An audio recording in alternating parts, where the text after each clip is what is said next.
I don't think I'm on. Okay. Can everyone take their seats, please? We're a little late, so and we've got a lot of delegations.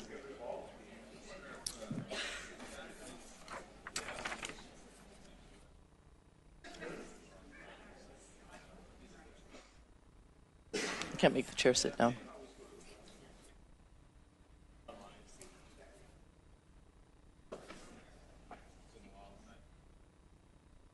Thanks, everyone. We're going to get started. First, do we have any declarations of pecuniary interest under the Municipal Conflict of Interest Act? Carl? Madam Chair, I'd like to declare on the item 2.1, Social Planning Council. My son is the president of the Cambridge Social Planning Council.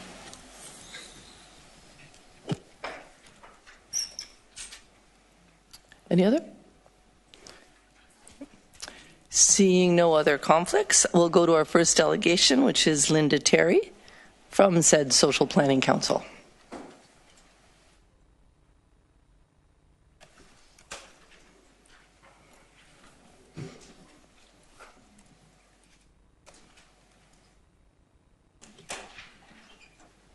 Good morning, Chair and Councillors.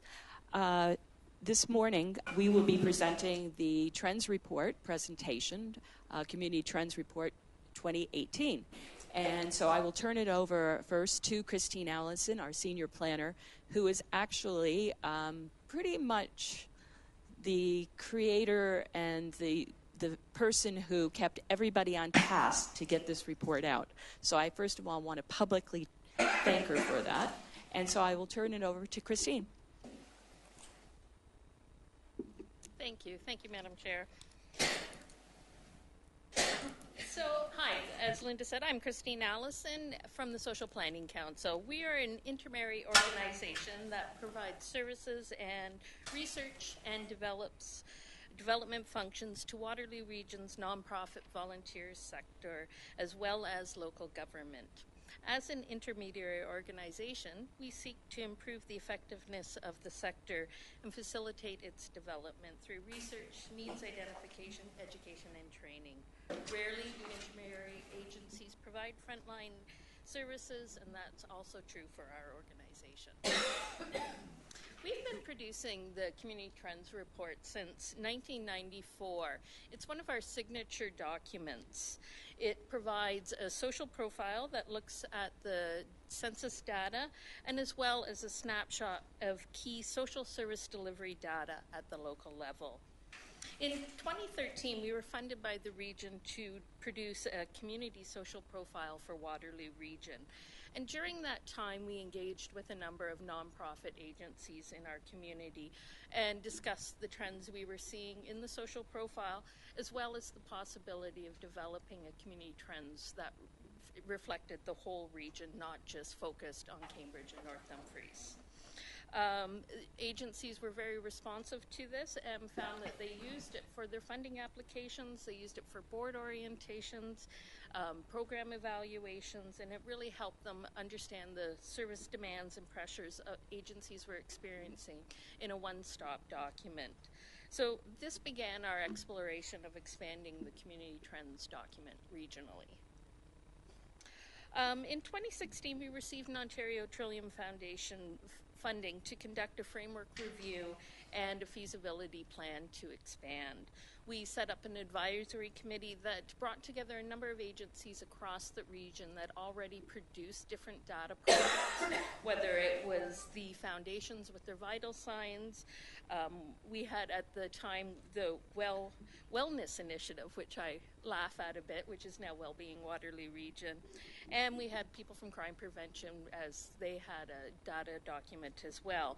So we wanted to ensure we were not duplicating anything out in the community, and we wanted to get a pulse on the needs for this document. So we conducted an environmental scan, and we conducted a region-wide survey that had a 70% response.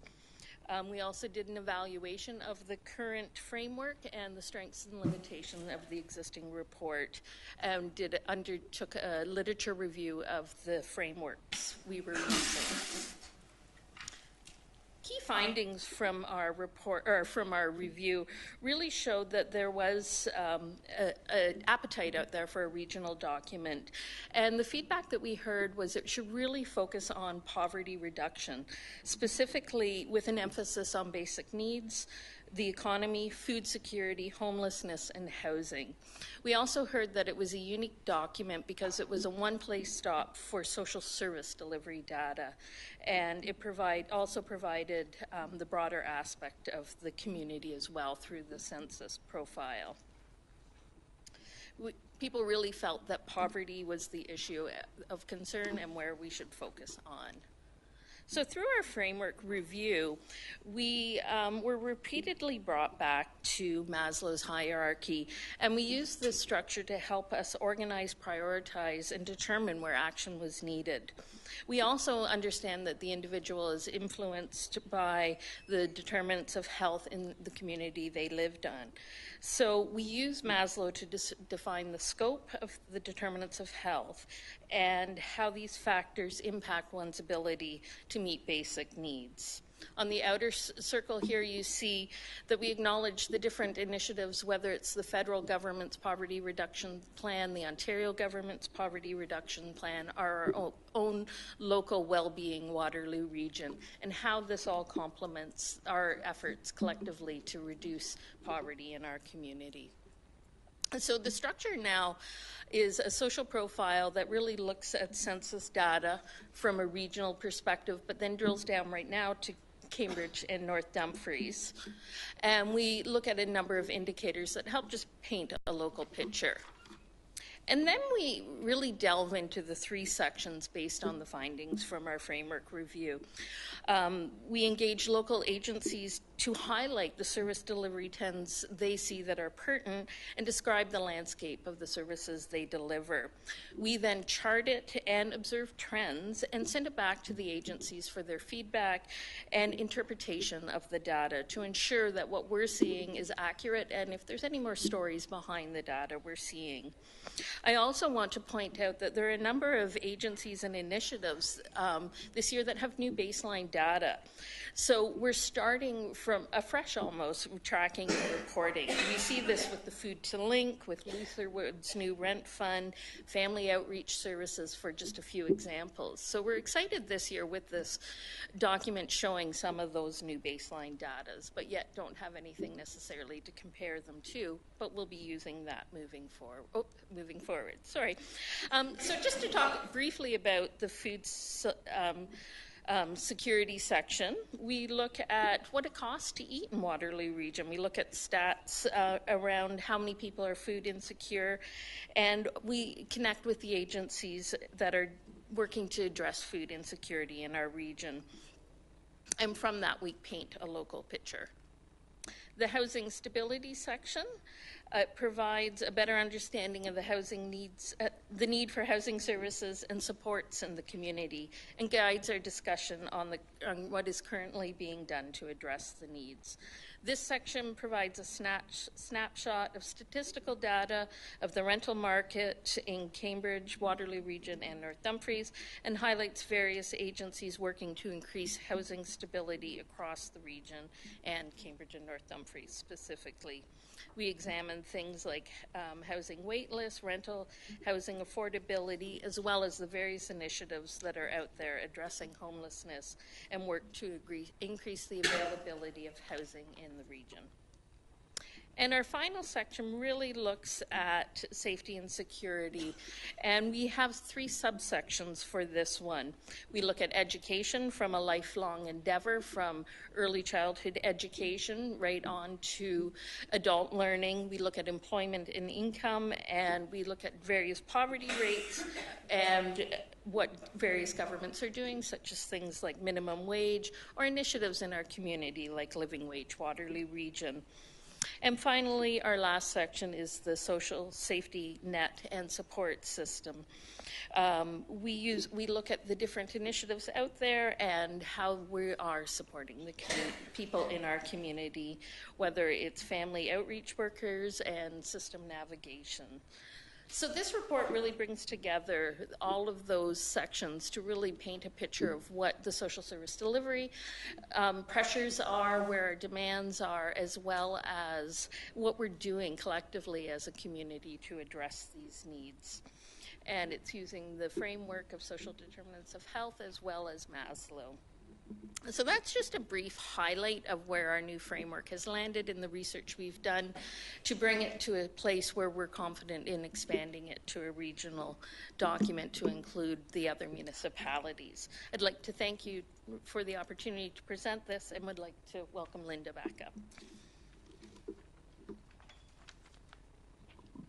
Thank you, Christine.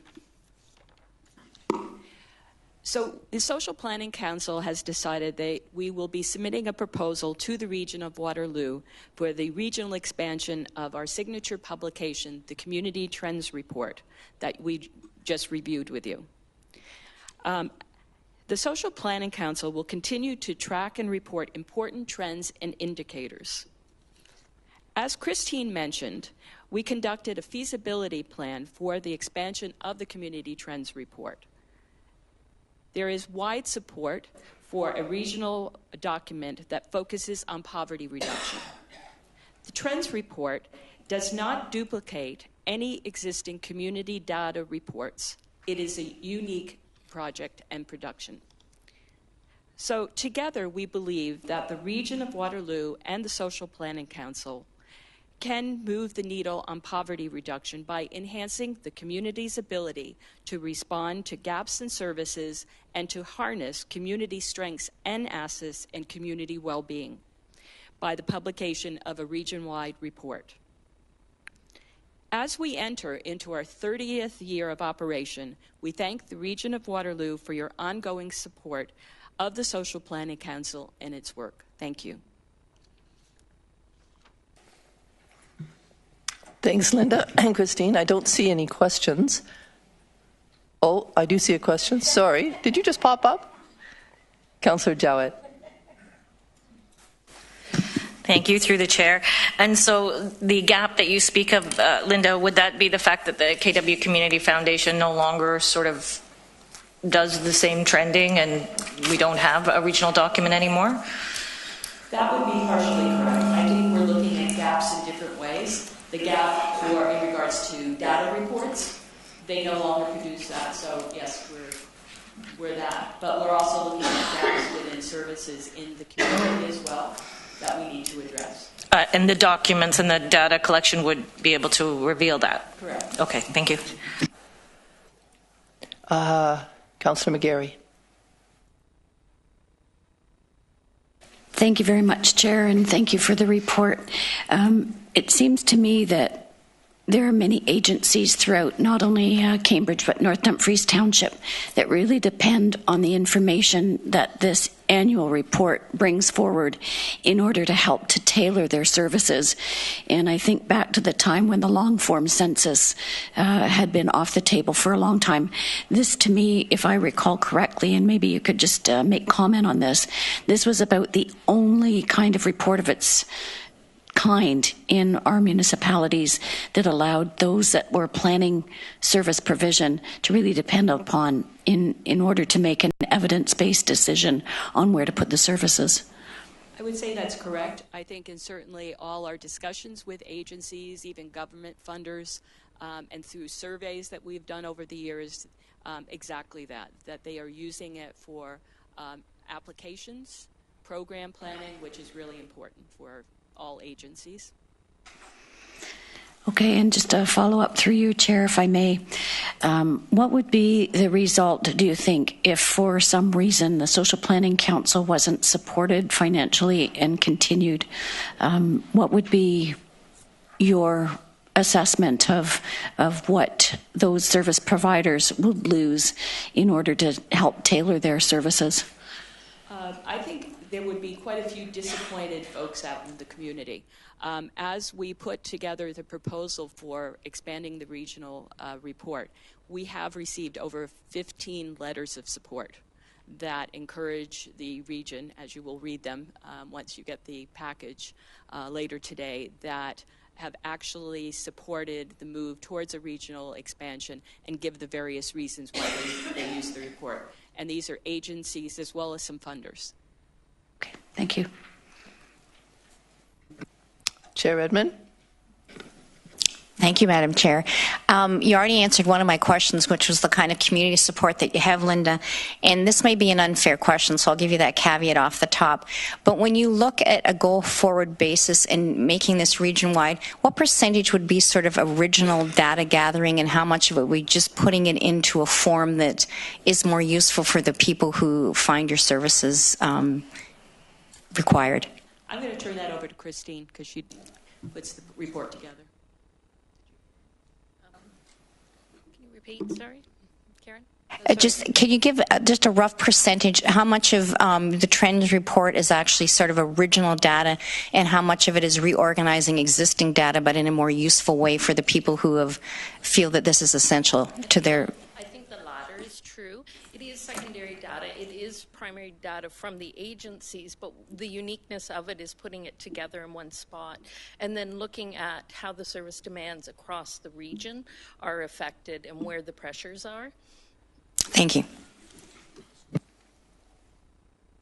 I see no other questions. I guess I'd like to comment that I have certainly used the report myself. I've been doing funding applications and find it very useful, so thank you for that. Excuse me. I think this is probably a question for Mr. Murray. What would be the next steps? Is this a matter to be referred to Mr. Bartholomew Sanders' department? So I think a couple of things. Regional staff had kind of ongoing discussions with Linda and company about this and about the funding request. So I think we'll look forward to seeing the package, and I think we would report back through the budget process on that. And I think the regional staff review needs input from community services staff, from public health staff, and from our staff who are working on Wellbeing Waterloo Region, basically to look at, how does it fit with some of the other things that are going on within the region and within the community, and, what is the funding request, and, how much value in our view does it add. So we'll report back through the budget process. Okay, sounds good to me. Sounds good to you? Thanks. Thank you. Okay, we're going to move on to the next item on the agenda, which is the next steps regarding consumption and treatment services. And we have a staff presentation to kick that off. And I see Grace, although it says Lindsay. Through you, Madam Chair, good morning, councillors. The report before you provides details to support 3 recommendations for the next steps to complete the multi-phase consultation process for consumption treatment services in the region, initiated in June of 2017. It's one service on an opioid response continuum of required services. The presentation this morning by Grace Birmingham, our Harm Reduction Manager, will highlight details to the recommendations as well as outlining recent changes to the federal exemption process and the result of feasibility discussions with local hospitals. It is important to note that the recommendations before you today relate to the completion of the assessment process for consumption treatment services only. If endorsed to move forward today, staff would return in early spring with complete information that would include review of need, detailed site descriptions, operating model and cost, and results of consultation sessions for each of the candidate locations, including a set of mitigation strategies. And at that time, a recommendation for Council's consideration to move forward or not with an application for exemption and funding for 2 candidate locations for consumption treatment services in the region. So I'll turn it over to Grace to provide the presentation to you. Good morning, Chair Clark and members of Community Services Committee. The presentation I have for you today summarizes the information presented in the report and describes the work that public health and our community partners have done to explore consumption and treatment services as a strategy to help people at risk for overdose in Waterloo Region. Consumption treatment services is a harm reduction strategy, as you're aware, and part of the Waterloo Region Opioid Response Plan, which was endorsed by Council in August of 2018. The presentation today, through that, I will provide a brief update on the status of our work. I will describe the public consultation process planned as part of the next steps. I'll provide an update on work to explore hospitals for consumption treatment services as per committee direction on December 11th. I'll provide an update on both the timeline for provincial funding program, and I'll also share information about a recent announcement from the federal government regarding the federal supervised consumption services program. And then finally, I'll review recommendations and next steps.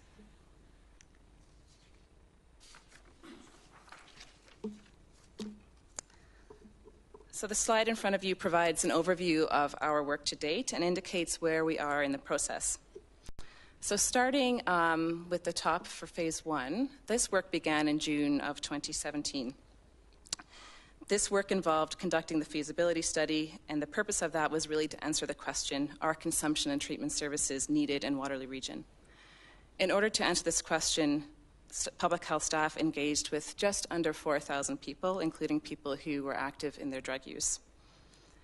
We also looked at overdose data, including mortality rates, 911 calls to paramedic services, and emergency department visit data.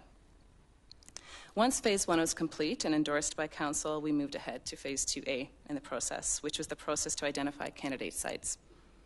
There were 3 research questions that guided this chunk of work, and it included how will consumption treatment services sites be identified, what sites are available and meet the provincial and the federal criteria, and of those potential sites, what are the best options based on our local considerations. There were a number of different ways that we worked with the community with respect to answering these questions, and that included through focus groups in both Kitchener and Cambridge. We also had an online public survey through which people could submit ideas for locations. We also provided the public with options to phone or email public health staff directly if they were unable to use the public survey. We also engaged a realtor to do a search of available properties, and we also received suggestions through our implementation work group. That work brought us to phase 2B, which was to develop a Made in Waterloo Region model. And again, through this work, we had 2 research questions that guided it, which included what is our community's vision for consumption and treatment services in Waterloo Region, and how will operations and partnerships support that vision? In order to answer this piece of work, we held 2 visioning sessions with over 75 participants in each of those, or across those, rather. So that brings us to the next step in the process, which is what we are talking about today, and that's highlighted in green for you on your slide. So the next step in the process is to hear from the community regarding the candidate sites that have been identified. The research questions with respect to this area of work includes what are the community's site-specific concerns, and how should those concerns be mitigated?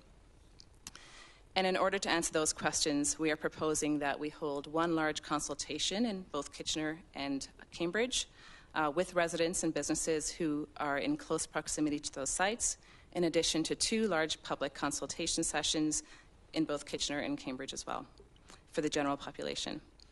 In addition to that, we are proposing an online survey for people who are unable to attend either session.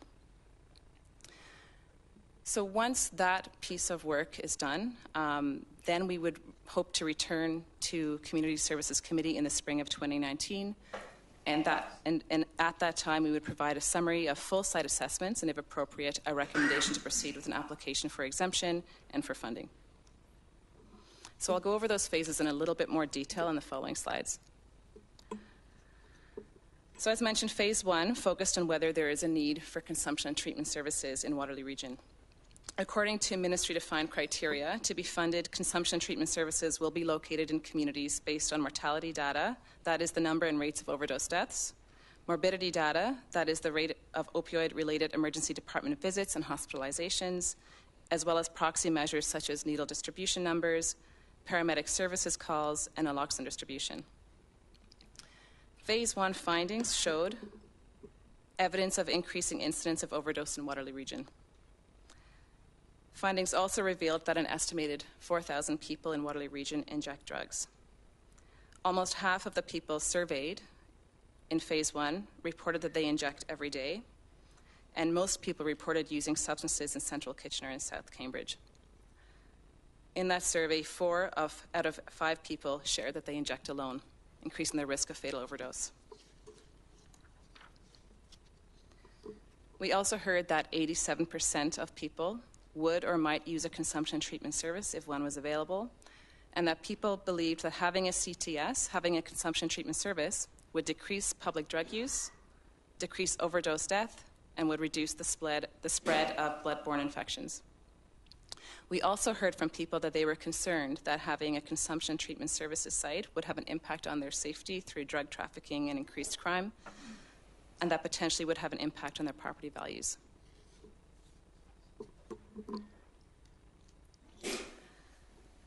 So this is, if you recall, we had shared a heat map as we provided the findings to Phase 1 last year. A heat map indicated the area of need according to Paramedic Services 911 calls. This, the slide here is an updated map indicating the area of need from December 2017 to December 2018. The parts of the map that are darkest red indicate the highest number of 911 calls related to overdose and remain in the areas of Central Kitchener and South Cambridge. So that brings us to Phase 2A. Phase 2A, through that work, over 300 suggestions from community residents through all methodologies were provided for addresses, potential addresses for consumption treatment services. Of those 300, 100 were unique. All 100 sites were assessed against the federal and provincial criteria that are provided to us in the applications.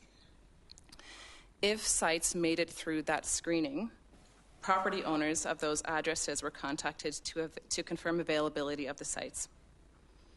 The remaining sites were assessed against local considerations as identified by the community. And of those, best options were recommended and subsequently endorsed by Regional Council on August 14th, 2018. And they're up on the slide here for you. So in Kitchener, it's 115 Water Street North, 150 Duke Street West, 105 Victoria Street North, and then in Cambridge, 150 Main Street and 149 Ainsley Street North. At this time, Council directed staff to pause consultations while the provincial government conducted their review of the Supervised Consumption Services Funding Program. And at the same time, staff were directed to continue work with the community to develop a Made in Waterloo region model and to conduct site planning.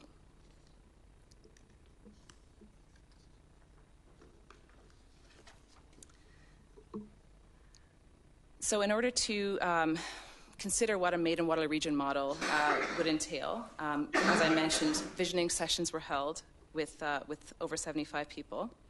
As a result of those visioning sessions, the conceptual model included on this slide was developed and represents the collective input of all participants. The model is also included as an attachment, as attachment number 1 in the report for your reference. And highlights of that model include a community advisory group to guide and support operations, as well as to respond to concerns as they arise during implementation and beyond. Partnerships, policies, evidence-informed practices, and communication being foundational to the site's success. Having client-centered programming and seamless access to service aligned with client needs. And that the sites would lead to positive outcomes for both clients and the community as a whole. With the vision developed, site planning continued, including how the vision could be operationalized within each site from a floor planning perspective, and to continue on capital and operating expenses. Through this planning, layout challenges were identified in association with 149 Ainsley Street in Cambridge. That would make it difficult to incorporate the full vision while ensuring good flow in and out of services by clients. As such, one recommendation in the report today is to remove this address as a candidate site. The remaining 4 sites remain candidate locations at this time.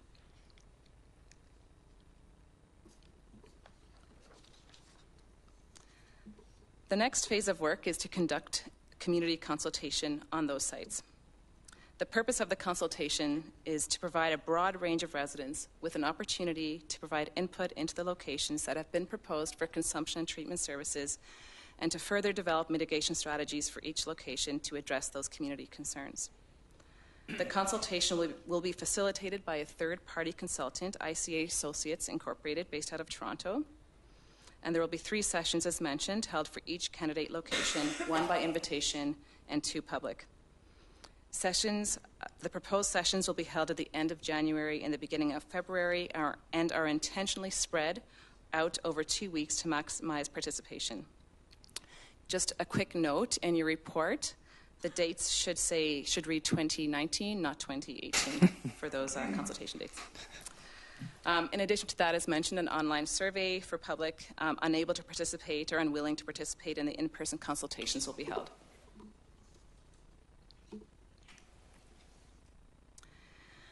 So in order to promote the consultation sessions, various strategies will be employed.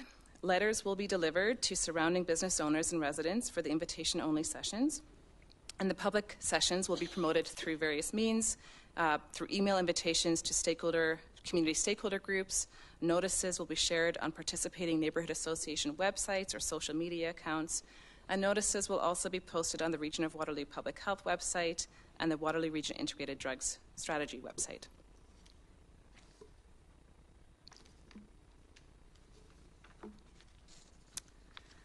So on December 11th, staff were directed to explore the 3 hospitals as potential locations for consumption and treatment services sites. Staff have reached out to administrators of the hospitals to discuss the vision of consumption and treatment services in Waterloo Region and whether hospitals could accommodate the service. All 3 hospitals shared their belief that consumption and treatment services are needed in our region as a means of helping people at risk for overdose. However, they indicated an inability to accommodate consumption and treatment services at this time. Correspondence from all 3 hospitals have been attached to the report for your reference.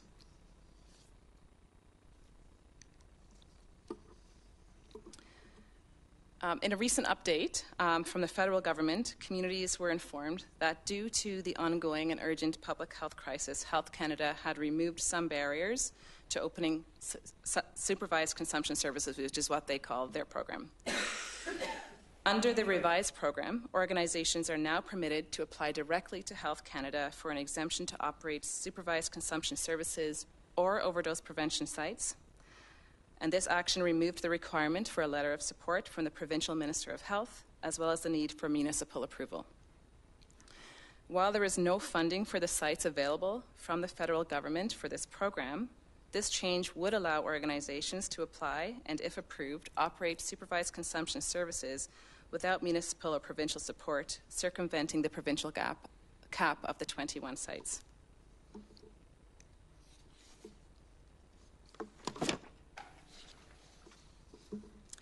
Also since December, staff reached out to the Ministry to confirm the information shared in late fall regarding the provincial program. Through this meeting, it was confirmed that the 600-meter proximity rule will be used to assess and reassess existing sites, that communities should continue to aim to submit applications as soon as possible and in advance of April 2019, that site approvals would be based on need as identified by data, and as such, regions with need in more than one community would not be limited to applying for only one site.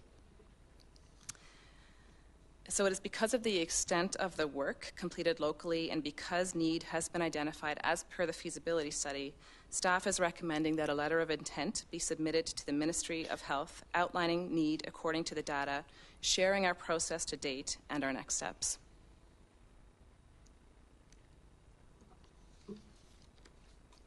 So in summary, there are 3 recommendations reflected in the report. That the Regional Municipality of Waterloo Region remove 149 Ainslie Street as a candidate location for consumption and treatment services in Waterloo Region. That the Regional Municipality of Waterloo endorses the modified Phase 2B, what we're now calling Phase C, community consultation process as described in the report. And that the Regional Municipality of Waterloo submit a letter of intent to apply for consumption and treatment services to the Ministry of Health and Long-Term Care.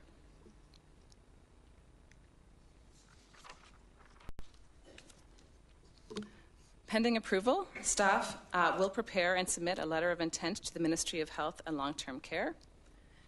In addition, pending approval, staff will advise the property owner of 149 Ainslie Street that the address is no longer being considered as a candidate site. And pending approval, staff will initiate the public consultation process.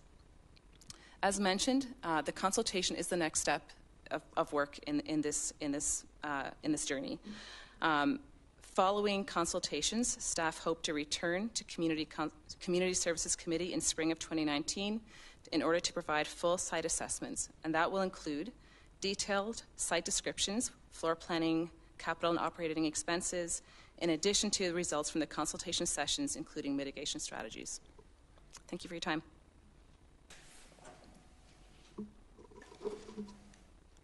That's it for the staff presentation? Okay, thank you, Grace. There are quite a few questions, starting with Councillor Galloway. Thank you, Madam Chair. The first question I have is to Ms. Arnold. And I need to understand, I think maybe all members of council need to understand, I know that today's meeting is being held under the Municipal Act, but where does our Public Health Act responsibilities begin and end? Where does the Municipal Act responsibilities begin and end? Through you, Chair Clark. So, Councillor Galloway is absolutely correct. This is a committee of regional council being conducted under the Municipal Act. In addition, under the Health Protection and Promotion Act, the legislation constitutes regional council as the Board of Health for this health unit. So under that act, the Health Protection and Promotion Act, regional council is responsible for carrying out the duties of a Board of Health under the Health Protection and Promotion Act. So that would include responsibility for public health interests, such as the matter that's before you today. So in essence, we have to wear two hats. We have to wear the hat of the Board of Health, and we have to wear the hat as a municipal council. So that's not easy to do. And of course, there are forces within the province of Ontario who would like to disentangle that, as we've discussed in the past. So I would ask members to keep that in mind as we deliberate on this very difficult issue. The second question I have, and I'm not sure what staff member can answer this, there are agencies within our community who are looking at this very closely, who support these particular sites, but in the event that they're not provided, may well decide to freelance on their own and do pop-ups. So I'm just interested in what regulations or what controls are there on pop-up sites? Do they have to concern themselves with the regular kinds of things that we are considering in developing our particular sites, or can they just override local bylaws and usual protocol? Through you, Madam Chair. It's a bit of a complex answer. In terms of exemption, if they were to apply to the federal government as a overdose prevention site as opposed to a consumption treatment service, they would be eligible, if they had an independent source of funding, to apply for exemption for a period of 6 to 12 months. In order to apply for a permanent or an exemption as a consumption treatment service, then they would be required to meet all of the criteria that we are going through in terms of putting forward a recommendation for application for exemption. In terms of provincial funding, they would need to meet the same criteria that we need to meet in terms of our application if we are to move forward. Thank you.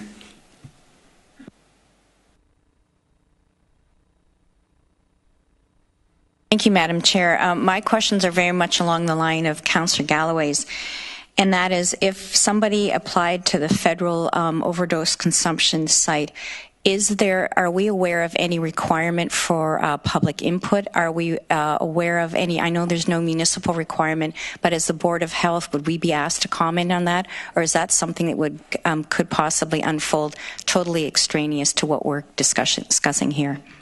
Through you, Madam Chair. As I understand it, again, the difference is as to what level of exemption they're applying for. If it's for an overdose prevention site, then no. There would not be any municipal approval required.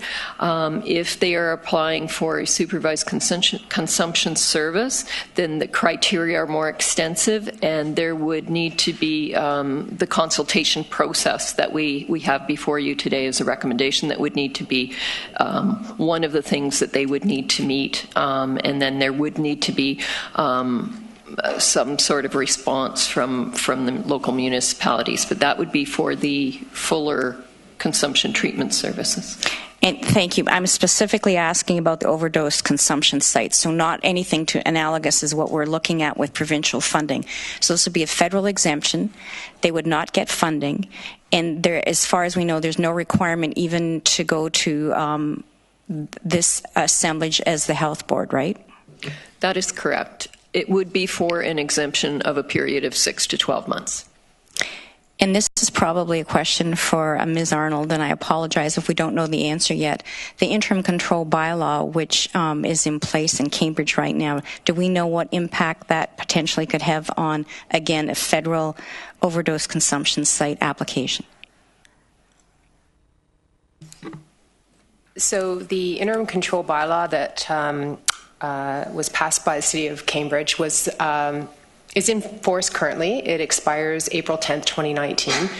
It's important to understand that this bylaw is an opportunity for the City of Cambridge to study land use policies and regulations in relation to both the supervised consumption facilities and temporary overdose prevention or any similar type of use. So it sounds at first blush that potentially the type of facility you're speaking of would be covered within this interim control bylaw that is in place in order to allow an opportunity for Cambridge to study land use policies in relation to those uses.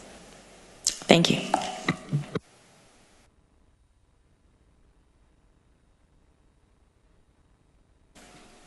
Thank you very much for the report. And a couple of comments and some questions.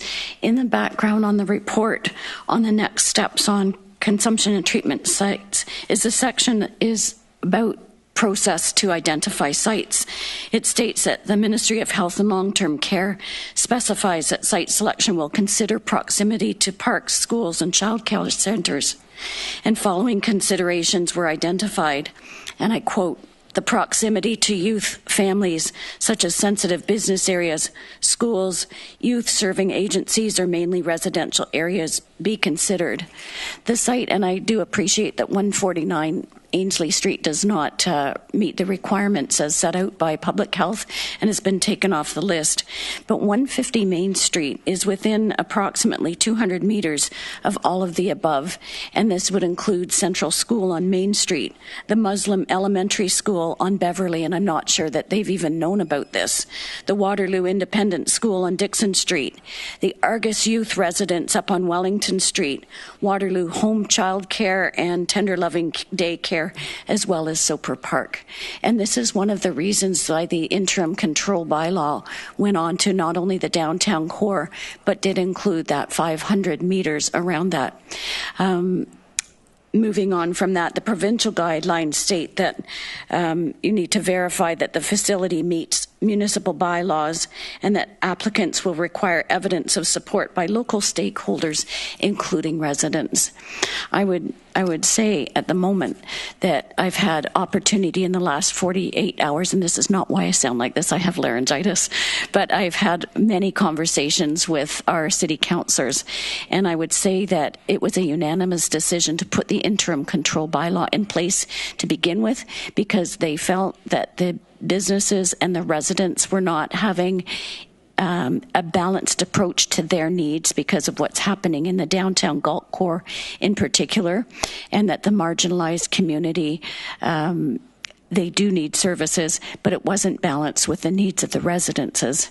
So that was a unanimous decision, and I would say right now that the majority of City Council of Cambridge continues to support the bylaw, and that I did want to point out that there is that option to extend it for a year, and the majority of City Council is looking at extending it for another year.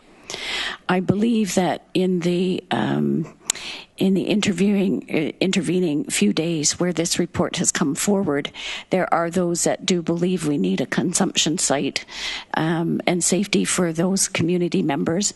But I would also offer that the great majority of people put it to us during the election, those of us that have been elected, to uphold that bylaw and to try and find a compromise position that allows the residents and the businesses to also have their needs met in this particular area.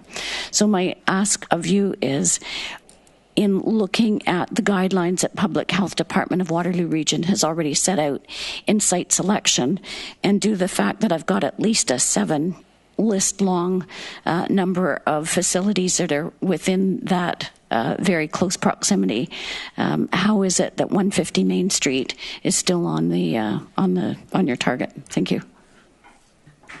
Through you, Madam Chair. I think the key here is that these are considerations that both the province and the federal government have identified that need to be taken into consideration, as you mentioned, and that is one of the major reasons why we are making a recommendation to move forward with consultations with the specific neighbors, the businesses, the organizations that are within the proximity of the proposed candidate location. So we are able to hear from them, their concerns, determine if appropriate mitigation strategies can be proposed and created, and then that would be part of the package that would come back to Council in early spring, and that would be a package. Those mitigation strategies would be an important part of Council's consideration as to whether or not they choose to move forward with application for funding or exemption. Thank you. And through you, Chair, as a follow-up, many people have come forward to say, how can those consultations come forward when that bylaw may still be in effect a year from now, and also to identify some of the initiatives in Cambridge right now that are underway to look at a different way of providing more and better and more appropriate services in more appropriate places, including the moving of the current shelter. There is a move afoot for the Self-Help Food Bank to find a new location potentially. We've got initiatives right now that are springing forward to look at other services like a community meal program, something based more on the working centre in the St. John's Kitchen that has been very effective in Kitchener that Cambridge at the moment doesn't have. And there's also a move afoot to look at Windsor's model of a standalone mental health urgent clinic that has really reduced the pressure on not only social service agency providers, the hospital, as well as the first responders, in particular the police and the paramedics. So with all that being said, the site selection committee for the Bridges shelter is about to be, I think, brought forward to the next board meeting. Yesterday morning I had confirmation that I will be sitting on that board as a non-voting member in order to provide that community perspective to the Bridges and to continue to work to find ways. But I would also say that the hotspots in our area are moving target at the moment because of some of the those that are living rough, some of the encampments that have sprung up. It's not as many overdose situations around the Bridges shelter. So with all that being said, many community members are not very happy with looking at just that one site right now because of all the other policy areas that haven't been identified or moved forward on. Thank you.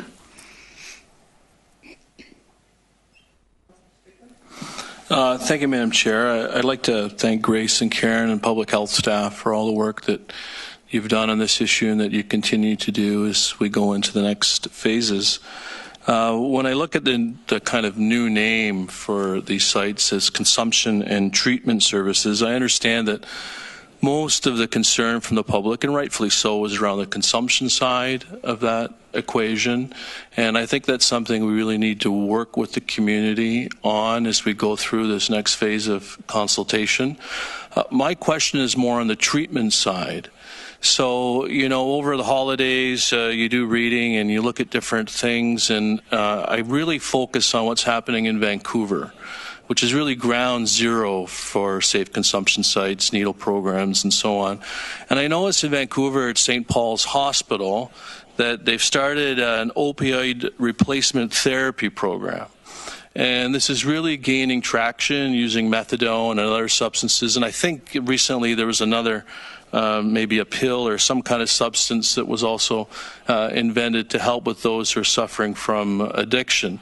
So what I'm wondering is, and I understand that this ground zero in Vancouver, and it's changing, and the research is changing, and the approaches are changing to try to solve this problem. So my question to staff is, when we look at consumption and treatment services, for that treatment side of the equation, are we considering opioid replacement therapy?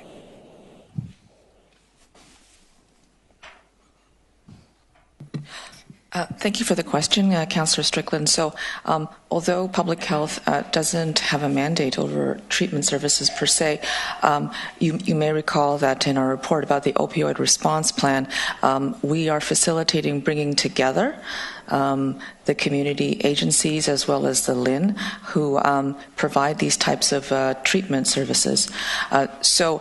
Absolutely, when it comes to the latest evidence and the best ways in which to address addiction issues, our local experts and agencies are looking at the evidence and implementing those strategies. So, for example, there are currently opioid replacement therapies available, such as Suboxone and methadone, and we are aware, as you mentioned, the emerging strategies, such as potentially intravenous forms of replacement therapy. Now, those types of therapies would be currently very intense, limited to a small group of users who have failed first and second line types of treatment that are already available.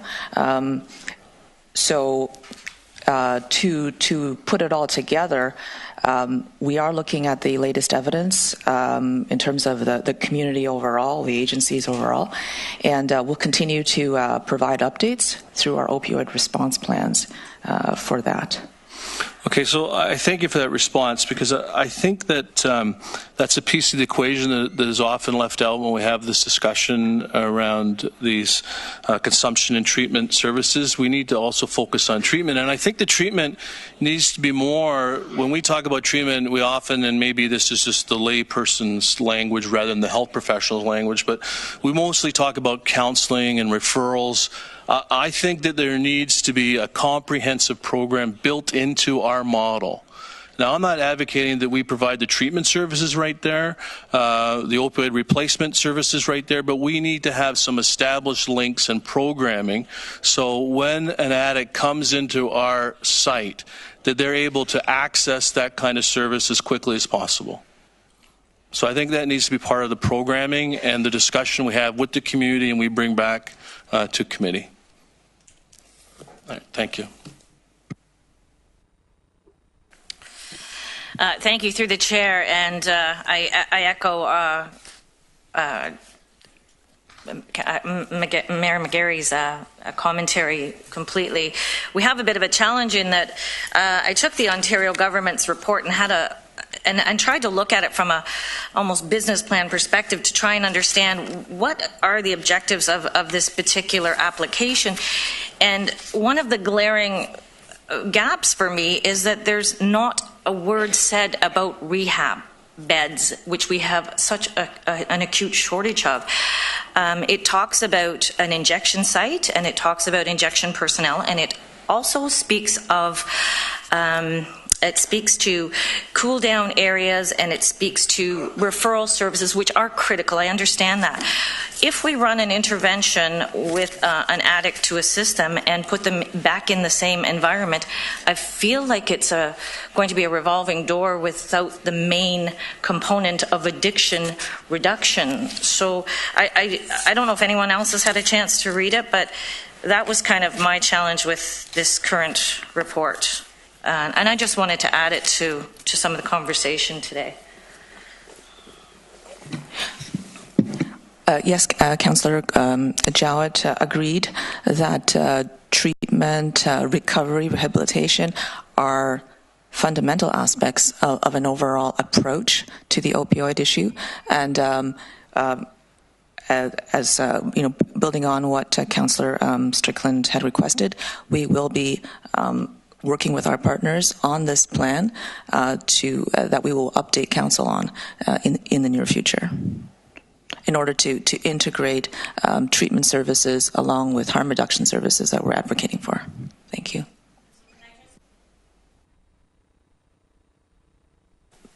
Thank you. Can I further ask then? So we're looking at a budget of between $700,000 and $900,000 for operational activity annually. I'm not looking at capital costs, and so to me that's quite limited when we think about the auspicious goal in front of us.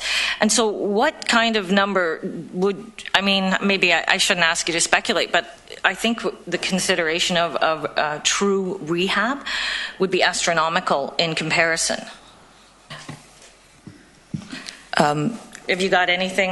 Well, public health actually doesn't have the mandate for treatment services, but as mentioned, we are working closely with the LHIN, who does oversee this area, and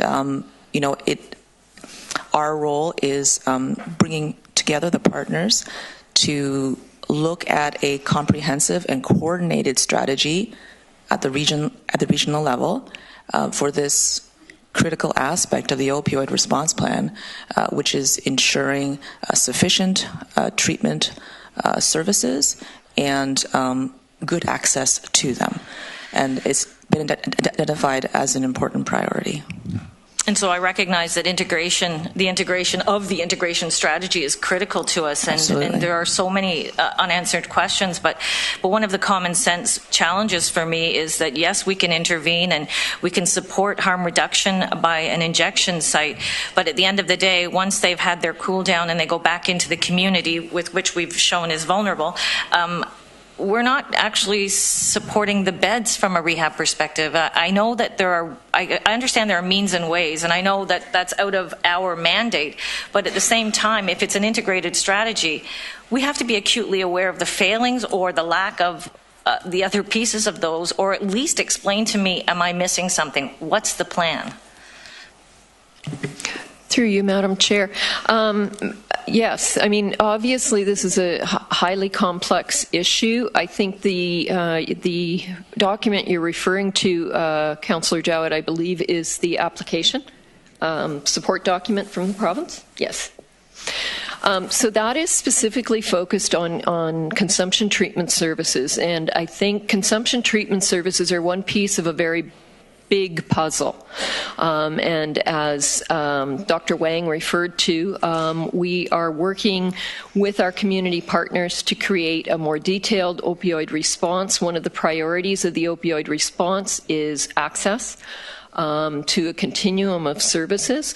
I think the important critical piece about consumption treatment services for consideration is that oftentimes this is the gateway to other services for these clients. Sometimes it's 2 steps forward, 1 step back. There need to be trusting relationships developed, and I think that by having access to consumption treatment services, there's the life-saving component, but there's also access to healthcare professionals who can then build relationships and then work with people at their state of readiness to ensure that their journey along the continuum is starts and moves along and is completed as seamlessly as possible. So those are things we're acutely aware of. We're quite aware that our services here in Region of Waterloo need to be enhanced in terms of treatment and rehabilitation. But I think it serves to remember that consumption and treatment services, they're kind of the beginning, and they're very one small piece of a much bigger puzzle. Thank you for that.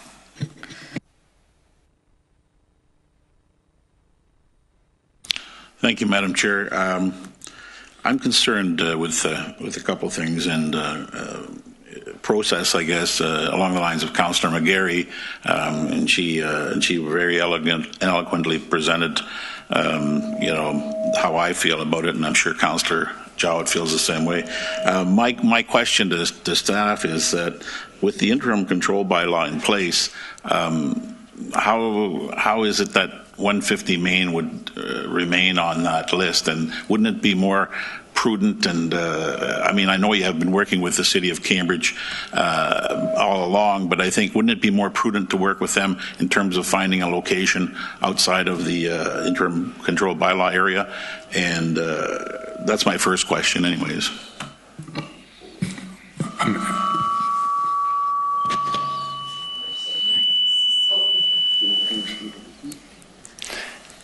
If I could just provide a little bit of context on that.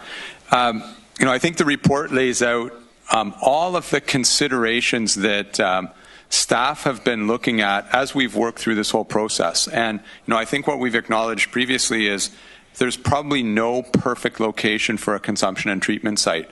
And it's a matter of trying to balance a number of different factors in trying to come up with a site that is going to meet a whole range of needs. So one of the factors is it needs to be, in reasonable proximity to areas of significant drug using activity.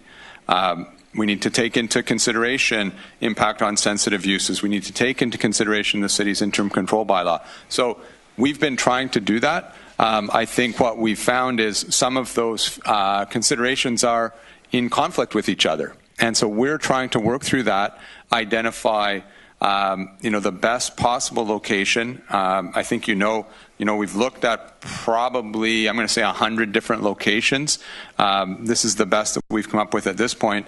And in terms of process, really what we're recommending today is going to the next step in the process, and that is getting feedback from the immediately affected neighbors and the broader community about their perspectives on this site, their concerns, and possible ways to mitigate those concerns. So regional staff's view is it's appropriate to go to the next step in the process, do the consultation, factor that input into all the other considerations, and then bring back a recommendation to this council. And then depending on what this council chooses to do, that might involve a request to Cambridge City Council to consider supporting an application. We're not at that stage yet, but that's potentially where we might get to if council approves today, taking that next step of public consultation. Well, thanks for that. But the reaction that I've had, and I know other councillors have had, is that there's been strong reaction to the 150 Main as to not to be on the list. And I'm not sure how you can go ahead knowing the fact that, the residents and the businesses are not in favor of that particular location. I've got a real problem with that in terms of supporting that type of thing to move forward. I mean, you can move forward with the rest of it. I don't see any problem there. But in terms of that particular situation, I don't see it. Anyways, the next question I have is with regards to Councillor Strickland was talking about the opioid addiction thing. I'm just wondering if we are looking into, and I think we are, programs in Portugal and Europe that seem to be successful in terms of that area. I just wondered if you could comment on that. Yes, Councillor Kiefer, our local experts do monitor the evidence and continue to integrate it into their practices. Do we have any information that would be relevant, or? I think right now what we're offering in the region, although we do know that we'd like to have more of it, are what are considered best practices at the moment, including the first and second line therapies available, opioid replacement therapies for those who are addicted. And we have heard of a number of, studies that are being undertaken to look at new treatment modalities, and we our experts in the region, as well as in consultation with provincial experts, are monitoring the results of these studies. Would it be possible, when you come to a synopsis or conclusion of what's out there, to get a copy of that? We can definitely ask the group who is working on the treatment pillar of the overall opioid response plan to come and provide council an update. Thank you very much. Thank you. Thank you. Through you to, well, I'll say a few comments, and then probably my question is for Deb, and it was precipitated by Councillor Galloway's comments some time ago. It's interesting listening to the discussion and thinking about particularly the Cambridge site, because that's the one that we've got the most concerns with. And we have two hats to wear. So we have a political hat and we have a Board of Health hat. And I'm personally really struggling with that. From a political point of view, it would be very easy to say, okay, we don't have a site in Cambridge. Just leave Cambridge off the table, because we've tried to find a site that works through all the issues, and we can't. So politically, that would be the easy choice. But from a Board of Health point of view, I can't say that in the same way.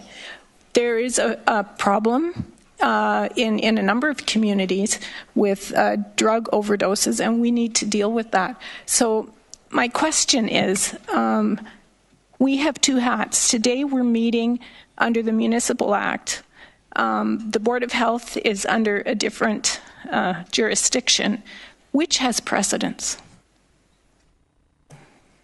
Yeah, although this is not officially a meeting of the Board of Health, I would say that the councillors around the Horseshoe are constituted as members of the Board of Health, so they carry with them throughout any committee meetings, whether it be of regional council, a committee of regional council, those responsibilities under the Health Protection and Promotion Act. So I would agree entirely with what you said earlier, that there are responsibilities, duties, they're characterized as duties under the Health Protection and Promotion Act for boards of health to act in the public health interest. So it's not a question, I suppose, of what takes precedence. There may just be some dovetailing of, political responsibilities as elected officials of the community, and then also responsibilities to fulfill the duties of the Board of Health under the Health Protection and Promotion Act. So if I may, if the Board of Health was a different body, and they came to a conclusion, would they have to come to council for ultimate approval, or how would that work? I defer to my public health folks. I've never looked at the Act from that angle, but perhaps from their counterparts, they're familiar with that regime. For independent boards of health in Ontario, if they were to make a decision, it would be their decision, and if there are funding implications for those decisions, then the municipalities that they cover would be obligated to pay for them. That said, boards can have some municipal representation on independent boards. Municipalities can have some municipal representation on some boards of health. So I'm struggling with process and how we wade our way through that, and I don't have the answer at the moment, but maybe something we need to think about a little more. Madam Chair, if I could just add, so just on the latter point about a standalone Board of Health, a standalone Board of Health would make its own decisions, but related to consumption and treatment sites, if the Board of Health was a party to an application to the province for a site, it would still need to go through the same process that we're talking about here, which would be to get some indication of support from the local municipality. So the process would be the same. And, that's what we're talking about here is if we get to the point of the region, in partnership with others, making an application for a site, we will need to get some indication of municipal support for the application. So that's the one point. And a standalone Board of Health would need to do the same. And I think, just to reinforce what Ms. Arnold is saying, I think that, frankly, to put it bluntly, I think you wear two hats at the same time. And I think what she's saying is, as you deliberate on this, you need to take into account both your responsibilities under the Municipal Act and under the Health Protection and Promotion Act at the same time.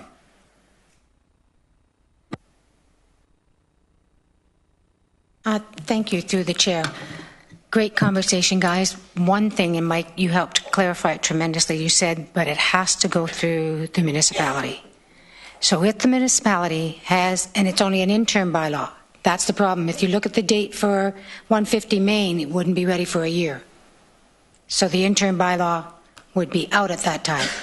But the municipality has said no, based on an interim bylaw. If it was a full bylaw, then would we, if my municipality wants to do something, but it goes against a zoning or bylaw, I can't do it unless we get an exemption. So if it's against the bylaw, how are we even proceeding with this? So I think what we've tried to explain is that what we're seeking today is approval of this council to go to the next step in the process, which is to undertake public consultation. And we believe that we can undertake public consultation as part of this process, and recognizing that the public input we would need to balance with all these other competing interests.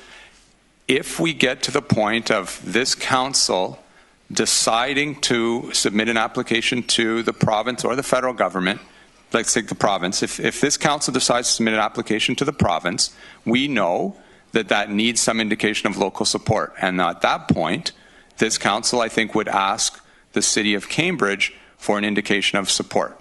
And at that point, the city would have a decision to make. Just as your council deals with applications. Right now, there's no application in front of the City of Cambridge. If we get to the point of the region moving forward, then there would be an application that the city would need to take action on. The city could amend its interim control bylaw to allow this use if the city so chose. And so that's kind of the process as we see it playing out over the next little while. But I, as a politician sitting on a council, if I wanted to put something somewhere and I've got a stone wall, we can still approach that stone wall, but I want a backup so that I have another area that will meet the criteria for the council so that I can go ahead with the project. Because if we stay and still try and bang our heads against that stone wall and it doesn't budge, we have to start all over from day one. I think we need a backup now for 150 Main. Madam Chair, point of order. Can we just have brief questions, listen to the delegations that have been sitting here for a couple of hours, and then get the motion on the table and have the debate? It sounds like we're debating this issue right now, and I think we need to listen to the people first before we ask our questions to our staff. That would be my suggestion. Yeah, I agree. I think we need to keep the questions. We'll have lots of time for debate. I think I did ask questions, and I think the people that are around this table have their mics on because this issue has been discussed quite extensively. We need to continue the discussion to come to some type of resolution, and we need to know exactly what direction we're going in. If we're going in a dead end, I think it's a waste of time and effort of everyone. So we think we really need this discussion. Councillor Verbanovich. Well, thank you, Madam Chair, and I do have a number of questions. I'll try to keep them succinct. Just as we look at and talk about the stats in terms of this year, we've seen a decline in terms of the number of deaths from overdoses, as I understand it, but we're continuing to see a number of people overdosing, but using, because of the healthcare system and the naloxone kits and so on, fortunately they haven't ended up with tragic circumstances. Is that correct? And well, I haven't seen the specific overall numbers from a public health point of view. When I looked at the overall numbers in terms of fatal overdoses from a police point of view by the end of November, it's my understanding that Kitchener has the highest number on an overall basis, roughly 47-48% of the ones that happened in the region. But Cambridge is sitting at around 38%. So while the overall number is highest in Kitchener, the actual numbers per capita are significantly higher in Cambridge in terms of the region. Is that correct as well? Okay. Does this also continue to be one of our highest causes of death in this region from a health point of view in terms of, I get it, like cardiac care or cardiac arrest is probably a higher one, but from a public health point of view, is this one of the most significant concerns that we're dealing with? I don't have the other types of stats really available to compare these deaths to, but what we do know is that this is a significant issue, as has been mentioned, across Ontario, across Canada. And if we compare ourselves, Waterloo Region, to Ontario, we have significantly higher rates of overdose deaths in Waterloo Region. Well, and in fact, do we actually have significantly higher usage of drugs in this area more than in other areas, is my understanding? That would be difficult to confirm, as there isn't a standard measure of that, as not everyone, when they're surveyed, will readily admit to using substances. But when we take a look at the estimates that have been taken during the feasibility study, they line up with what you would expect in a relatively large region such as ourselves. Okay. When building on Councillor Kiefer's question earlier, and I think many of us have received emails from people who have been speaking about this Portugal model in particular, I just want to ask more specifically, have we looked at it? Can it apply here, and would it be a better solution than what's being proposed here? What I do know is that the studies that relate to addiction treatment are being looked at by our local experts, and they are implementing the best practices that have been put out to date by worldwide experts in terms of how to address them. So I am confident that the treatment services that are being offered in our region align with best practices. That said, we do know that we don't have enough of them. So that's an area that we need to continue to work together to, try to advocate for. And that's an area that we're working closely with the LHIN on, because they do have jurisdiction over addiction and treatment services. Okay, thank you. And my last question is for Ms. Arnold, and it's pertaining to this issue of the provincial direction versus the federal direction. So we know if we go the provincial direction, it needs to go to the municipality votes. Even if we ask as a region, Cambridge Council would need to make a decision. They could either fall back on their interim control bylaw decision or reverse it at that time. However, the application could also go the federal route. The federal route does not require municipal permission, but it doesn't have funding. So we would, as a public health authority, need to make a decision around, are we prepared to take this on and fund it? But specifically in terms of the interim control bylaw, the federal government, by virtue of their power as the Crown, could decide to simply go over the interim control bylaw and put it in place and permit it to be there based on this being a public health concern. Whether they choose to do that politically or not would be a decision, I guess, at the federal level, but that is possible.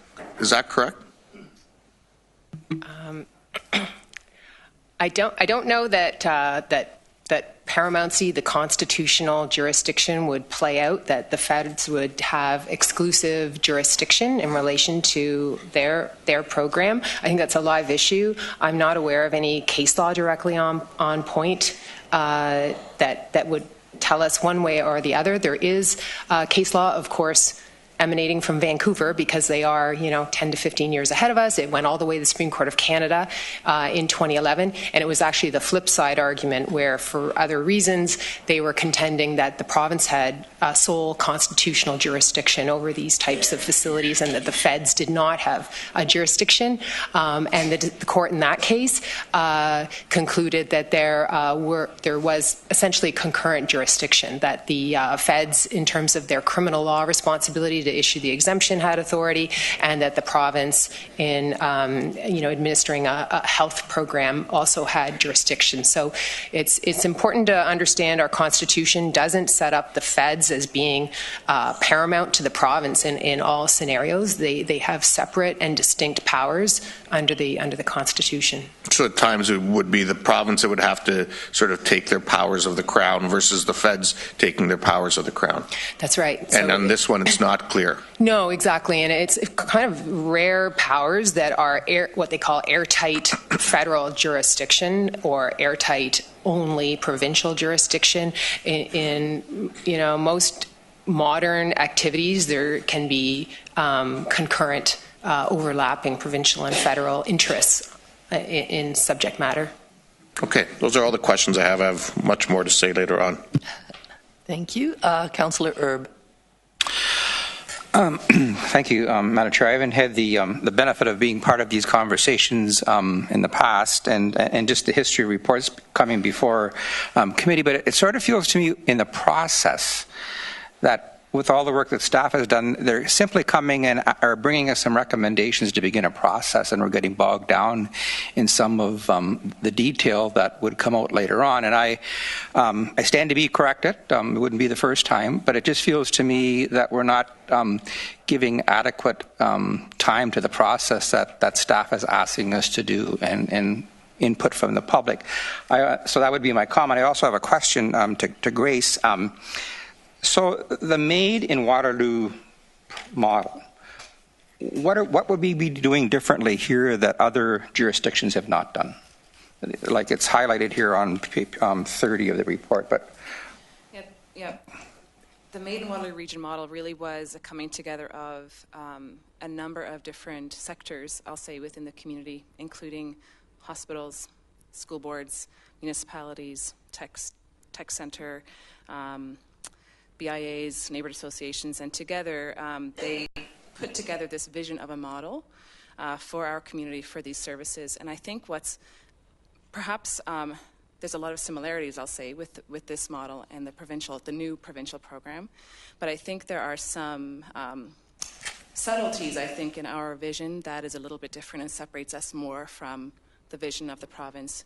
And within that are really the processes that we've outlined, which includes making sure that programs and services are client informed, making sure that the community is engaged not only during the process to set up sites, but also in an ongoing manner through an advisory group where we would have a group that comes together and discusses the operations of the sites and how it's impacting the community.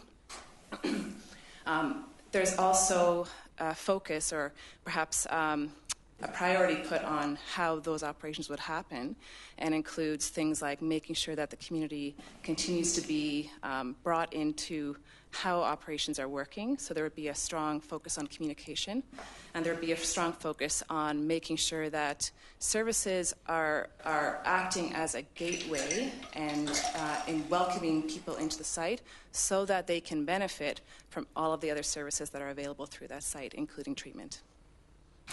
Thank you. I think that's a key part of what the process will evolve within the community then for communication. Thank you. Thank you. Councillor McGarry. Thank you, Chair. I did want to thank people for their comments, but I also wanted to add that this, to me and to our community, isn't really as much a political discussion as it is about safety of the residents and the businesses who have come forward time after time. I've just met with 3 businesses in the last week regarding their real experiences that are traumatic to them, having had either crime or have had crime happen to their property or their family members and their businesses.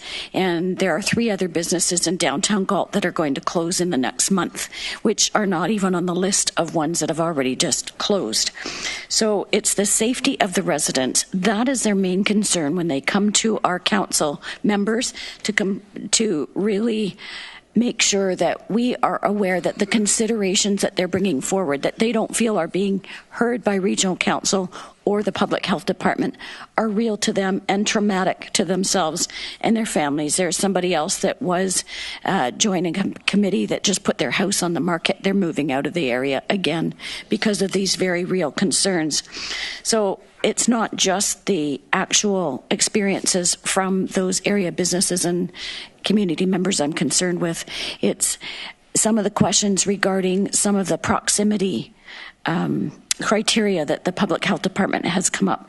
I noticed that in the past we are looking at a walking proximity of 15 to 20 minutes to a site.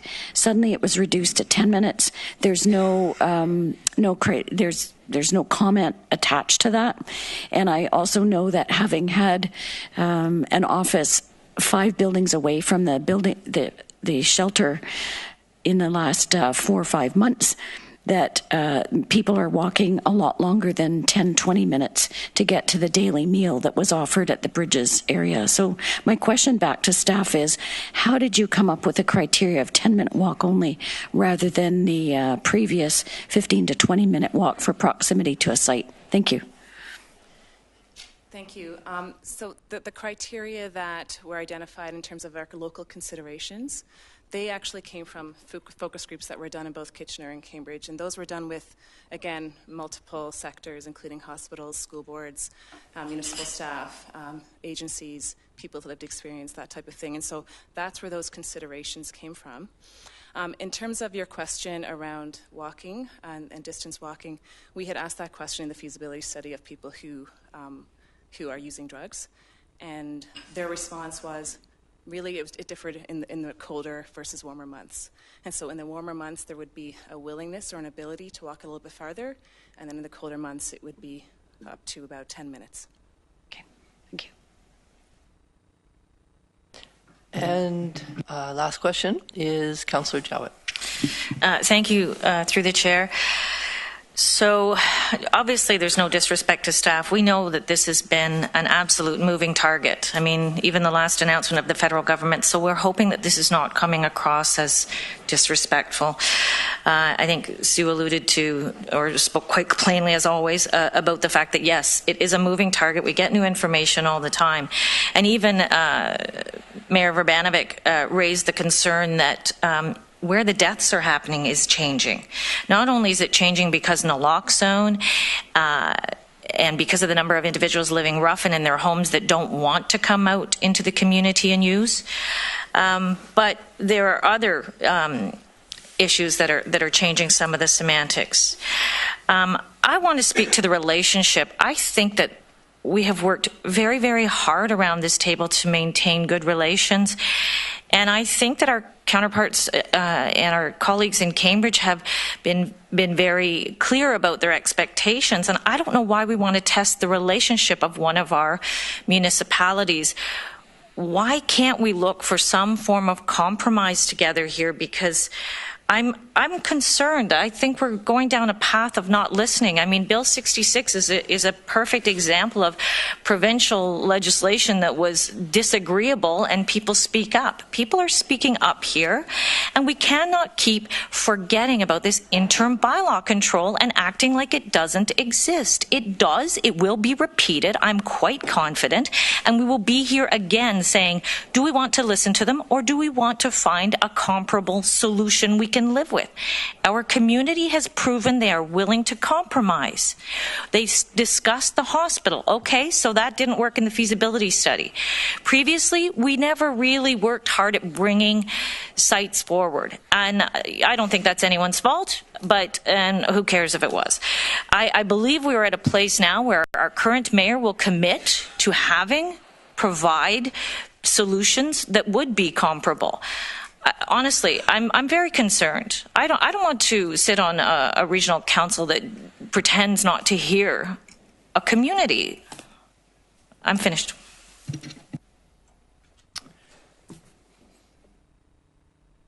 Okay. We're ready to move on now to the delegations. Thanks, by the way, Grace. I do have a little bit of housekeeping. We do have we had 12 delegations, but I think I just saw, oh, no, he's back. So we have 12 delegations. We will be able to take people from the floor briefly afterwards. Can I ask a couple of things? I would like to ask all the delegations, this is a very emotional topic, as you can see. Please keep your language respectful and civil, whether you're speaking about staff or council, and particularly if you're speaking about people who may be using these sites. I want you to bear in mind that we will have people in the audience who may use substances or who may have loved ones who use them or may have lost loved ones to them. So please be kind in the way you speak. Please, no heckling, no cheering, no applause. Just listen. It's difficult for people to get up and speak, so we don't want to add to stress by having them have to speak over background noise. And I think that's it. Our speakers will have 10 minutes, starting with Lindsay Sprague.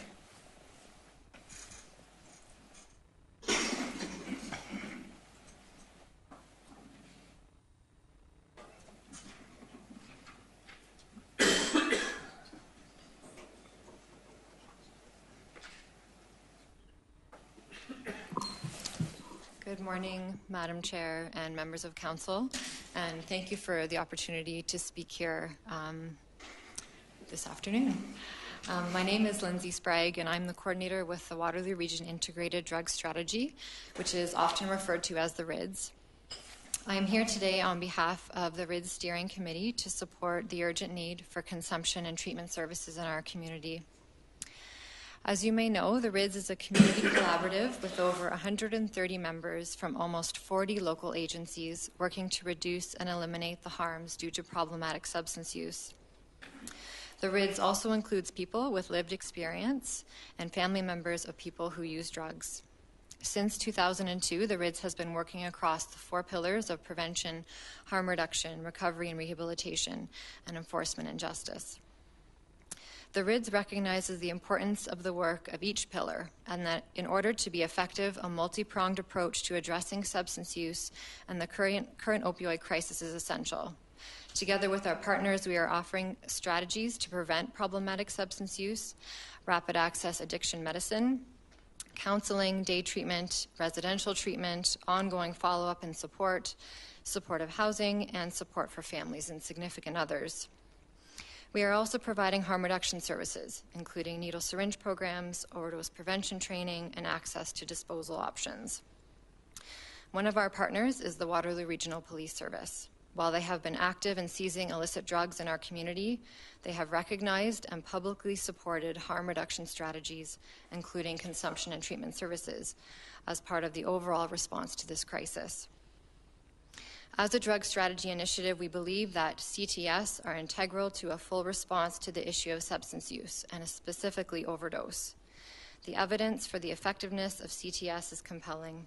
CTS meet people where they are at in their substance use without judgment. They provide guidance for safer drug use and work to build relationships with individuals. Building trusting relationships with often marginalized populations is critical so that people are willing to seek out support when they are ready to make a change. CTS are an essential part of the system of support that aims to keep people alive long enough to explore the possibility of recovery and then provide a gateway to treatment. Meaningful parallels can be drawn from other examples in healthcare, such as diabetes. Regardless of why people develop illnesses, and regardless of whether they are willing or able to consistently make changes to support their health, we must never deny them life-saving interventions or end our care for them. Waterloo Region continues to feel the devastating impacts of overdose injuries and fatalities. As reported by Waterloo Regional Police Services, it is suspected that 50 individuals lost their lives in 2018. In 2017, according to preliminary data from the coroner, 85 individuals lost their lives. Unfortunately, the number of individuals impacted by overdose is far greater than reflected in these numbers. Many individuals do not call 911 in an overdose situation and rely on bystanders to intervene with naloxone.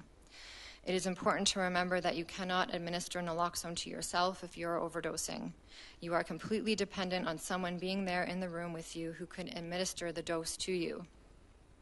Administering naloxone can traumatize members of our community who find themselves intervening without professional support or medical training, and it creates extreme risk for individuals using drugs in the absence of supervised environments. Addressing problematic substance use, overdose deaths, and injuries requires having life-saving and injury-preventing services available now, including safe environments for people to use drugs. It means offering these services in the community where people feel welcomed, safe, and know they have access to knowledgeable care. We cannot pick and choose which evidence-based interventions we adopt in Waterloo Region. We need to implement all the interventions that are available to us, and we need to do it urgently. The RIDS recognizes CTS as being essential to an effective and compassionate pathway of healthcare, a pathway which also includes prevention measures and immediate access to treatment for those who are ready. In Waterloo Region, the Special Committee on Opioid Response, comprised of key decision makers from our school boards, police services, municipalities, local health integration network, public health, and not-for-profit agencies, developed an opioid response plan for our community. Through this work, the development of an accessible care pathway for people struggling with addiction was identified as a vital priority. This includes providing safe places to use drugs. The absence of these interventions results in the elimination of a key system entry point. Without CTS, the financial cost of the opioid crisis will continue to be felt in this community. There was a 136% increase in opioid-related emergency department visits in Waterloo Region from 2015 to 2017. The rate of opioid-related emergency department visits for 2016 and 2017 in Waterloo Region was higher than that of Ontario. Up until December 29th, our paramedic services have responded to 843 calls in 2018. There is ample evidence-based literature pointing to the efficacy and cost-benefit of CTS, including reduced overdose mortality, decreased needle litter, increased referrals to health and social services, and reduced Hep C and HIV transmission. We urge Council to acknowledge the evidence and expertise of professionals doing this very important work and the lived experience of people using drugs, and support the establishment of CTS. Some of these people have graciously given of their time to be with you today. In my day-to-day work, I meet many individuals who are impacted by substance use. Some of them tell me how they have lost their children. Some of them are worried their loved ones will not survive another day. Sometimes people come to me and tell me that they know their child would have used a consumption and treatment site, but now it's too late and their child is dead. It is times like these that render me speechless with frustration and sadness, and I have no words to offer them. We need to come together and do the right thing, just as we would if we were battling any other health crisis in this community.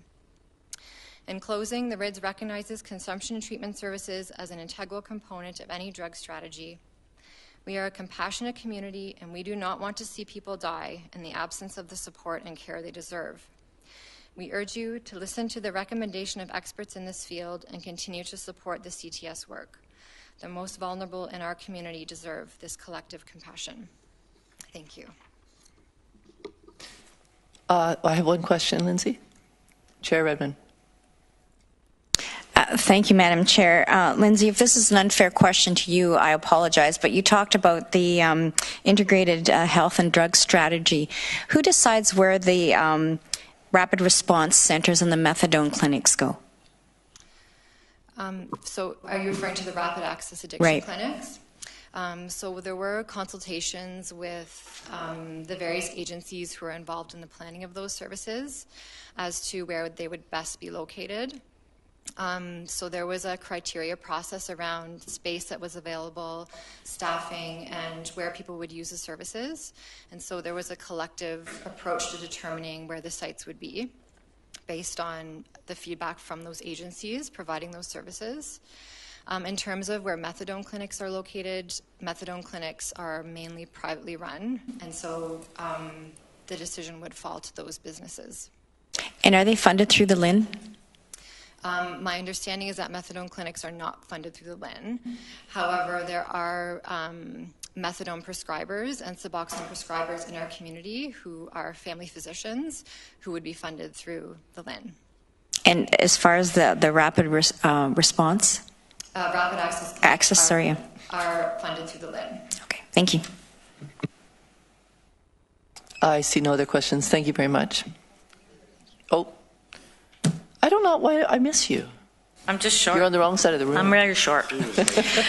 So, Lindsay, I just want to ask about the methadone that is there's methadone that's being distributed from the regional building at 150 Main, is that correct?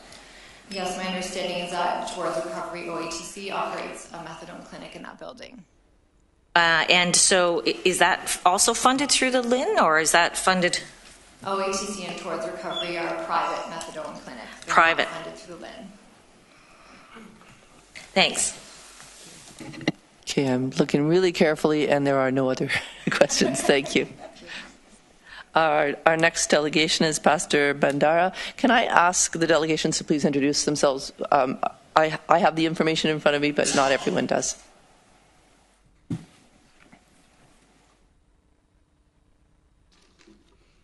Good afternoon, and thank you for accepting my request to speak today. My name is Janaki Bandara. I am the pastor at St. Peter's Lutheran Church in the Preston part of Cambridge. We often have needle drug users in the area of our church, and we have had a public awareness event with many of our community partners to help raise public awareness on the services that are currently available or that were currently available back when we did it. A number of churches in Cambridge have done these kinds of events as a means of trying to help educate the community a little bit more and de-villainize the problem of addiction in Cambridge in particular. So I speak from that context of leading a church community that has been doing some of that teaching work in our community. And I'm also a homeowner in the downtown Galt Core. I look out on 150 Main. I'm within the 250-meter radius of it. And so I'm in the area that is covered by the interim bylaw, living there with neighbors on all sides of me who don't want the center to go in at 150 Main. I remember speaking at one of the community consultations at the City of Cambridge and inviting, if they needed to do a pop-up site, to do it in my driveway because the need is definitely there. I volunteer at the bridges and on my street by the Salvation Army in the parking lot of 150 Main. I have picked up used needles and disposed of them appropriately. And today I'm representing that portion of our church community who are in support of safe consumption sites and harm reduction. And also, I'm speaking as a witness of those who have had deaths in their families or deaths in their circle of care from overdoses, where we have provided bereavement care to some of those families. I want to affirm the work that the region and our service providers have done in providing harm reduction facilities, in making naloxone widely available, and in promoting awareness about public legislature like the Good Samaritan legislature. So I read an article in the Record on the weekend that said in 2018 we saw a reduction in the opioid-related deaths, and I think that's significantly due to the distribution of naloxone. but we also saw an increase in the calls to paramedics. And the paramedics are some of the people who come and speak in support of harm reduction when we hold these events. I was glad to hear that the hospitals had declined to host the sites at their locations because Cambridge Memorial Hospital, for example, is not relevant to where the concentration of highest users is, which is in the downtown core, and harm is not reduced when the harm reduction facility is farther away than the next life-threatening consumption event. The conversation that followed the presentation was very, very informative. I'm glad I was here to hear all of it. The conversation spoke significantly to a concern being raised, and especially in Cambridge, around the safety of people who are residents in the areas and where there are schools in the areas where we're looking at putting in treatment sites. And definitely 150 Main is going to come under a lot of heat. I think one of the challenges that we're facing is a lack of public education about why these facilities are needed, and a lack of public education in regards of why we ought to be compassionate towards those who are struggling with addictions.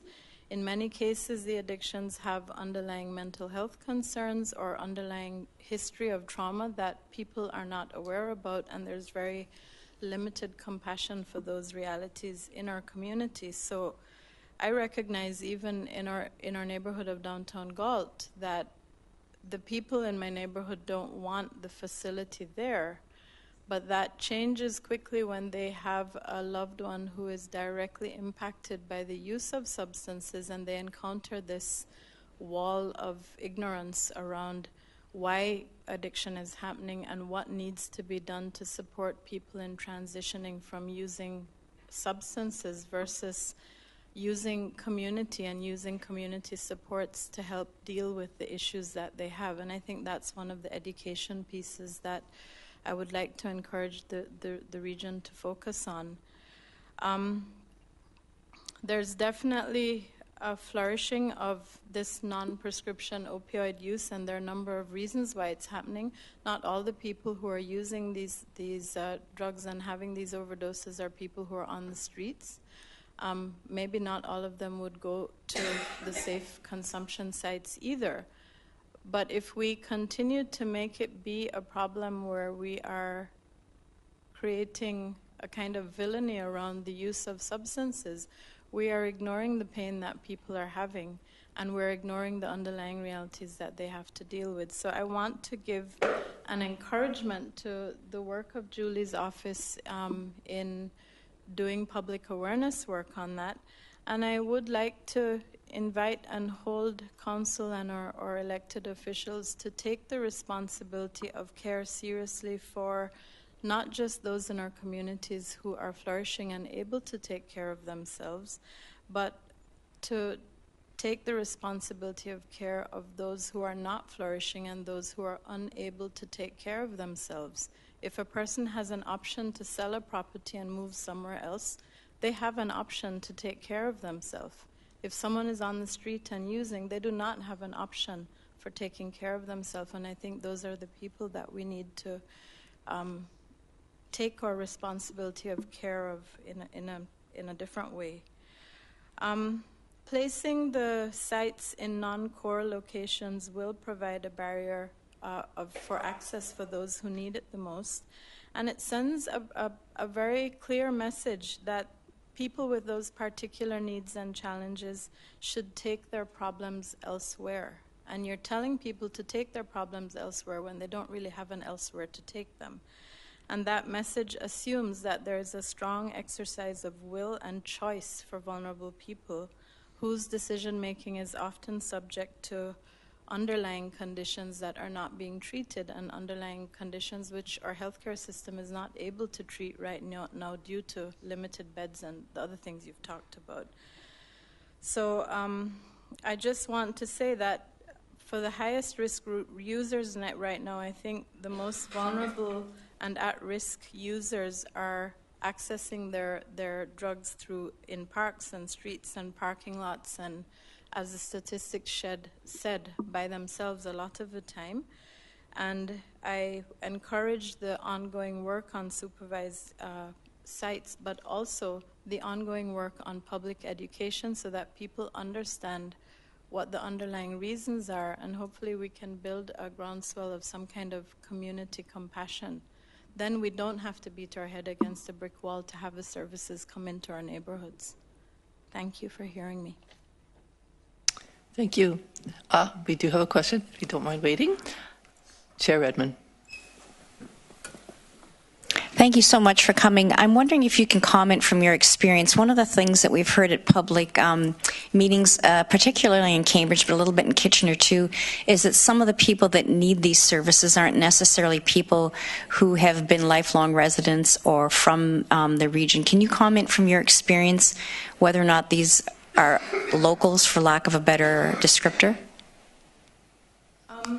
I would say I'm not the social worker serving the people at the bridges or anything like that, and I think that information would come best from them. But there are certainly people who I have served through our church doors and who I've served at the bridges who have been using services in our community for over a year or two. So how do we define residency? How do we define if somebody's from here? A lot of these people don't have home addresses, right? But if we have been seeing them in our community, they're part of our circle of care, I imagine. I hope. Does that answer your question? Thank you, it does. I posed the same question to John Neufeld from House of Friendship, and his sense was the vast majority of people have made the region their home for several years. Maybe if they weren't born here, they've lived here for a while. Yeah.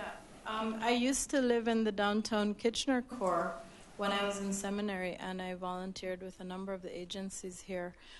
And there is a different heart of compassion in downtown Kitchener for these situations than there is in Cambridge. And I think that different heart of compassion has a lot to do with the presence and the ongoing work of agencies like the Working Center and like the House of Friendship, which are situated in the downtown core. We don't have a similar long-standing parallel history in Cambridge, but what you do have is a willingness on the part of many of the local churches to be advocates for building that compassion in the community. And I think that's a way in which we might be able to work together to get around this issue of the not in my backyard movement in Cambridge in particular, which ultimately is going to cause the council to have to hold, or city council, to have to uphold that interim bylaw, because they do have to care for the people who are voting for them as well. I understand that, but how do we go about changing that mindset, right? Thank you. Councillor Babadovich. Thank you, and thank you for coming in today and really sharing your thoughts in such a caring and compassionate manner in dealing with a very difficult issue, one that you deal with both as a person of faith in terms of the church community that you represent, but also more directly as a resident.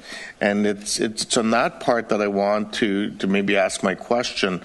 You indicated certainly that you have neighbors who are opposed, and you're doing your part to try to raise awareness and maybe change some of their minds.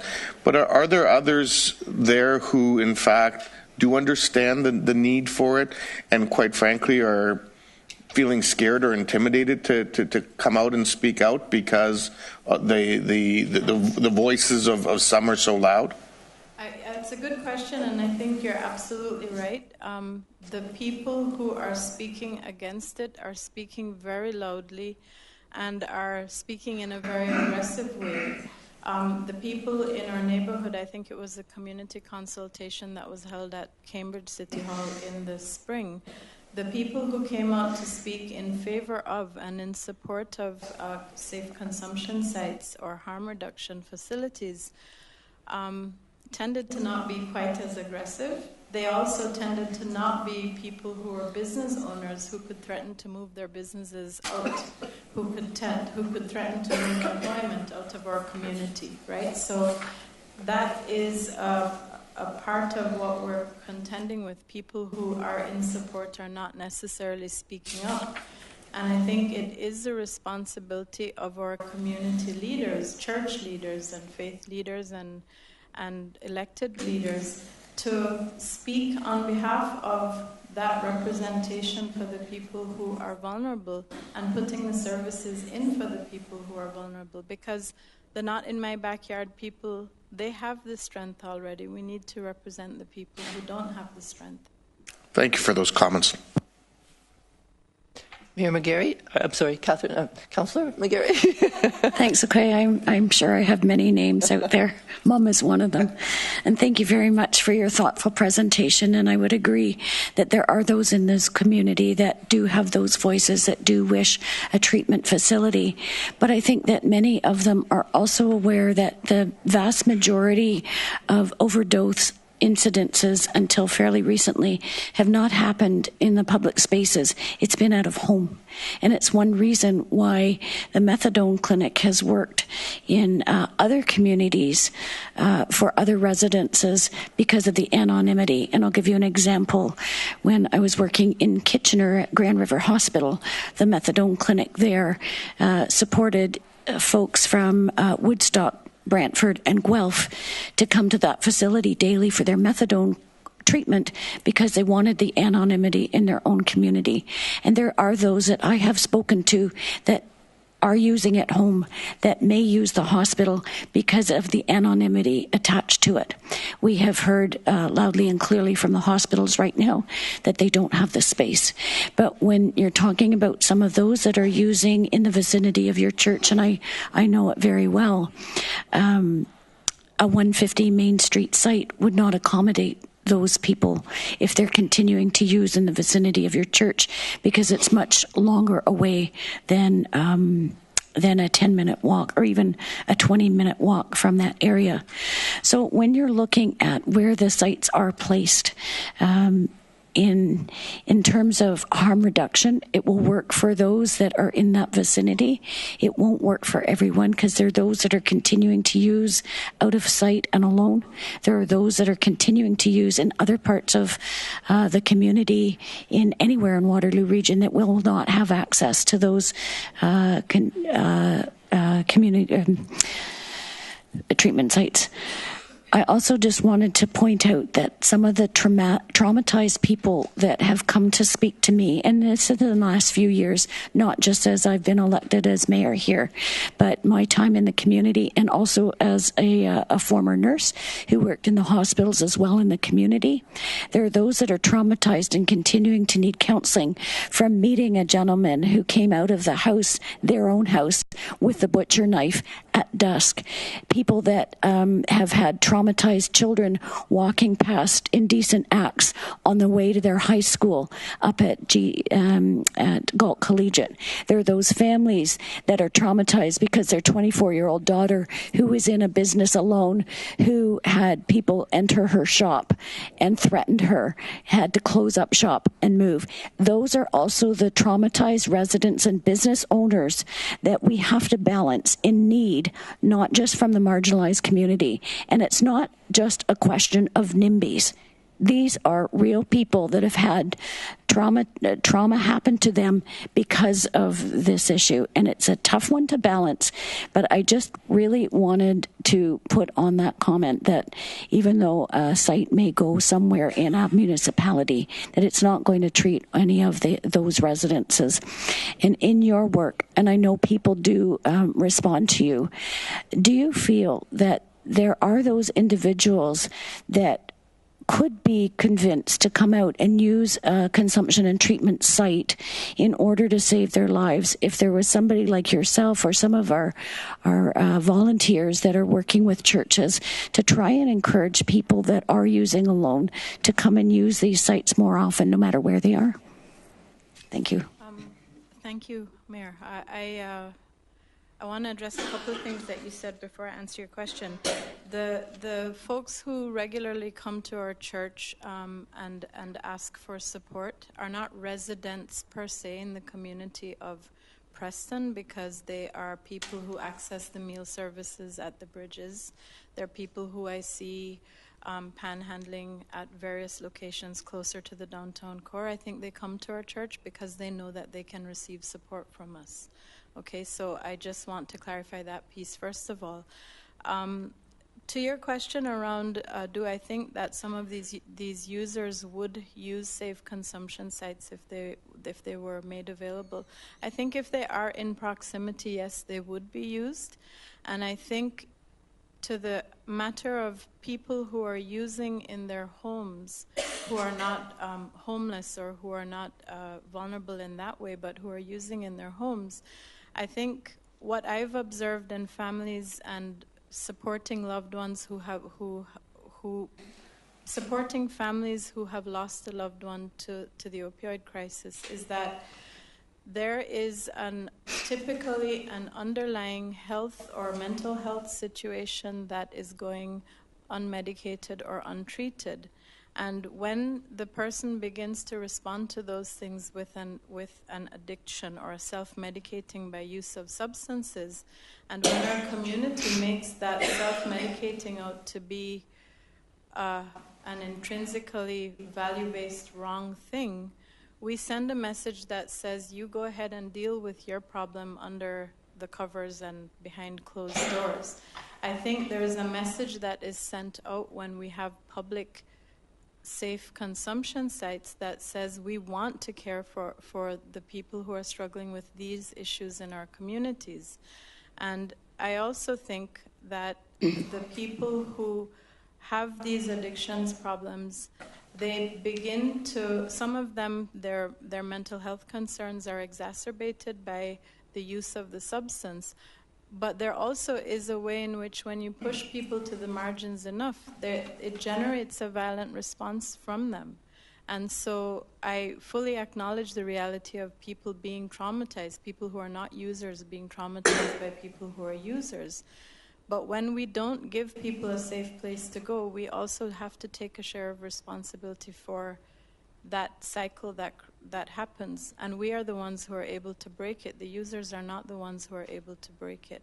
So I hope that in some way addresses.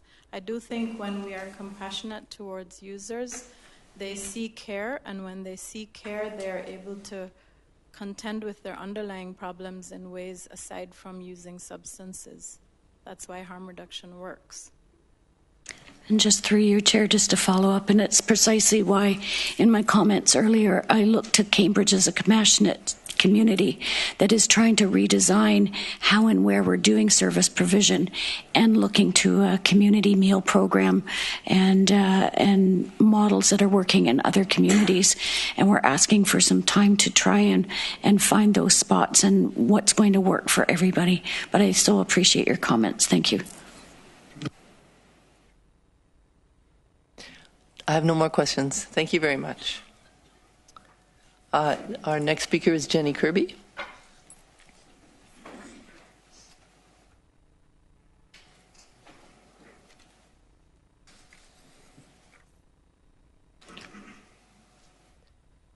Welcome, Jenny. We've heard you on this topic a couple of times.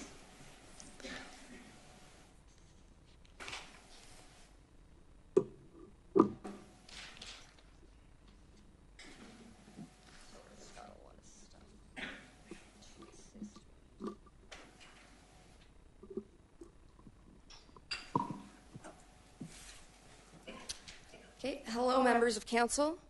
My name is Jenny Kirby, and I live in downtown Kitchener. It's been a while since I last spoke to you, and I wish I could say that things have been going well. And I'm happy to be here to listen to and discuss the next steps in the process of finally getting supervised injection sites in Kitchener and Cambridge. But I won't lie, everything has pretty much fallen apart.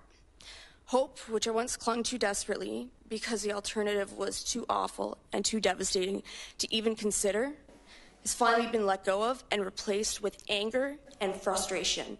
I have never been so angry in my life these past few months.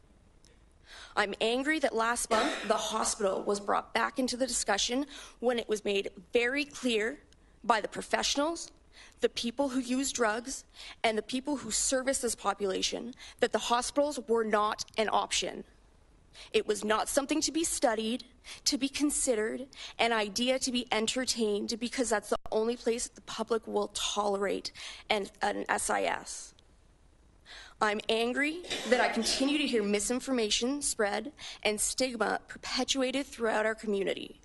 And I'm angry that I don't hear our elected officials speaking up to correct these false claims or condemn the horrendous things being said about our most vulnerable residents.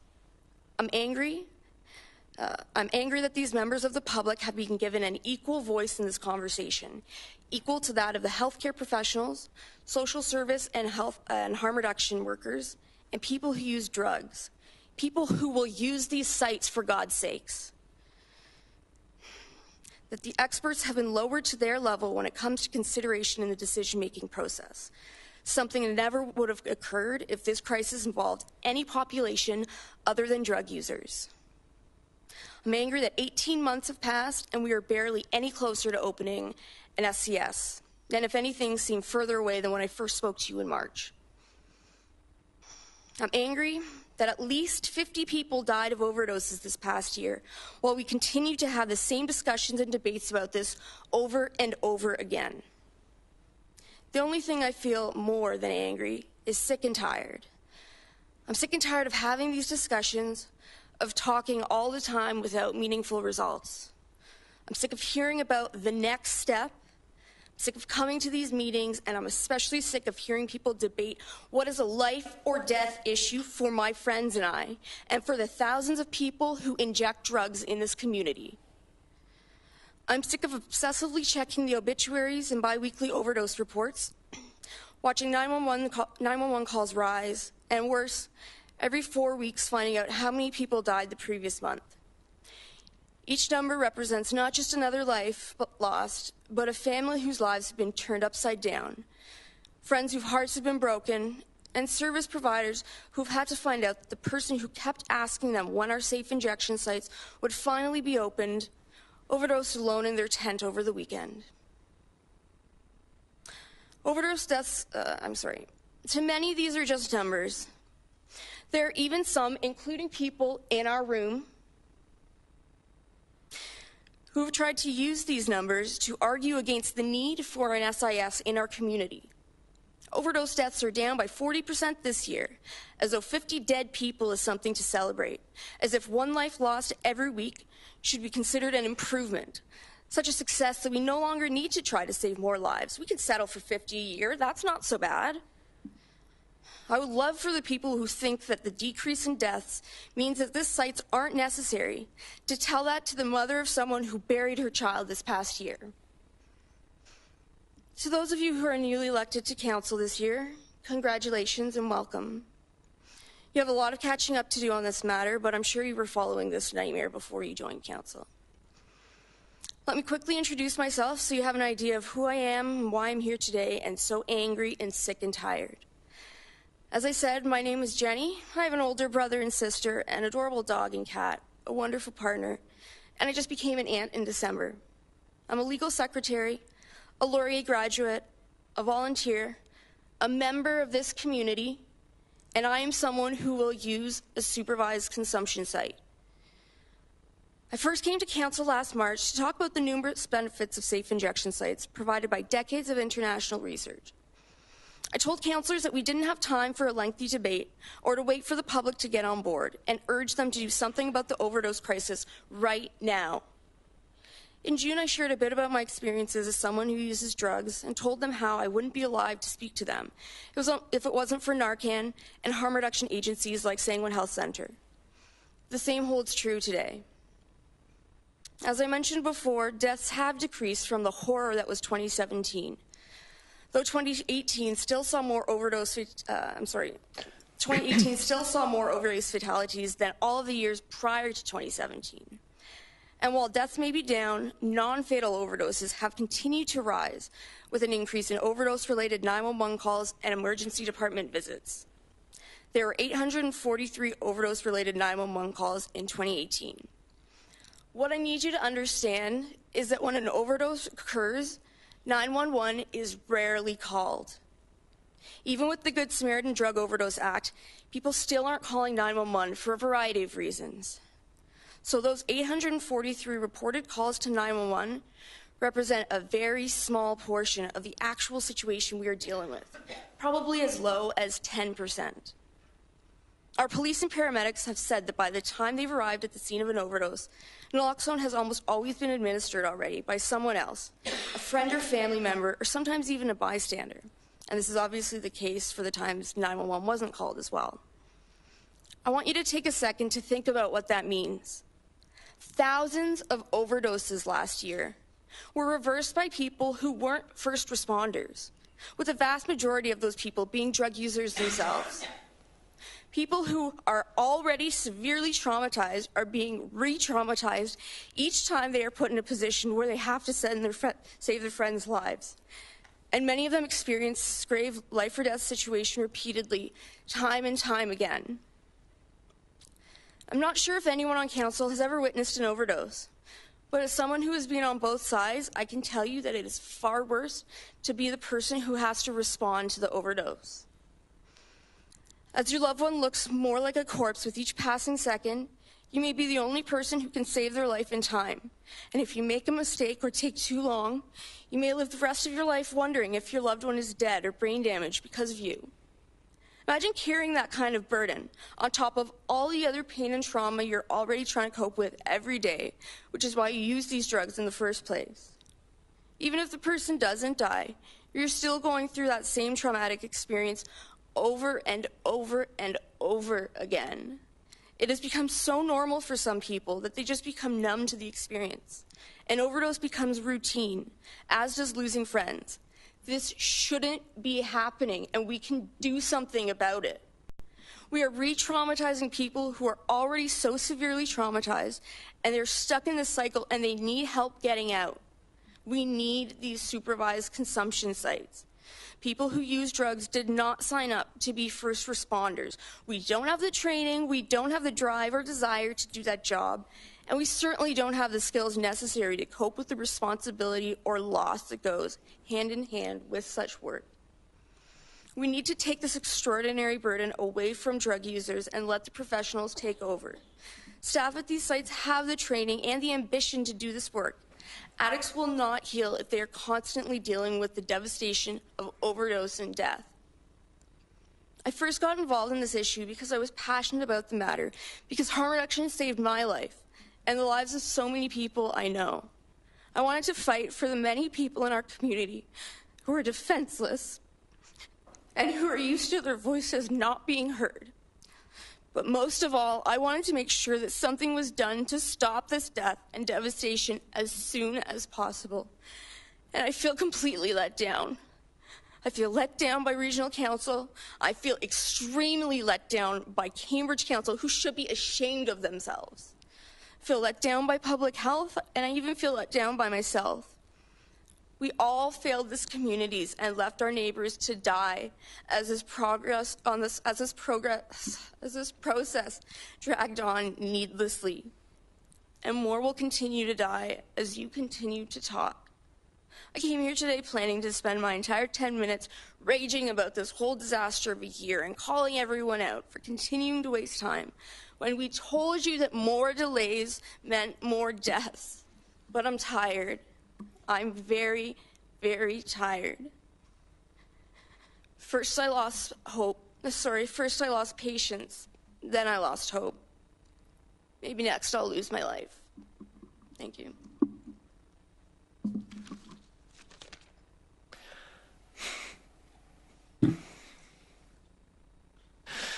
So, excuse me.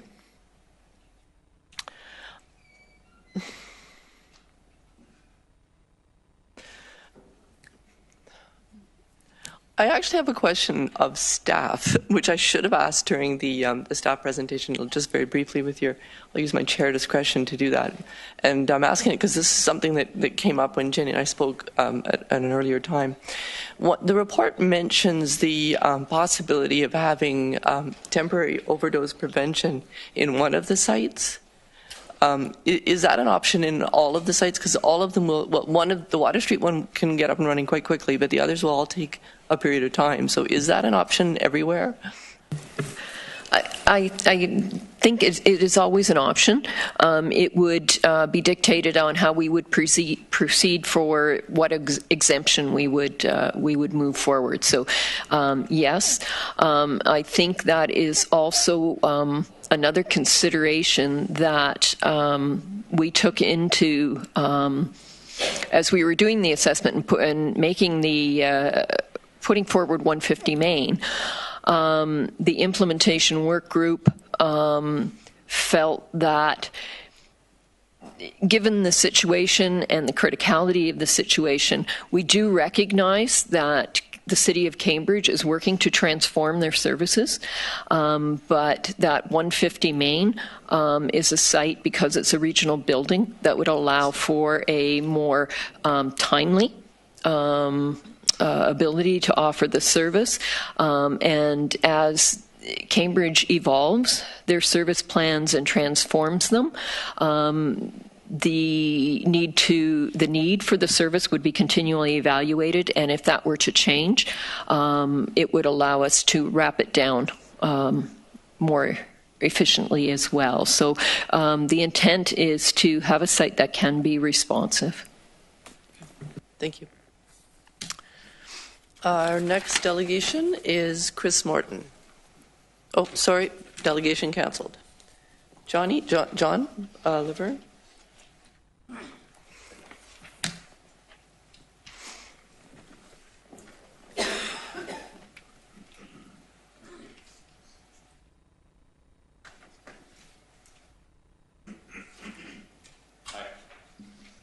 Get this back up here. So, hello. I'll be quick. Jenny summed up pretty much anything that I could hope to say, but I'll do my best. So yeah, my name is John Laverne. This is my third time addressing council about this issue, but for those that don't know me, I'm 31, I live in Kitchener, and I've injected opioids since I was 15 years old. I'm a peer outreach and support worker with Sanguine Health Centre, but I'm here to speak only on my own behalf. The last 18 months and foreseeable delay was and is unacceptable. I'm reasonably certain that it is no secret that this is a crisis and that it's taking real human lives in this community. And for the apparent sake of politics and to appease the ignorant and hateful, it hasn't been treated as one. For this to have been anything but a top priority issue is unacceptable. To put this on the back burner when the PCs took power was unacceptable. To repeatedly reopen the hospital debate when from day one the experts, service providers, and drug users all clearly said it wouldn't work was unacceptable.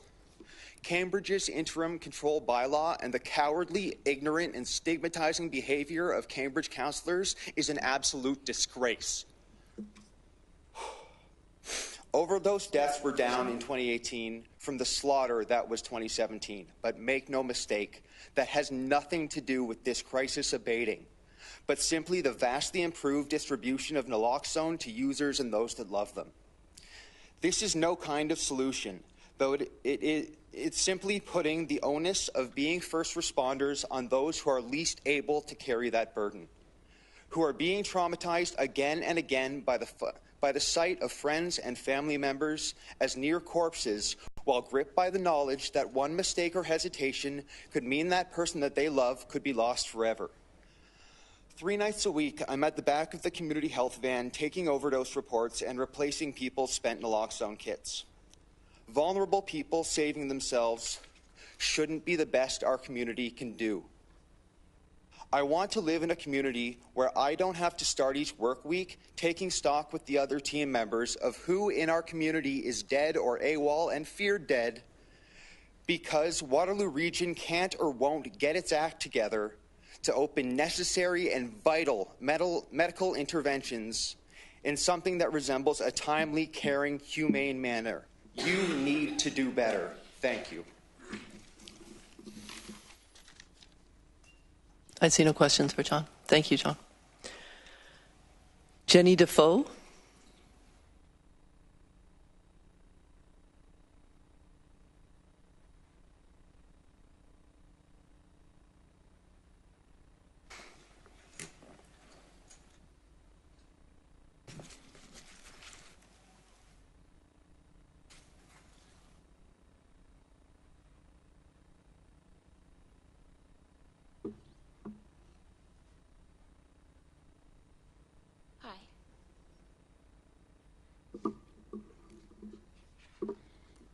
is Jenny DeVoe.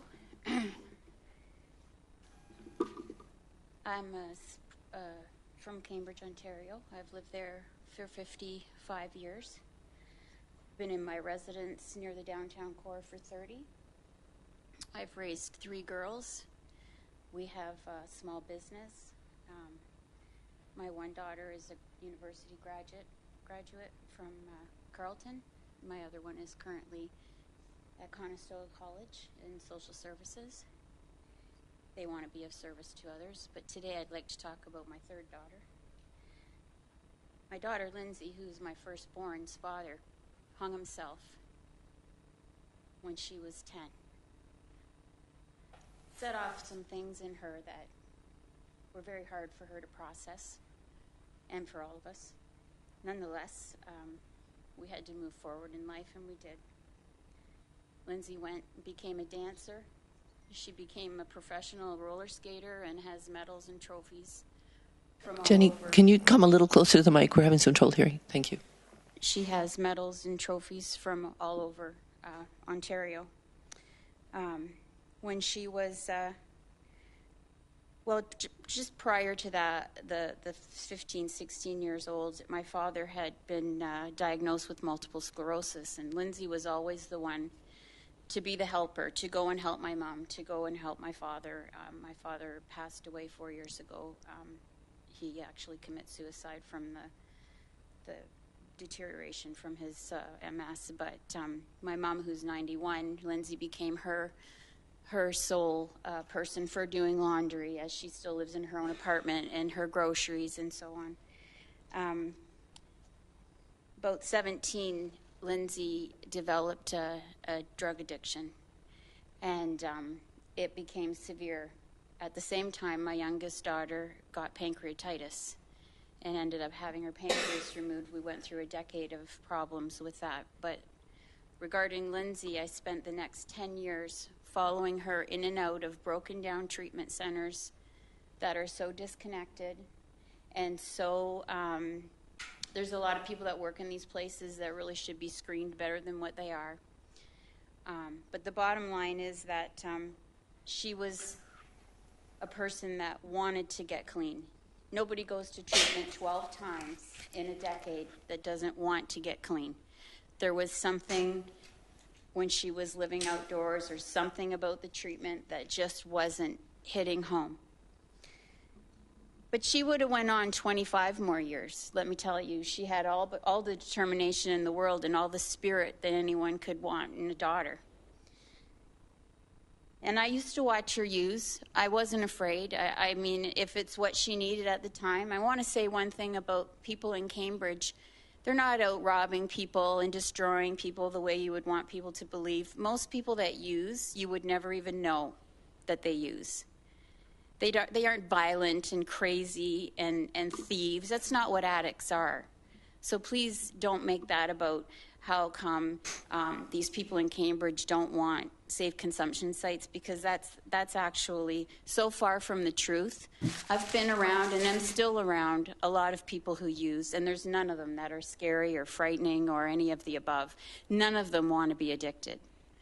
All right? Just know that.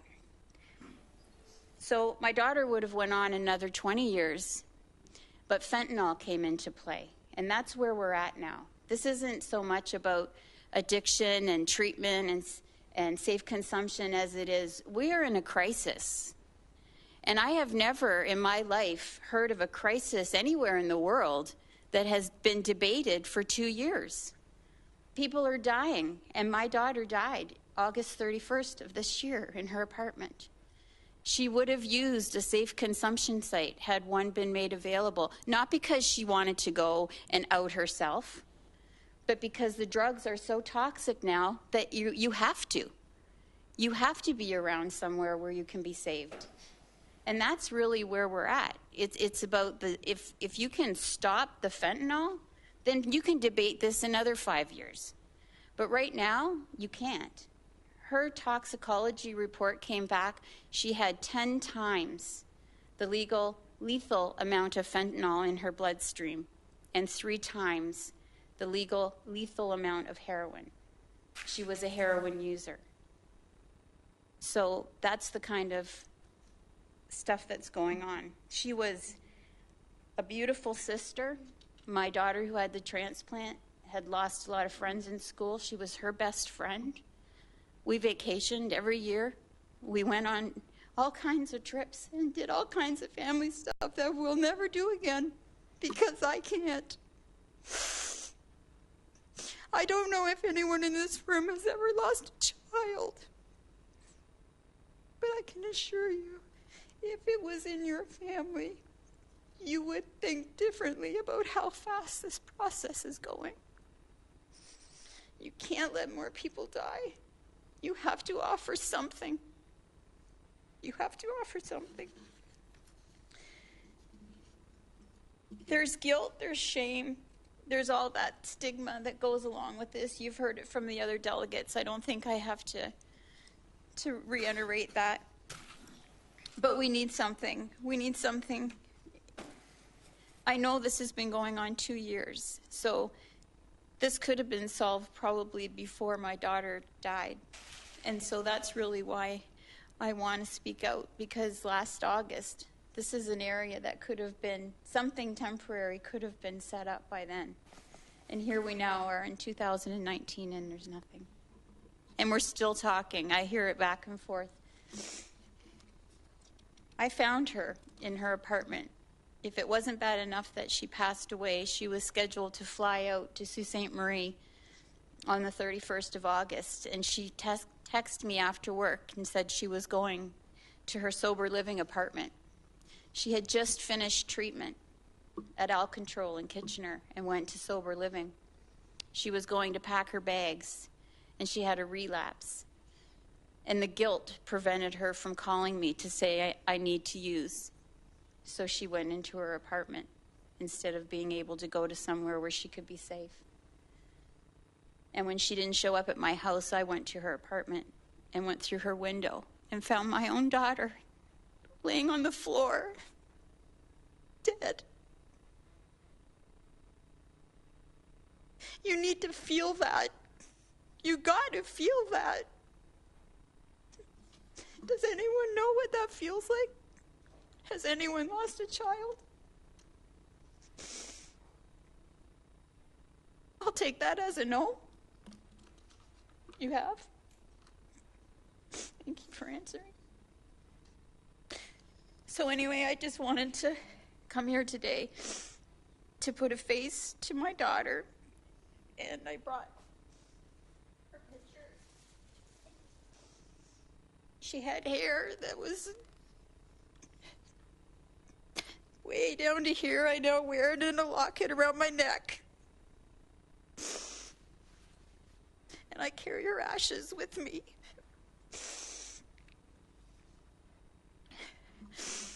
And that's really all I want to say, except when I was sitting over in my chair, I got very upset for a second because as the delegates are sitting here today and we have so much to say and it's so deep, it cuts so deep, and I look over and I see the mayor of my town texting on her phone instead of listening to what was being said. It was such an upset. Like, I don't know, but whenever I get the chance to rebel against you, next time I will. Hard. Thank you.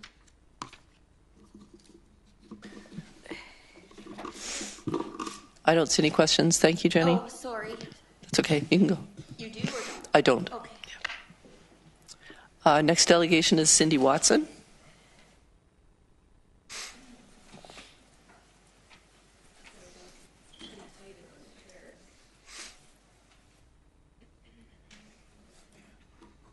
Okay, so I've been asked by the Waterloo Region District School Board to read a statement, the Muslim Academy, and on behalf of concerned parents and community members, and in that order.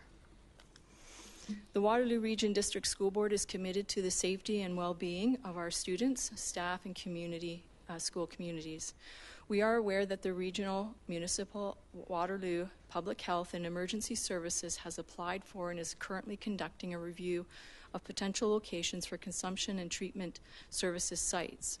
And as an active member of the Waterloo Region Integrated Drug Strategy, the Waterloo Region District School Board has consistently expressed our concerns and oppositions to any candidate location in the vicinity of a school. Staff have also voiced concerns specifically related to 150 Main Street, Cambridge candidate location, as it's located less than 200 meters from Central Public School. The Consumption and Treatment Services Application Guide, issued by the Ministry of Health and Long-Term Care in 2018, outlines that a proposed site cannot be located within close proximity of a licensed child care center, park, or school. As such, the Waterloo Region District School Board supports the motion approved by the Board of Trustees on September 4th, 2018, requesting that the Waterloo Region District School Board write a letter of concern to the Premier of Ontario and the Minister of Education about recent recommendations that would place supervised injection sites or supervised consumption sites within a short distance from public schools.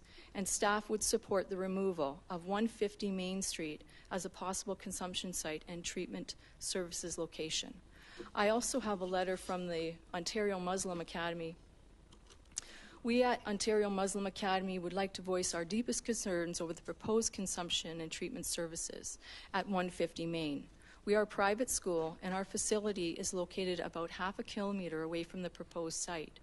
We believe that choosing a site in such close proximity to our facility would seriously endanger the safety and welfare of our students. We have about 150 full-time students from JK to 12 and about 200 students who attend our evening classes. The safety, welfare, and wholesome upbringing of our children in a healthy environment should be priority for all of us Canadians, especially people who are health professionals like you and educators like us. These children are the future of our nation, and having the site so close will only undermine the enormous effort that is being put in by everyone on a daily basis. We as administrators, teachers, and parents stand firmly against the chosen site. Since we acquired our facility about 2.5 years ago, we have had to deal with vandalism, theft, trespassing, needles, and other littering, overnight camping, etc. On many occasions, and the region's law enforcement is well aware of this, having a site so close to our school will not only increase these occurrences, but also implicitly encourage it. Anyone under the influence of any kind of drug is bound to exhibit irrational behavior, which is very hard for anyone to predict. Our students need us to feel safe and comfortable at the school, and all the parents and guardians who are dropping their children off need to feel that their children are safe. We do not have the resources to deal with unruly individuals who may enter our property under the influence of drugs and jeopardize the safety and well-being of our staff and students. It's our humble appeal and request to those involved in this process to reconsider their proposal and choose a more convenient location for the site away from schools, parks, and recreational areas where the most vulnerable are the children and youth. Thank you for your support. Sincerely, the management. And my presentation will be on community members and parents who have contacted me. So I would like to also state that the Cambridge trustees are in full agreement, Trustee Crystal Wetham and Jane Herring and myself. And we are here also representing children who don't have a voice at this table. According to Google Map, and thank you. According to Google Map, the proposed supervised consumption site, 150 Main, is 190 meters from Central Public School, which has before and after daycare, 600 meters from the Muslim Academy, next door to a church with children, regardless of how the church feels, and meters from Centennial Park. People who are addicted to drugs are people, and they need our help. But we must also do our due diligence and protect our children. They must come first, as per Cambridge's charter, Children's Charter. According to Public Health Report Folio 9, under Process to Identify, the province has defined a criteria selecting careful consideration to parks, schools, and child care centers. What do these criteria have in common? Children. Children attend schools, daycare, and parks. And they must come first, and we need to be their voice, and we need to protect them. Public health needs to search for another site. Cambridge Council adopted the Children's Charter of Rights. While families are responsible for raising their children, all levels of government, in partnership with the entire community, must devote a fair share of resources to provide families with support and social infrastructure to put the health and well-being of children first. And the charter also includes safe places and time to play, protection from neglect, abuse, and exposure to violence, both in and out of the home. The concern is that children will be exposed to public injecting, needle litter, aggressive behavior on their way to and from school, and this would be in direct violation of the charter.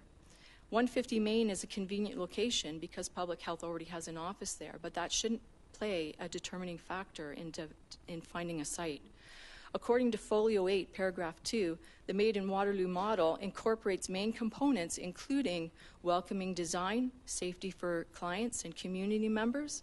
Will the region guarantee safety for clients and community members, for children at school, at daycare, at the parks? So we are asking you as a regional council not to ignore the ministry location criteria. You do have the resources. You do not have the resources to protect all the children at daycare, at school, at church, at the park, and you cannot make that promise to the community. According to Folio 6, 86% of drug users said they would or they might use a consumption site. The people of Cambridge deserve to know the breakdown of that 86%. The decision to spend over $1 million for the first year and an estimated cost of $750,000 annually cannot be made on a maybe. Stigma and not wanting to be seen were reasons that people who use drugs would not use the site. Putting a site so close to children will only serve to entrench the stigma, invite more community attention and criticism, and potential legal issues.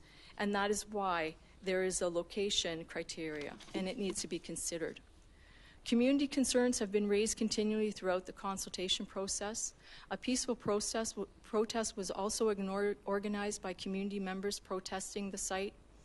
And Cambridge residents have no confidence in Phase 2 because they weren't, and they feel they weren't heard in Phase 2. They have no confidence, the ones who talk to me, in any advisory committee because they weren't heard in Phase 2. So I ask you now to please listen to the concerns and not allow a supervised injection site to be established at 150 Main. I have sent a letter to the provincial government on behalf of parents and community members sharing their concerns. The Waterloo Region District School Board of Trustees will be sending a letter of concern to the government, and I've also started an online petition. Thank you. One question for you, Cindy. Councillor Galloway? Oh, sorry, two. Starting with Councillor Galloway. Thank you, Madam Chair. Ms. Watson, I'm curious, the resolution from the school board, I'm assuming that there was a report associated with that recommendation that you are representing here today. And I'm just wondering what empirical evidence was used in the compilation of that report that school children are at risk by some distance criteria. I would assume that there was some evidence provided to the trustees to verify that school children would be at risk within a certain distance of a site. Okay. So in the past, I came as a delegation and I asked what would the concerns be, and I remember, and I think it was you, where you had said we don't know because it's not established yet. And so, because I had brought up what would some of the safety concerns be, I'm assuming that this council, this region, would have some of that information. But I can tell you that the federal and the provincial government have come up with this criteria, and they've obviously come up with it for a reason. The thing that we can all agree on is that in those three, whether it's a daycare, whether it's a church, or whether it's a school or a park, they have the common denominator, children. And so children who will be driving by and looking at whatever's happening, or potentially walking by, in my opinion, there's a risk. In the minds of people, there's a risk. And so even public health talked about second phase of consultation, looking at mitigating strategies. Why would you look at mitigating strategies if there was no risk? So in my mind, we need to protect children. I understand that, but I just assumed that there would have been some research or some reports that were relied on to confirm that there was risks associated. Your presentation talks about very specific risks to children due to a proximity factor to a site. I mean, there's perceived risks and there's real risks, and I'm assuming that there was some evidence used for real risks. Now, the needles and the activity is already taking place in the core area. Whether or not it would be exacerbated, made worse, more frequent. That's the issue that I think we're trying to deal with on the safety matter. Thank you. There is an example of a child who stepped on a needle, and though it wasn't in downtown Port, we do have lots of needles. We've found needles in parks. We've found needles. So they're there already. So the question I have is it made worse by the presence of a consumption site? Because if they're there already, well, that's an existing condition. We don't want to make it worse, obviously. So that's really what I'm trying to drill down on. How do we know, or how did the board know that it was going to be made worse by the presence of a site? I guess they're looking at Ryerson, and I can't speak for them. I told them I would read their information that they wanted to provide. But community members who have a computer can look at Ryerson and look at other examples where there is a site and there's still needle litter, and there's still aggressive behavior, and there's still public injecting. And so anyone who researches this particular topic can just assume that this could probably happen here as well. I think that the federal and provincial government asking public health, asking people to look at the criteria, there is an expectation that that's just not a mental exercise of just considering, but that those examples would be taken into consideration and probably involved in the decision making, moving the site away from parks and daycares and schools. Okay. A few more for you, Cindy. The next, Councillor McGarry. Thank you. And my question was actually asked by Tom, but it brought up, or Councillor Galloway, but just brought up one more consideration, and that's the crime reports, or the police reports of the crime in the area. And I know that the residents that have come to talk to myself and City Council are concerned about the increased calls around some of the hot spots for consumption. At the moment, the whole community is really a consumption site. But have you looked at some of the police reports about some of the increased crime on some of those sites that you were just referencing with the schools and where the kids are? I can say that on some of the community sites like Better Cambridge and Clean Cambridge, people are always posting personal experiences of whether it's needle litter or aggressive behavior or theft, that sort of thing. So, I mean, that is common. But I am predominantly here speaking for children who, they are a vulnerable population as well, and they need a voice.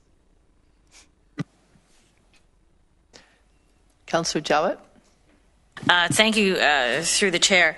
So I'm not sure who is best to answer this question, because I think you said some things, Cindy, and I think I'd heard sort of a different, maybe an opposition perspective when it comes to the danger of criminal activity in the core that we all know is very much evident. But what I'm trying to understand is the nature of an addict. I guess I'm not close enough to it to understand. So opiates make people quiet, want to go somewhere, right?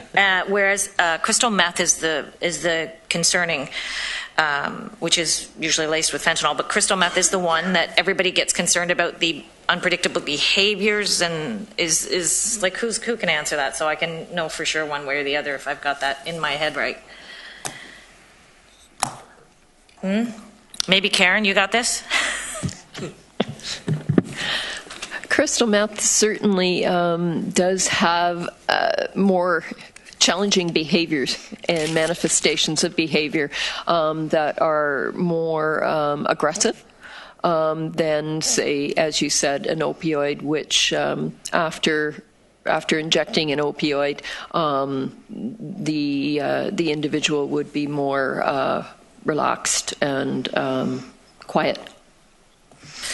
And so there's a bit of a fallacy there when we think we have an opioid crisis. We do, but there's also the other sort of nature of the addict portion, which is the crystal meth. And I think you were diplomatic when you said unpredictable. I'm not even sure, but I'm hearing that there's a lot more calls to police when there's, I guess, this crystal meth in play. So is that what you're referring to by risk specifically, Cindy, to some degree? I guess. I can't give expert opinion on criminality, things that are happening in the downtown core, but I can be a voice for those who are concerned and they're concerned for their children. And I think it's important that, the community of Cambridge, that they be listened to. This site is not a site that's palatable for the school board, for the Muslim Academy, for community, for parents, and a new site needs to be developed. And I would suggest that you would look at getting a new site as soon as possible, or revisiting the 40 sites that Better Cambridge provided, reconsidering those, and finding a site that is palatable to all and a balanced solution that would make everyone happy. Councillor Babanovich. Thank you, and thanks for coming in, Ms. Watson. I guess my question to you is, you started your presentation by indicating that you're here to speak for the students, for the children, and the concern for their well-being. And so I'm wondering what position you or the board have taken to speak for the other group of students, the group of students that we know that exist in your schools that have addictions, the ones that are overdosing from time to time. Is there a position that the board has taken on that? Yes. And that you've taken on that? Yes. Thank you so much for asking that question, because we know that our staff is involved in the drug strategy. I brought forward a motion to provide naloxone kits within our schools, and that was adopted. I know that our staff are diligent in teaching prevention, making sure that students understand the consequences, providing information, and we also have staff coming to board in the next little while, providing information about the drug strategy and what staff are proactively doing concerning this. But that's all one piece of it. We're also hearing there's a piece of the real life, day-to-day addictions that people, including students, are dealing with. Mm-hmm. And so my question is, do you not have an equal responsibility to be concerned for that group of people and making sure that they get the help that they need through the kind of facility that we're talking about?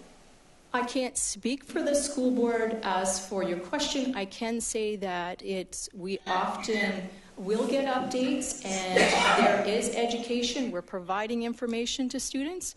We are doing, in my opinion, we are doing all that we can to support all of our students, and we need to make sure that as a region, we're listening. We are not, and again, I can't speak for them, but I don't think that they're suggesting don't have a supervised site, but just that this site is not the site. Thank you. And Councillor McGarry. Thank you. I just wanted to make a comment regarding lived experience as a former nurse on some of the behaviors from some of the those that are using different substances. And I would just go back to Councillor Jowett's ask and Karen Quigley-Hobbs' comment about the different effects that different drugs have on the users in the community. And from the parents that I've talked to around, especially in the high usage areas in downtown Galt, what the students are frightened of are those behaviors that are angry, shouting, community members that are obviously high on a substance. And very often in my lived experience as a nurse, the ones that came into the emergency and in intensive care units with an overdose situation were the most aggressive. I think those are the ones that are generating a lot of the concern around that downtown core. It's not just an opioid crisis. This is a crisis of a number of addictions in the community that are using different substances, but really and truly, some of the real aggressive behaviors, in my experience, have come from those using crystal meth. See no other questions. Thank you. Dan Clemens.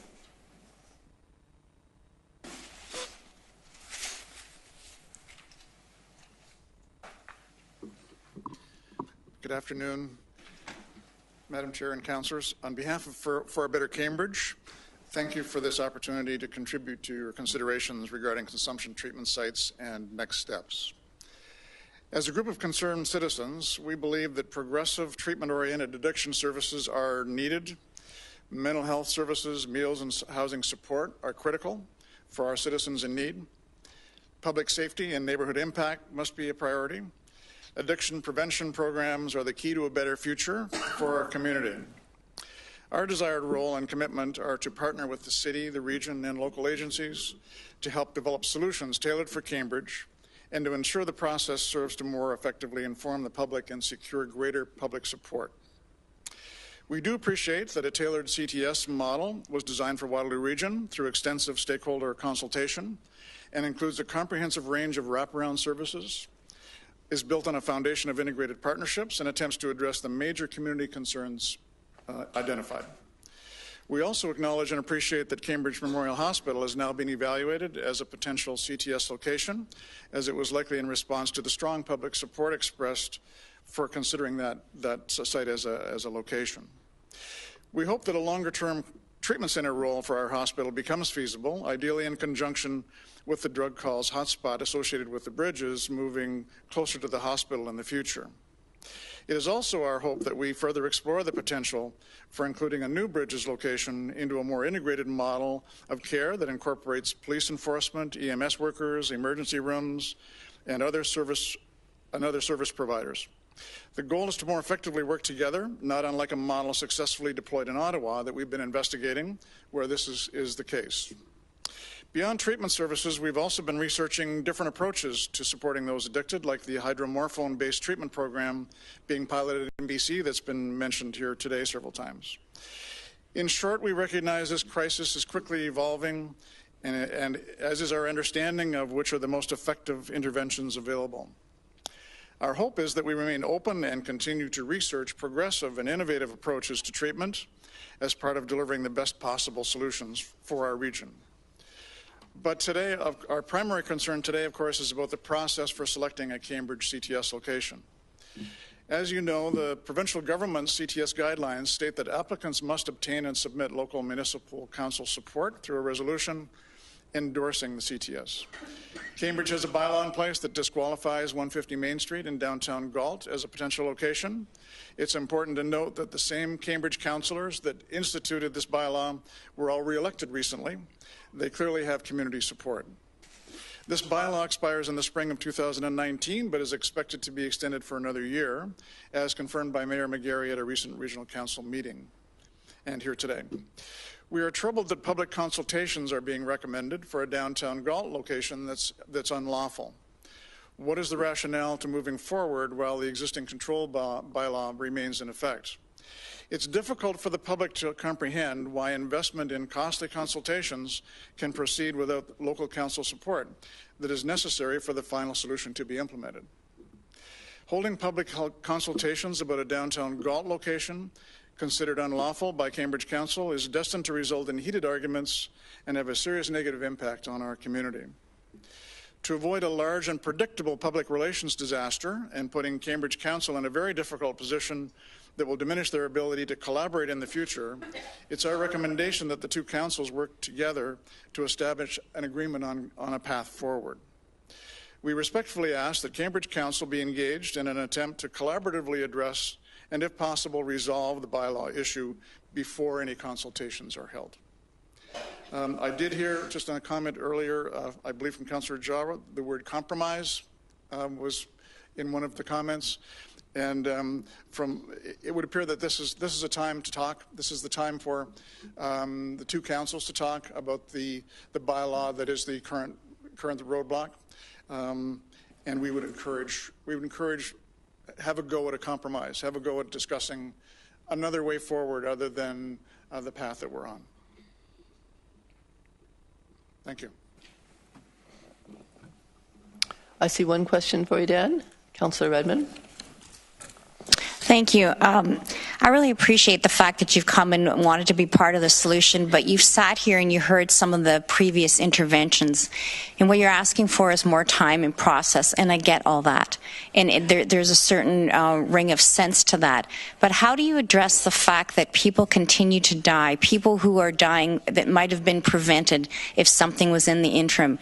Have you turned your thoughts at all to sort of the immediate needs versus sort of the longer term? So I'll try to pass on a sort of a consensus of the organization that I represent and the community that those people are representing.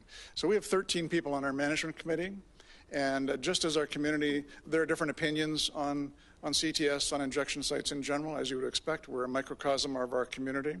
And there are those who really do support CTS and those who would be less inclined to do so. That's really not what we're trying to resolve. What we're trying to resolve is the process of a location. We support the Cambridge bylaw. We think that location, that there should be a better location. We're not convinced that a search has been done as aggressively as it could be. We don't believe that the Cambridge Council has been as engaged in that process of looking for a location. We think there is room for compromise in that area. And I think we should try that before we inflame the public by putting together public consultations. And their first question is going to be, well, why are we doing this? Because there's a bylaw that prevents it.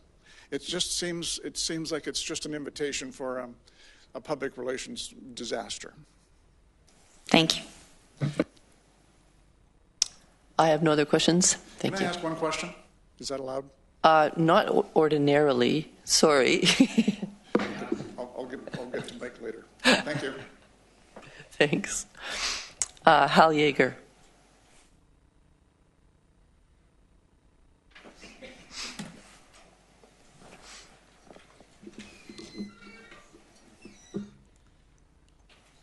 Thank you, councillors and staff, for your time and attention. My name is Hal Yeager, and I serve on the Old Berlin Town Neighborhood Association. In the midst of all the passionate debate over potential SIS, SCS, and now CTS sites, I heard two ideas that could make a consumption and treatment services site more palatable to immediate neighbors, and I would like to share them with you. 1. Locate the services in a multi-purpose site. Ensure that a standard array of the public enters and exits a selected building throughout the day for a range of purposes. One person might be buying flowers, another meeting a friend for coffee, a third getting a flu shot for the kids, while a fourth gets the help they need to handle and hopefully overcome their addiction. If the site serves a wide array of uses for all segments of a society, it will guarantee anonymity for all and can make both the clients of the consumption and treatment services and the general public feel safer. Please make this an absolute requirement in any site selection. 2, guarantee immediate neighbors that they will not be asked to disproportionately bear the costs of addressing our collective societal need. Public health has done an excellent job of awakening public sympathy to the suffering of drug users. More and more people are in support of this marginalized portion of our community. We now need to prove to the neighboring community that our caring will not come at their expense. Only when the neighbors know that they have nothing to fear will public consultation have any real possibility of success. Thank you. Thank you, Hal. Just wait one moment. Nope, not even Helen has a question for you. Thank you. Stephen Pedersen.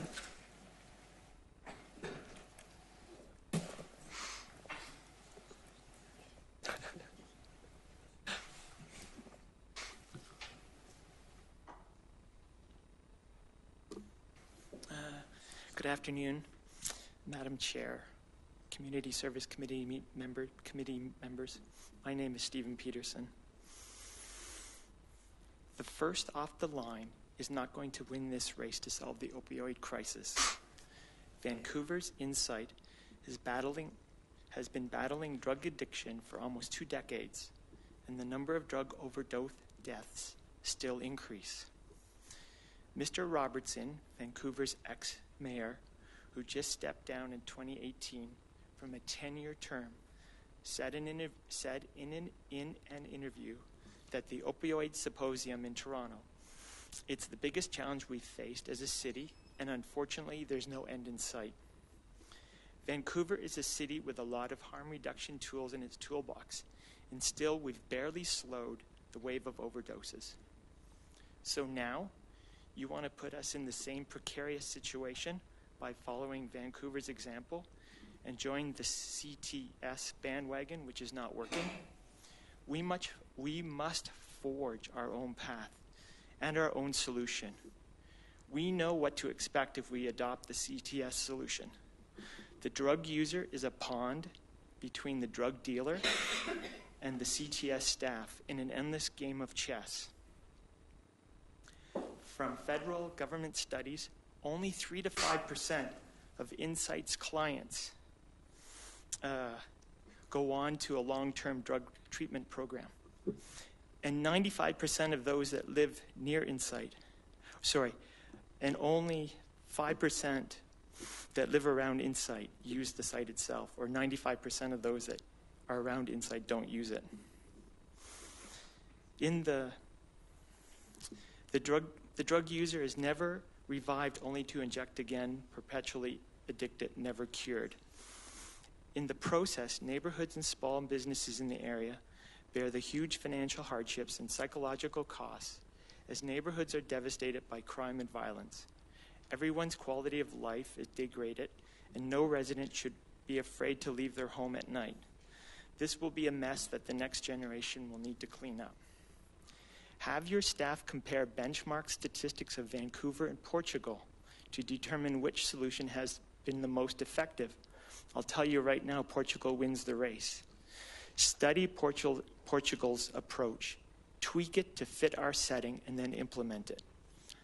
Apple's success is not that it races to bring a product first to market, but it studies what its competitors are doing and takes it one step further. Scott Anthony, managing partner of InnoSight, advises leaders to always look for a new technology and says you shouldn't be afraid of throwing away old business models. A true leader will say goodbye to the past and be able to let go completely. Please let go of the CTS model. Let's usher in a new day with a new solution. Portugal's solution effectively helps those that are addicted without devastating neighborhoods and businesses. Over the last 20 years or so, a significant number of cases across Canada have imposed liability on bars and restaurants when patrons leave their establishment in an intoxicated condition and end up harming themselves or others. Will the region of Waterloo be liable legally for any injuries sustained by a CTS client that gets hurt after injecting drugs? At an informal meeting at the Kitchener Library this past summer, regarding the CTS, we were told both by Chief Larkin and a public health staff member that the studies indicate there will be no raise in crime due to the site. In a neighborhood crime prevention meeting that was held for our neighborhood in the fall, a representative from the Waterloo Regional Police Services stated they are seeing an increase in crime and violence fueled by increased drug use. From a December 12th article in the Calgary Herald, let me quote Chief Steve Barlow.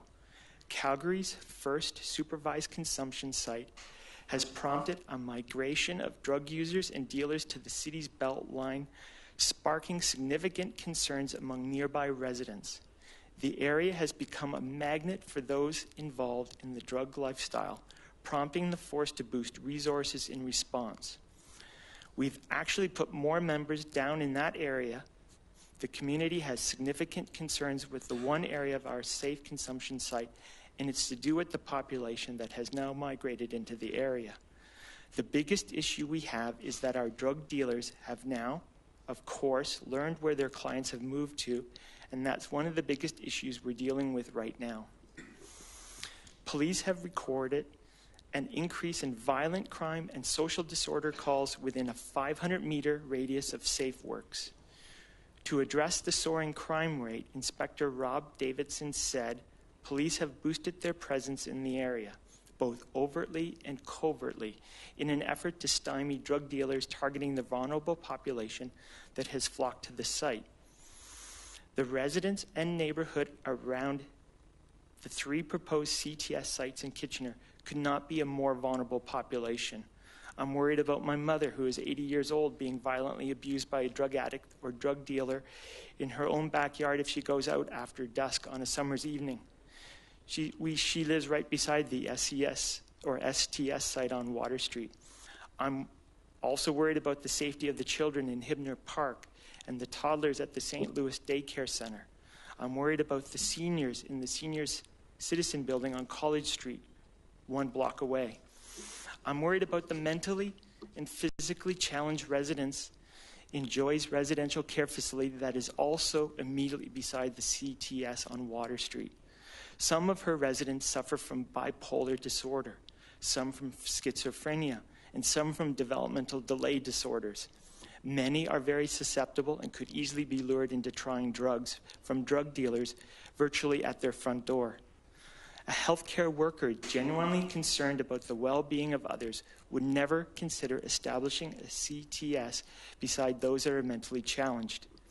If Grand River Hospital is afraid that a CTS program would be a significant risk to those enrolled in their withdrawal management program, then would not those that are mentally challenged equally be at risk?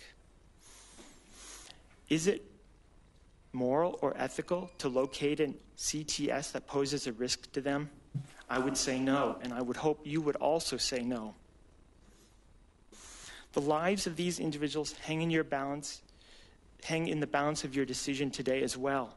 Please remember all of the 3 Kitchener sites are within 200 meters of the St. Louis Child Care Center and Hibner Park.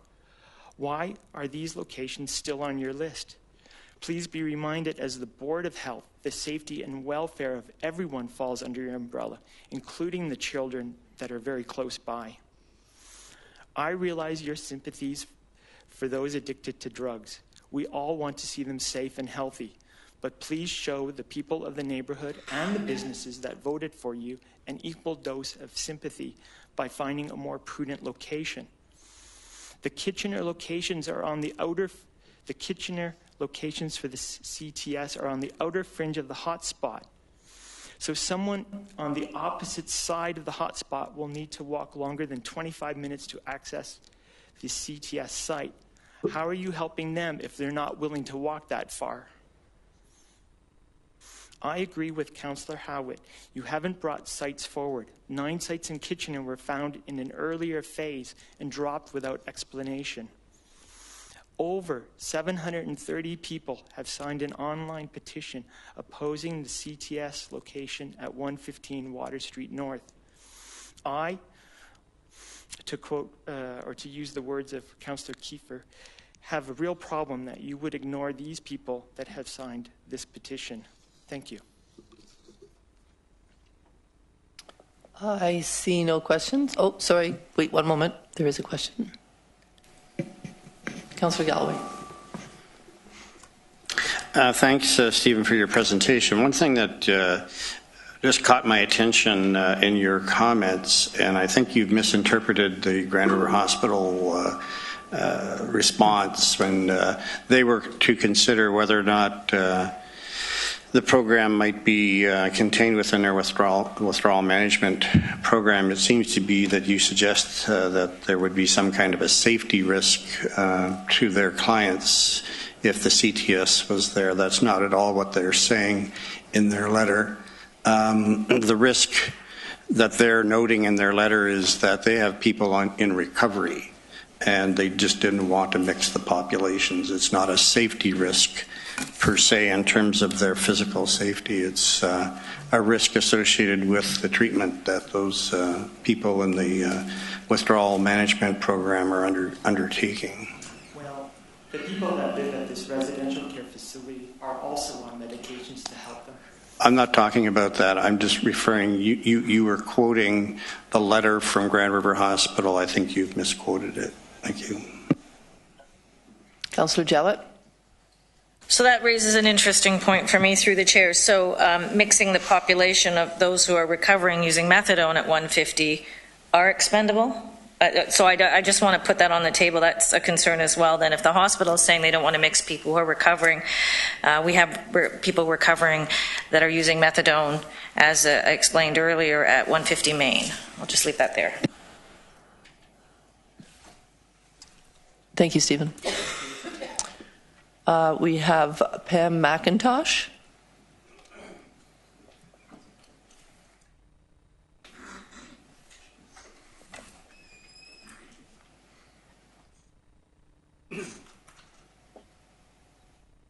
Hello, Madam Chair and members of Council.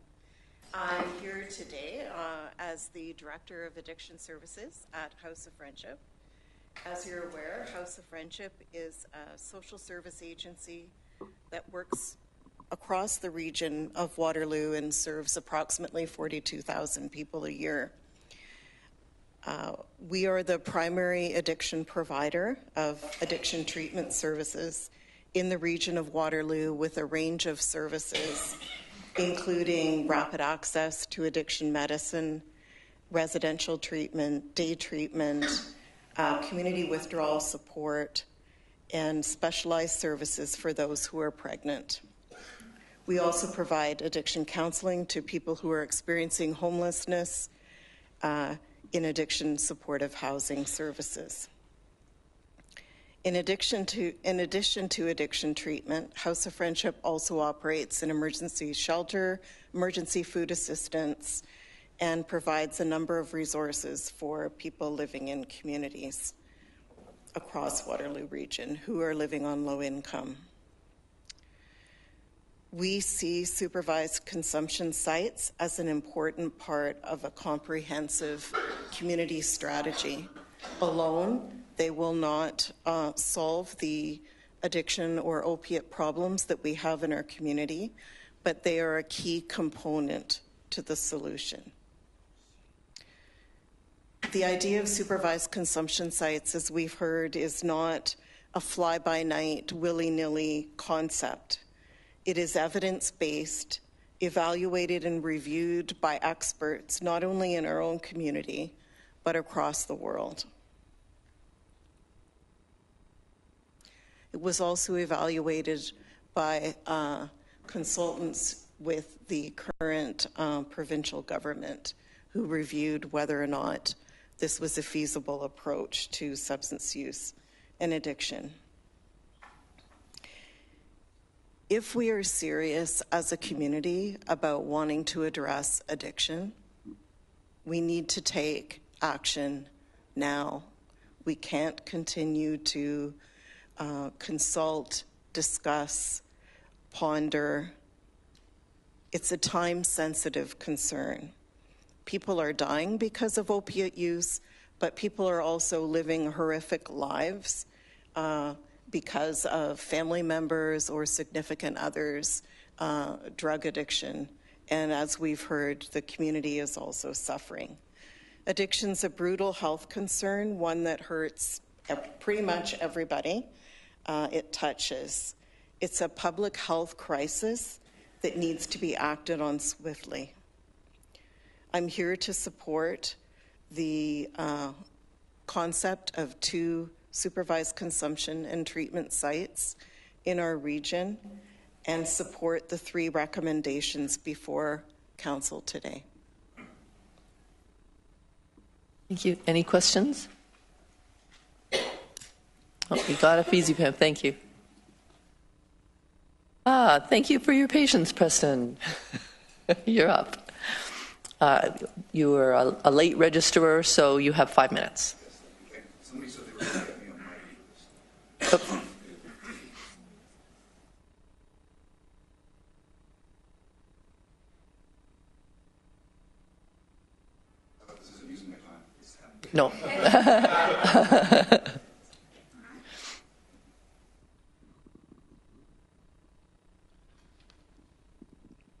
Thank you, Madam Chair, committee members, staff, and other delegates. I'm the Reverend Dr. Preston Parsons, and I'm the relatively newly appointed director of St. John the Evangelist, which is in downtown Kitchener. And so if you're wondering why I might be here speaking on this particular issue, let me just give you a bit of background. It arose for two reasons. The first was a letter that was written to the record when there was another site that was being proposed that was near St. John's. And the letter said, "Would a church really want a supervised injection site nearby?" ?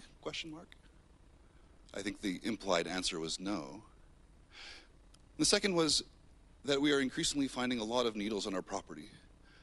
And this is a safety issue for us because we have people who need to clean up our property and to take those needles away. Actually, Kitchener has been helpful with that, but it's happening often enough that we just have to often do it ourselves. And so we underwent a bit of a process to figure out, well, what do we actually think about the idea of a supervised injection site, not only in Kitchener, but even nearby the church. And what we decided was that we would indeed, in good conscience, support a supervised injection site, a supervised consumption site, as nearby as across the street from us as is proposed as one of the possible sites. The reason we decided that was for two reasons. One was for safety, and the second one was for the sake of human dignity. I know safety is a bit of a hot button as a topic to bring up here today, but the safety that we are concerned about is, in part, the safety of our volunteers who clean up these used needles that we're finding on our property increasingly. Because what we understand from what the research tells us is that when there are supervised consumption sites nearby, needle litter goes down significantly. But the second one I think is probably more important is that we're deeply concerned about the safety of our neighbors. I'm afraid, I'm beginning to know, I'm relatively new at St. John's, but I've been getting to know people in the neighborhood. I'm getting to know the people who come and inject even on our property. They've all been actually quite gentle and actually quite friendly, and I can bug them about leaving their beer cans behind. But as I get to know them, I'm becoming deeply concerned that it might be that I show up at St. John's one morning to a dead person in our garden. We are deeply concerned about the safety of our neighbors. And we would like them to have safe places to inject and to not find themselves overdosing by themselves. The second reason why we support a supervised injection site nearby is for the sake of human dignity. It is hardly dignified to find yourself in such desperate condition that you are injecting yourself in our garden, in our back lane, or in a park. This is not something that contributes to human dignity. And we know that if we increase human dignity by giving people opportunities to safely inject, that this is a good step towards developing the sorts of self-confidence that might even result in things like recovery. Those are the two reasons for us at St. John's that we have decided that we do support a supervised consumption site as close as across the street. The safety of our neighbors, safety of our friends, the safety of our parishioners, and for the sake of the human dignity of others. I hope it's okay for me to address a few things that have come up. I mean, one, in terms of this specific report, we're very glad that hospitals have dropped off the list. We kind of know, the research tells us that hospitals don't work the way we like them to work. So as far as this report, we're very glad that that has dropped off the list. As far as the question of whether other more controversial neighborhoods who are responding to this question about whether they'd like one in their neighborhood, what's the harm of additional consultation? The only thing that might happen is that you might hear more voices that you haven't heard yet. And certainly this would be a good idea. In fact, targeted consultations just seem to me a really good way to bring out those people who may not be so accustomed to using their voice as loudly as others. Does the report cover all all bases. Well, of course not. But that's not a good reason to dismiss this report as it is. It simply tells us that there's more work to be done once we get this going. Should we be concerned about people who are injecting on their own and wouldn't use a consumption site? Of course we should. But that's not a good reason to throw this report as it is. That would be like saying, we don't want Jose Bautista on our team. He only hits home runs. He doesn't hit enough singles. Well, no. Put Jose Bautista on your team and then find the guy who hits the singles. No report is going to do everything, but we can move this report forward for what it actually does do, worry about what it doesn't do in the near future.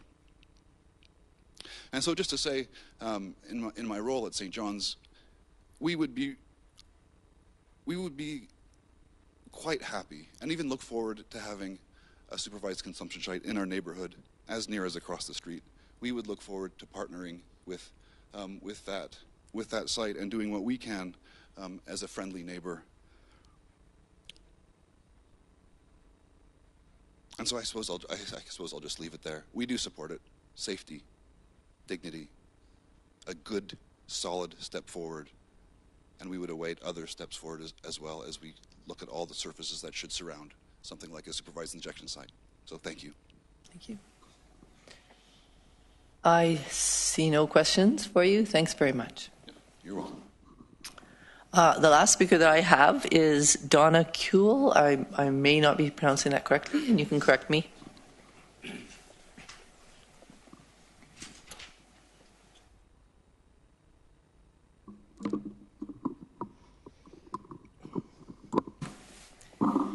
Thank you to the Council, and thank you for all of the work that the Community Services have done to bring forward this report about a site. Can everybody hear me? Thank you. I live on Erin Street, which is close to the proposed sites. I live in a historic area, a heritage conservation district. I live close to a small park, the oldest in Kitchener. I live 2 blocks from the center of the square. I live 2 blocks from a public school. I live in a neighborhood that has overcome past difficulties since I moved there in the 1970s. It's now a thriving mix, I should say a diverse mix, of young families, seniors, and all ages in between, as well as a number of small businesses. I also seem to live in a popular neighborhood now. On a note of humor, I seem to get a lot of real estate calls asking if I want to sell my home. They must know I'm a senior. Or at least they did call until about last September. And I live 2 or 3 blocks from the 3 proposed consumption and treatment sites in Kitchener. I don't have any solutions for this drug problem, and I wish I did, but a support system is obviously needed for people who have issues. I also know that people living near those proposed sites are very afraid.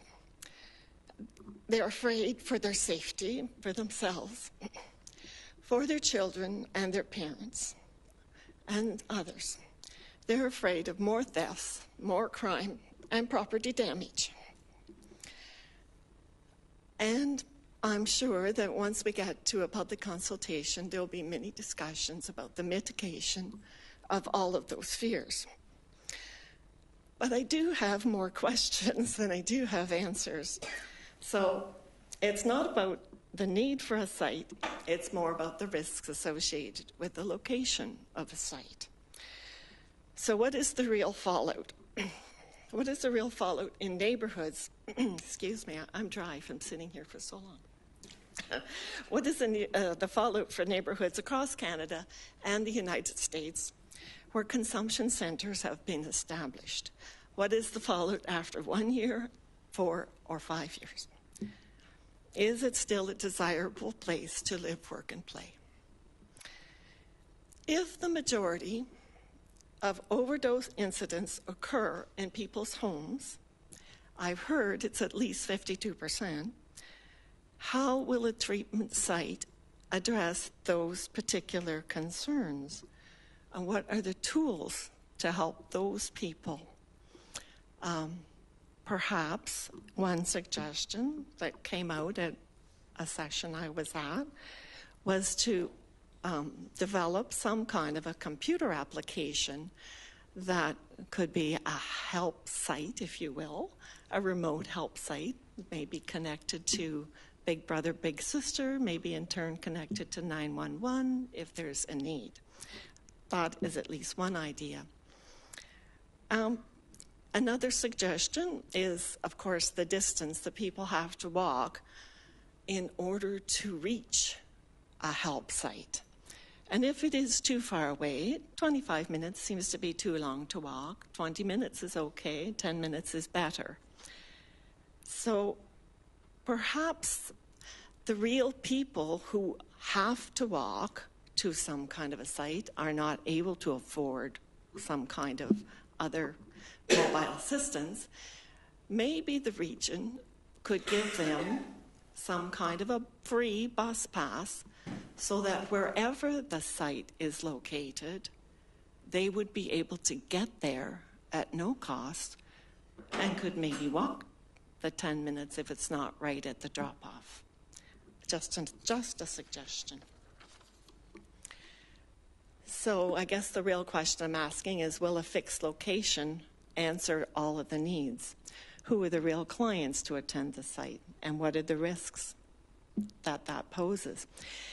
One question that occurred to me is, if clients or users are afraid of being centered out, for want of a better word, will a site dedicated to consumption services really achieve that end or that aim?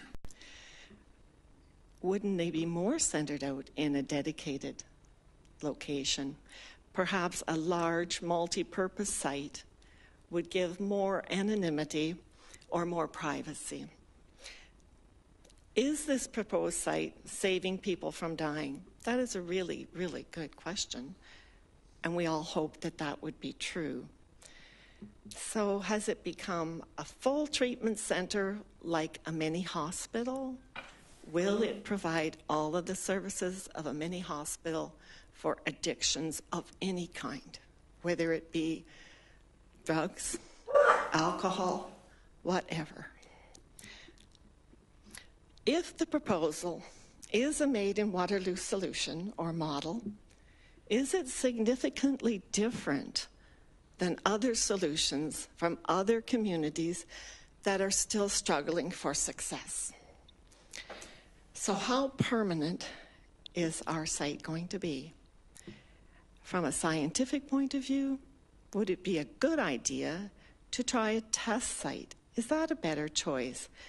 And could the results from that be more evidence-based on what is really needed? So perhaps a portable building, not a mobile, a portable building, more like a school would use for classrooms, would be some kind of a solution, at least to test out the model. It would be easily moved. It would allow for more analysis before something became permanent, and it would save a lot of time and a lot of money. Thank you. Thank you. Any questions for Donna? I see. Oh, sorry. Thank you. I do see one. Councillor McGarry. Thank you. It was just, I just wanted to clarify from the delegation. Were you thinking of school portables? Was that the model you were doing, like a temporary site that would be based on the model like a school portable? Is that what you meant? That is exactly what I was suggesting. Thank you. Because it is easily acquired and available. Thank you. You're welcome. Thank you. Thank you. That was our last registered speaker. Is there anyone else who would like to speak?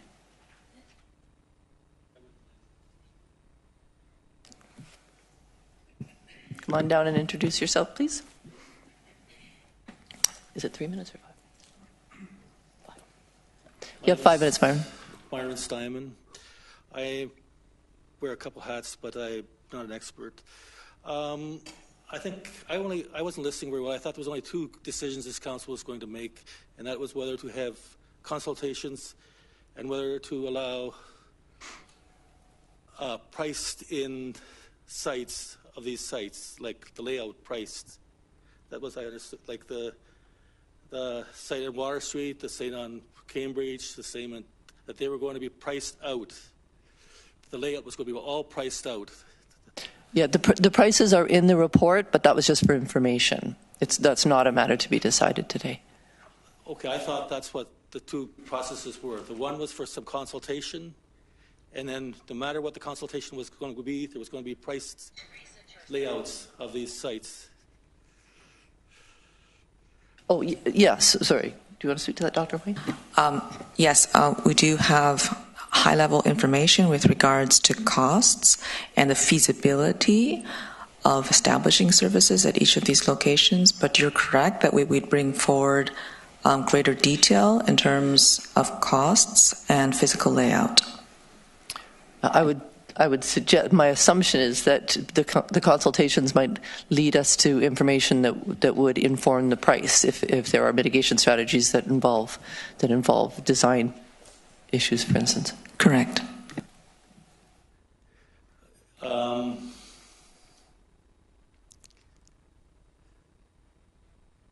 This just doesn't help me. I'm sorry. This recommendation doesn't help me. I thought there was a proposal to bring in the cost of a layout of these three sites. The cost was going to be the layout of these three sites. That was part of the second.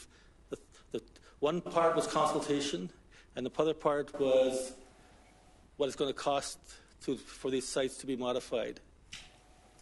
Is that right? We have the high-level costs. Some mockery on the consultations if you already have going to price the locations, isn't it? Sorry, Myron, I might not be understanding you. The purpose of the consultations is for public health to gather information around mitigation strategies that might have an impact on the price. And then what's the second part of that? Of our recommendation today? Yes. There's two pieces.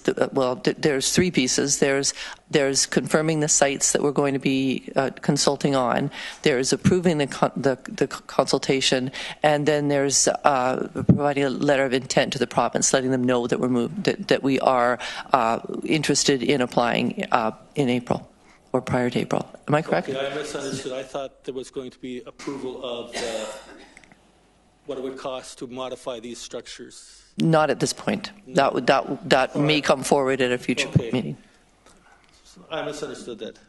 I thought there was going to be a layout made of these sites, and it was going to be costed all out, and that's not the situation. Not at this point of the process, no. No, thank you. Thanks, Myron.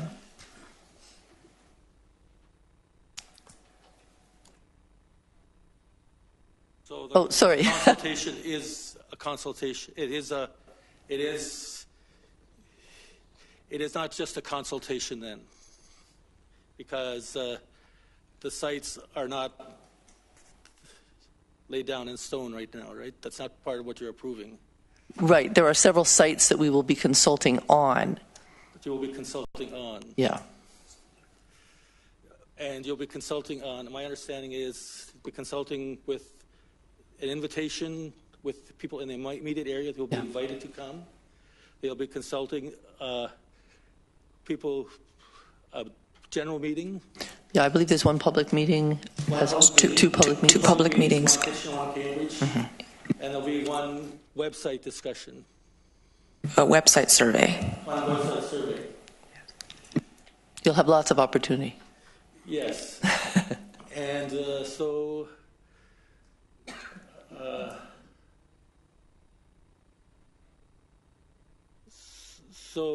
there is no decision made on a specific site at this council's not making a decision. No, not today. Not today, no. No. Okay. So Some of the delegates seem to think that that was the case.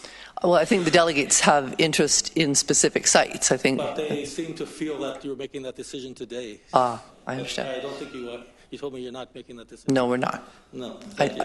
Thanks, Marvin. I believe there was someone else who wanted to speak.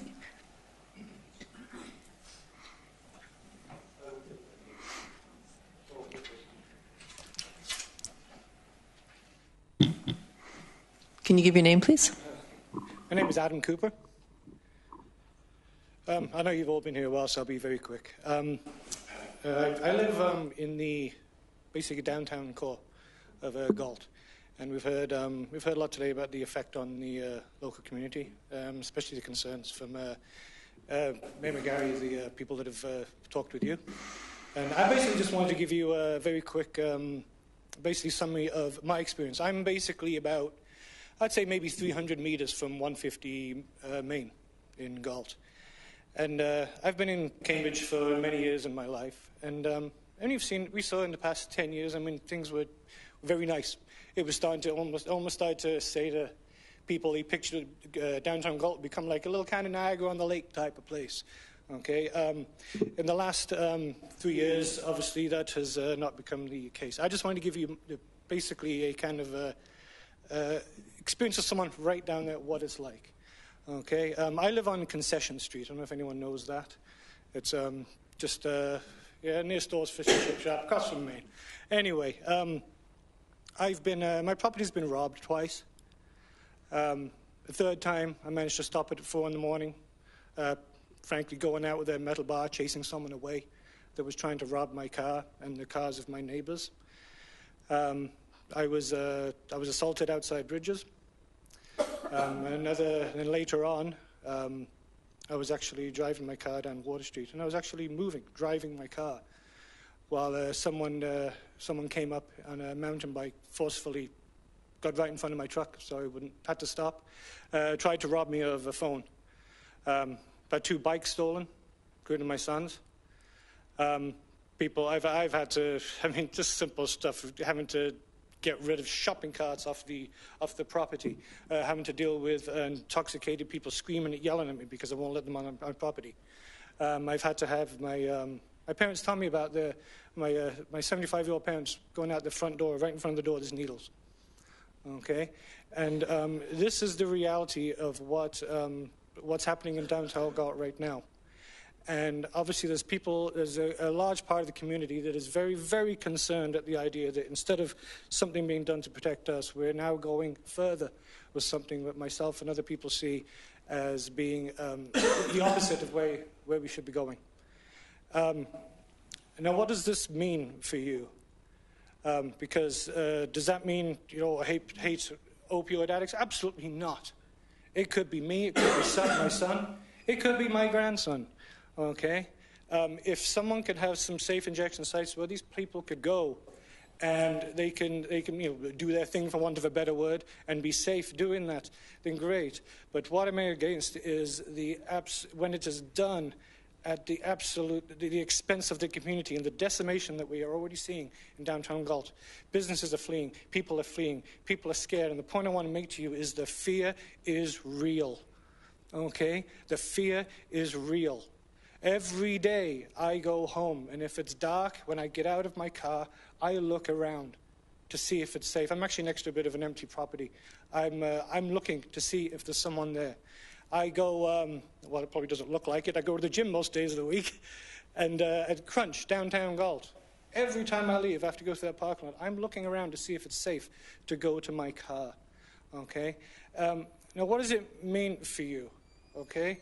It means you've got 2 conflicting sides here that is never going to work together. If you've got an SIS site and it comes at the expense of the community, the way has been demonstrated in downtown Galt, it will never work, because you are going to have a fight on your hands. Okay? There is a growing community of people that I talk to regularly that are tired of this.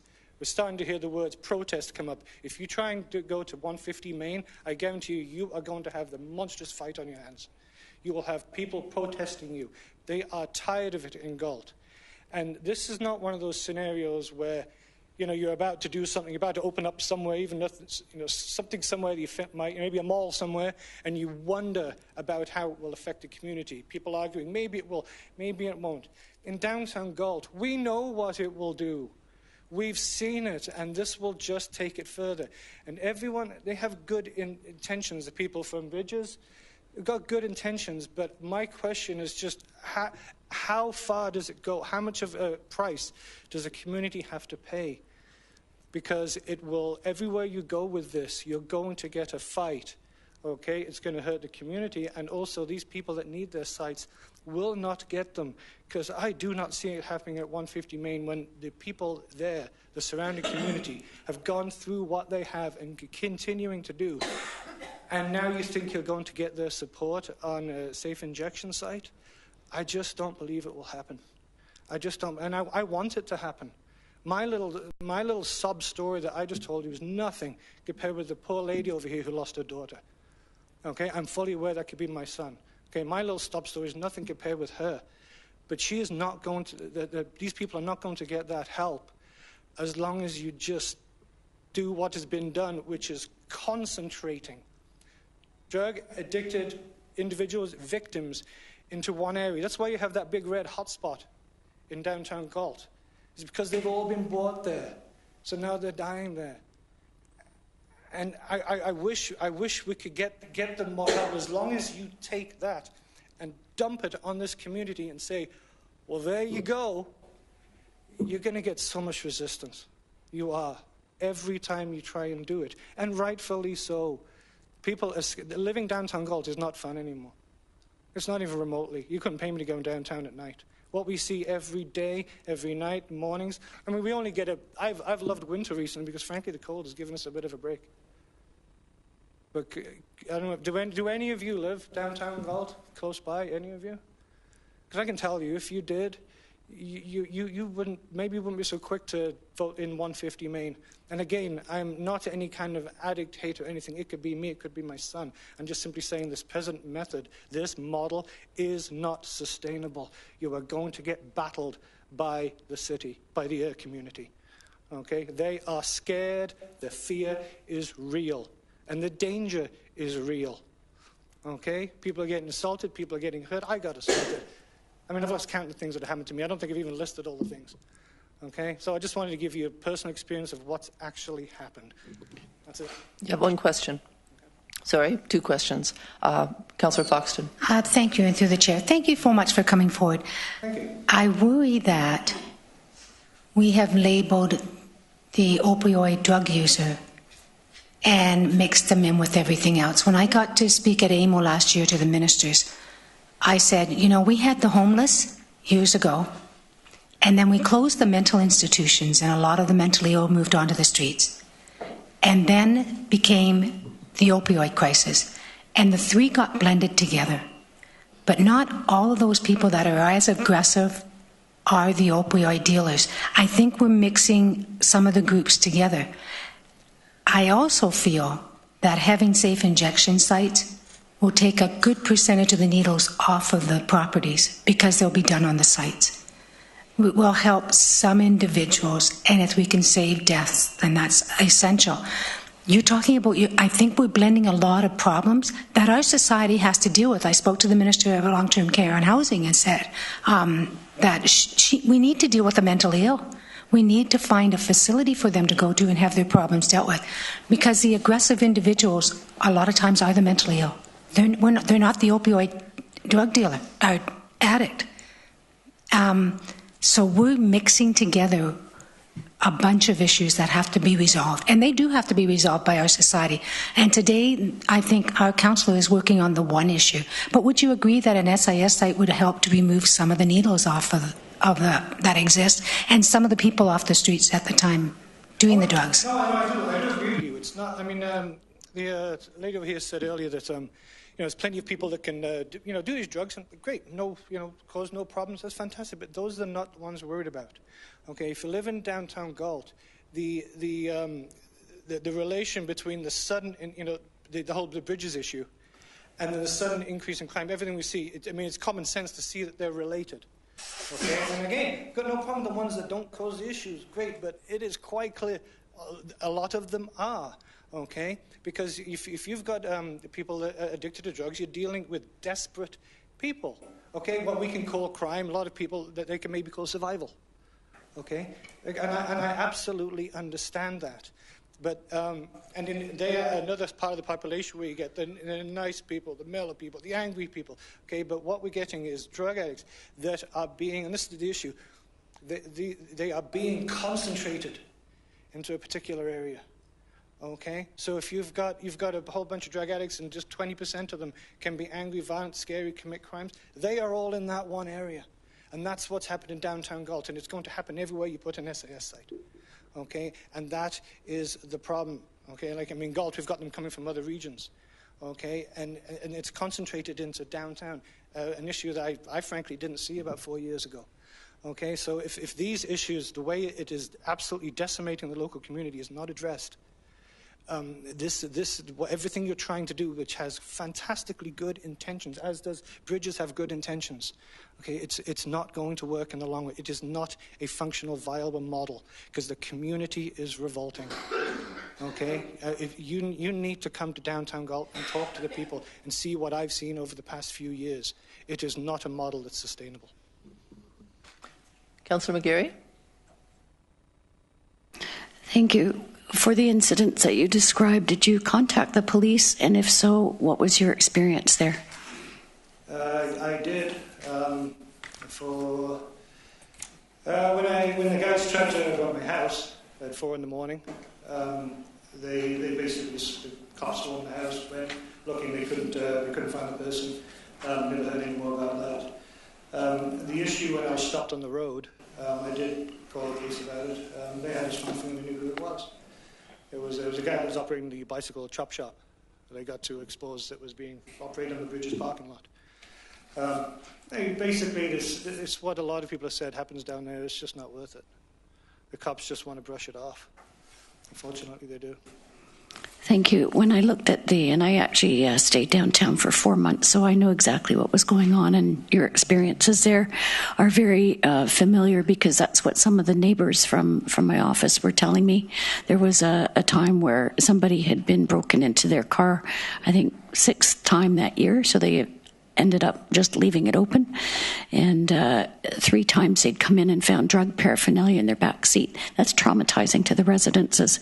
But when I looked at the call reports from the police about the crime and the calls for crime and theft, there was that ring around where the highest drug use was, and I think that's what we're hearing from residents today. It's not necessarily that people are using close by. It's the theft and the crime that happens in order to support the purchase of drugs. Again, it's compared with other people's stories of deaths and overdoses. Stolen bikes and stuff isn't too big a deal. But when you see just how much of that is going on, it really wears the community down. When you have the police, the officer that actually came to talk to me and says, "Oh God, we go down there, we see someone that didn't have a bike, the next day they got 2. They can't do anything about it. There's nothing they can do. Prove it they stole it. There's just, it's like a rampant black market business going around of people's property being stolen. My parents live around the corner from me. They went to the back of their house, and there was some lady there going through their stuff. Her excuse was she was lost. Apparently you find your house by going into someone's backyard, I suppose. But it's a crazy situation, and you guys that are not living around it need to know what it's like, and this is going to come wherever you put an SAS site, especially in downtown Galt. We're so used to it now that you are going to get a massive resistance if you try and put it there. And apparently, according to your requirements, you need the community support on this. You're not going to get it. It's the way it is, and it's for good reason. It's not being against SIS, it's being against what comes with it that is not being addressed. It is the absolute destruction of the community. Downtown Galt is a shadow of what it was a few years ago, and it is continuing. There is nothing to say that that's going to change. And, it's driven me to come here. So, there you go. Councillor Jawa. Thank you, through the chair. So have you heard of the website called Find My Bike? You have, eh? Okay, so you're familiar with the continuous reporting of a bike and some of the proactive things that I know this doesn't always help once you've already lost your bike, but if you do get another bike, he's been very good about putting... So he has put some good information up there, and I know that there's a bike store owner that's been contributing to it, and it doesn't help if there's bolt cutters there, but there are some good tips there, and I know that's not as helpful once you've lost your bikes. It's just people that are trying to survive by doing this. Obviously, there's a market out there for people that will buy these bikes, and someone that's out there who wants their drugs. It's a quick, easy, simple thing to do. Is take someone's bike, go get $50 for it. So do you know how many bikes have been stolen from the Corps? The last report I got was between 500 and 700. I was going to say 100. Yeah. Okay. Thank you. That's just the bikes. I mean, there's the police officer I talked to said there's people at sheds that were just cleared out. They don't even put stuff in the sheds because they get broken into, taken.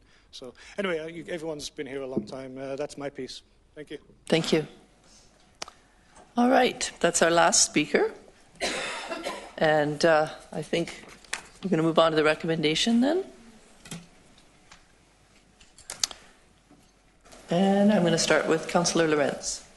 Thank you, Madam Chair. I'd like to move the recommendation and get it out on the table for discussion and eventual approval. Seconded by Councillor Strickland.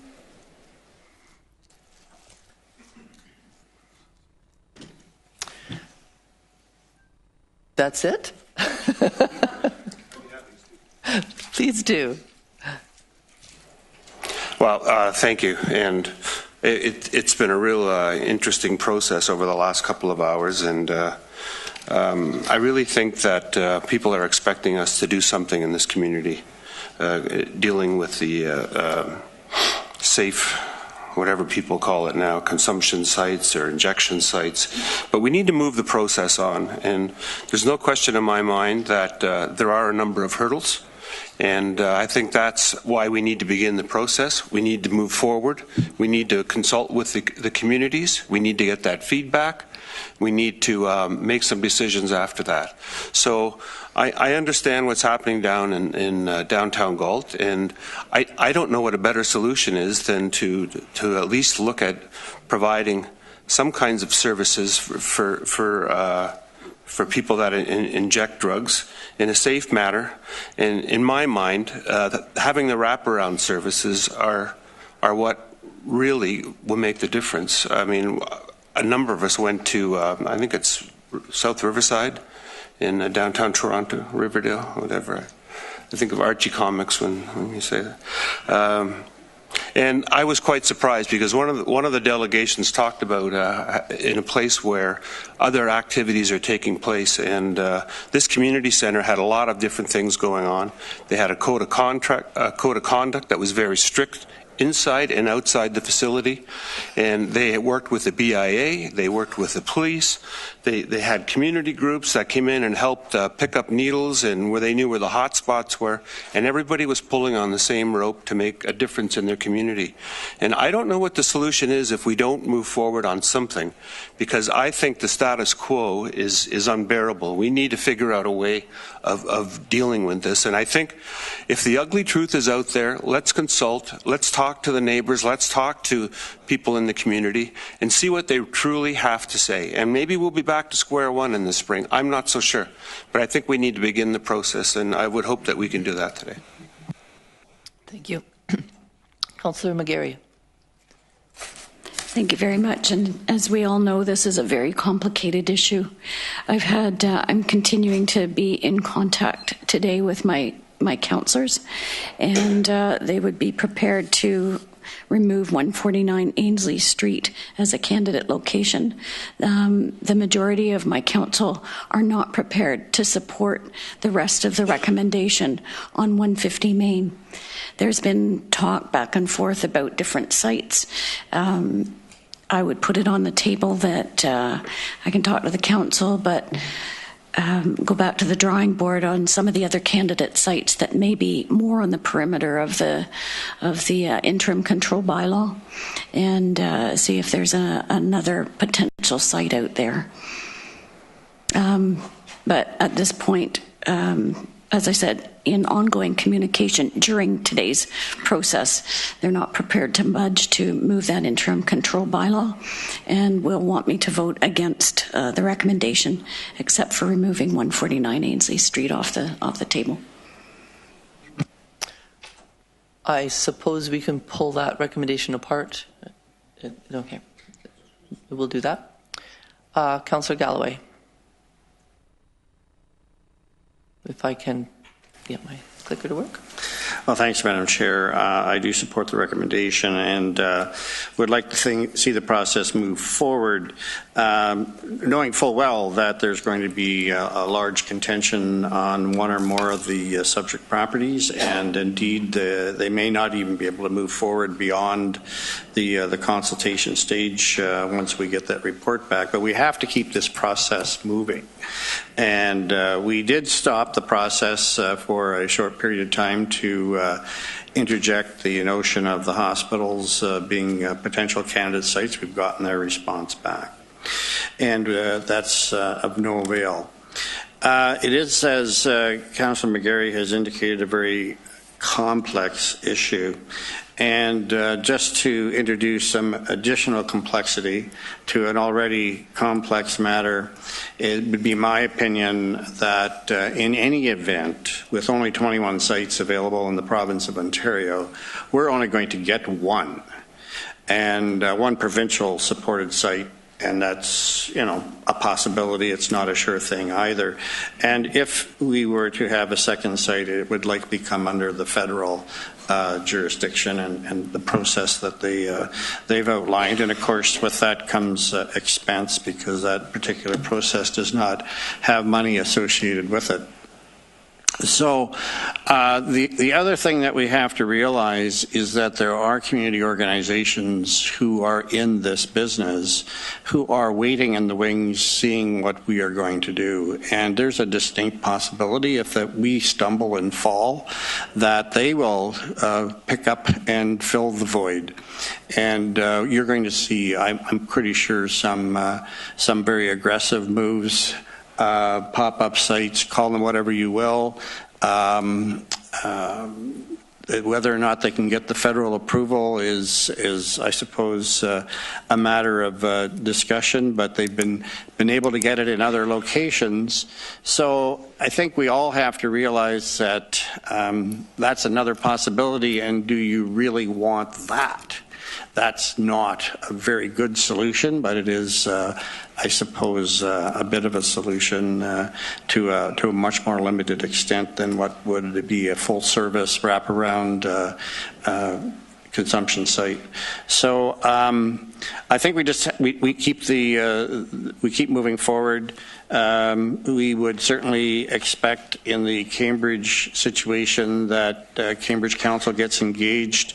I think, as Councillor McGarry is suggesting, in other possibilities that would still have to go through. I mean, some of them may have already gone through the filter. I suspect many of them have and have been excluded. Maybe they have to be reintroduced. I don't know, but that discussion can take place. But as long as we move forward and not start limiting ourselves at this point in time, I would certainly encourage the rest of Council to support the recommendation as it is. And no decisions are being made here today in terms of any final locations or other options. Thank you, Madam Chair. Thank you. Councillor Shantz. Whoops. Thank you. Councillor Galloway said it very well. I think we need to continue to move forward. We can't stop any longer. The consultations that are listed are continued consultations, and it's a chance for more discussion. I mean, we can all probably know how some of those discussions are going to go based on the number of sessions we've already had. But I think it's important to keep moving forward. We had a number of people speak about the issues, the health concerns and other concerns in downtown Galt, and so that's an area that we need to pay attention to and we need to do something with. I think Mayor McGarry has said that she wants to work with their council to find some solution that's tenable for everyone. And so I'd like to ensure that there's some kind of a parallel process going on with Cambridge Council to look at how to address the issue in downtown Galt. I think moving the site isn't going to move the problems that are there. So I think that's another piece of the pie that needs to be dealt with. So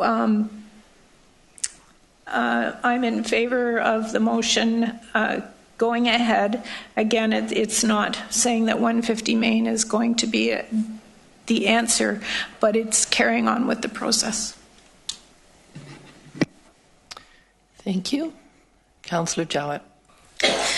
So thank you, through the chair. I remember just before the election when we hit the reset button, and I honestly feel like Councillor McGarry has inherited something quite significant to deal with here, and I feel like it would only be fair to give her the opportunity to be able to discuss this with her council. I know that the previous mayor did have the opportunity to do this, and I feel like because she's inherited this, the least that this council can do is support her in a little bit of wiggle room to be able to put something else on the table, given the interim control bylaw clearly is going to stop us anyway, but the compromise would be there that she could find something that would be more palatable for her council and perhaps the community.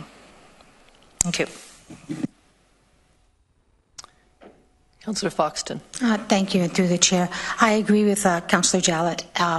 If 150 Main Street is a hurdle, I would rather see it off the table, and one of the other 40 sites that the citizen group recommended be looked at, because we have to get going. We're running out of time. These people are running out of time. And the urgency, we need to make a decision. But if this is a hurdle, I don't want to fight that battle.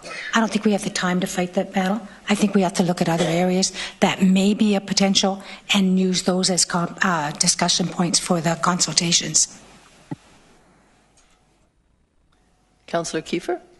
Thank you, Madam Chair. As I stated before, I have a problem with the 150 location. So I hear my colleague Councillor Jowett and Councillor McGarry, and I agree that with the interim bylaw, there's no way that we can support the 150. So I would like to move forward to this as quick as possible too. But I think what needs to happen is Councillor McGarry and her council need to have the opportunity, as Councillor Jowett stated, to come back with one or two sites that would be feasible as a situation or a compromise, if you will, to deal with this. But that's my 2 cents worth. Councillor Vavanovich. Thank you, Chair Clark. This has obviously been another very difficult morning and afternoon now for this council, for our staff, for the public that's dealing with this, and most importantly for those who have been lived experience and have been extremely courageous to come and share their stories with us. Because I find that those stories are extremely compelling.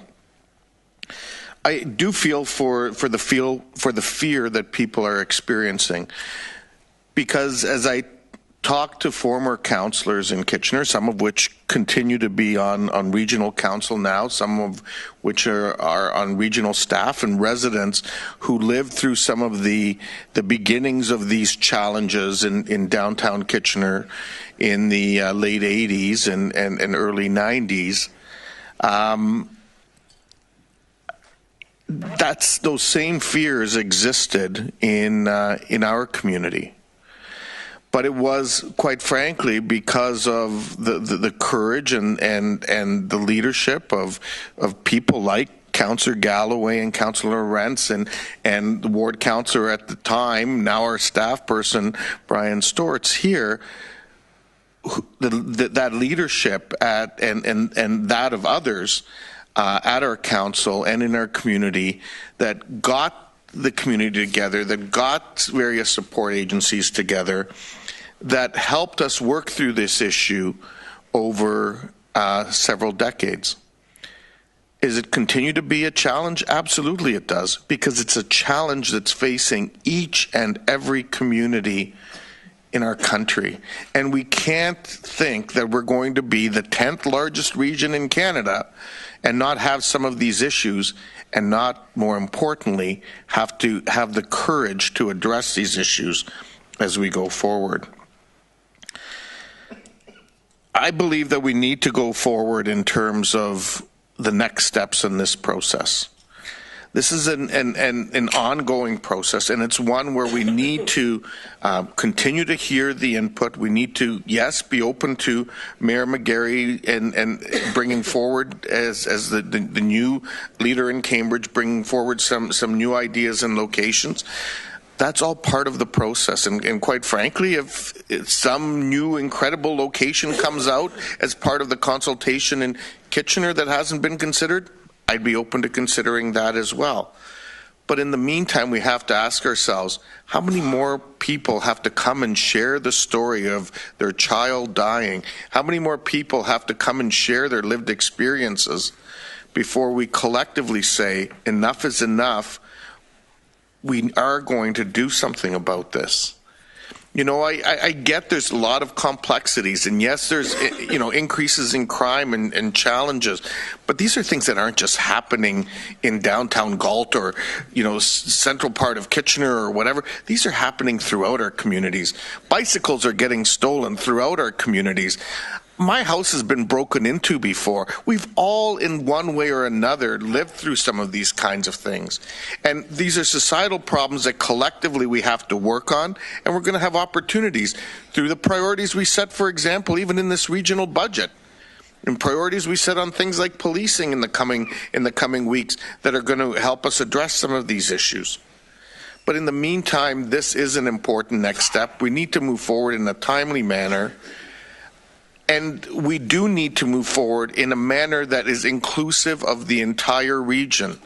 And I just want to re-emphasize that, because, you know, Kitchener is the largest urban center, and people have heard me say this before, has borne its share of the social challenges for this overall region over time.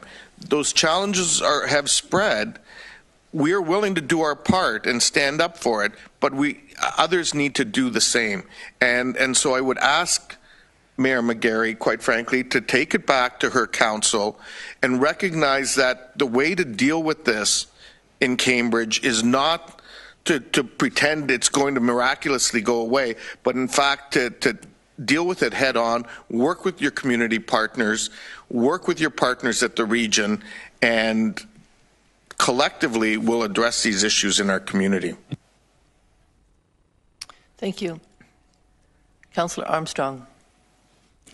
Well, I will be supporting the recommendation, and the surprising thing is we just spent 4 hours discussing the fact that we're going to continue to discuss. The only downside about our continuing to discuss is the deaths that will occur by the time we make a decision. So a timely manner is how many lives are in that timely manner. So we definitely have to get something done soon. Thank you. Councillor Erb. Thank you. This is a significant health care issue in our community, and I think we have to treat it as such. And I'm just wondering how long this conversation would have been going on if it was an issue other than health, other than addictions. I think that the key part is removing the stigma, and the longer we talk about it, the more we perpetuate it for those that are users in our community and the families, and trying to deal with it. And we have to overcome the stigma and treat this as a regular healthcare issue. I think and again, it's history which I was not part of. This interim bylaw is hanging like a dark cloud over our head. And if it's if it's set to expire in April, would there be an advantage in some goodwill in letting it expire? And could our conversation carry on for a month or two in trying to reach a decision without that hanging over our head, assuming that there's goodwill around this table and at the table of other council members? But there's urgency in this, and the longer we discuss it, the more we create a stigma for those that are dealing with this. And as leaders in our community, that is not fair and it is not reasonable. Thank you. Councillor McGarry. Thank you very much, Chair, and through you to the rest of Council. And as you know, not only am I the new kid on the block as a leader of Cambridge Council, but I've been elected for the last 4 years and dealing with these issues, not just in the municipal area, but in the provincial arena, from my background in nursing and from the work that I did formerly at the Crime Prevention Council. I was part of the initiative to get the Good Samaritan Act pushed forward. My name's on those kinds of bills. This isn't through lack of leadership. I believe that Cambridge Council have made the interim control bylaw stick for now until they can find more solutions in redesigning some of the social services and the service provision in our community. You've heard from residents here. Cambridge Council is responding to the majority of the voices that we are hearing, those that are victims of crime, those are victims of some of the issues that are going on in our community that has traumatized their own family. They may not have lost children or family members at the moment, but these are real issues with our community. I listed it again and I thought it was just worthwhile doing it again today. The new ideas coming forward are looking at different ways of provision of service. Number one along the list is the potential move of the bridges. We've been in conversation already to get a site selection committee moved forward. I have joined the board as a non-voting member. My first meeting is January 23rd. We've also started those conversations and trying to find funding and a site in redesigning a community kitchen, a community table idea where we have a meal program that's sustained 7 days a week in our community with community services attached there, so somebody has somewhere to go. We've also looked at the Windsor model right now in a standalone mental health clinic that has been proven to reduce the pressure on our providers and our first responders. All those are being discussed right now. My council, as I said, I've been in communication in the last 48 hours and continued with my colleagues during this discussion, and they're standing firm on that until they can address and look at what happened today, the decisions that are before us.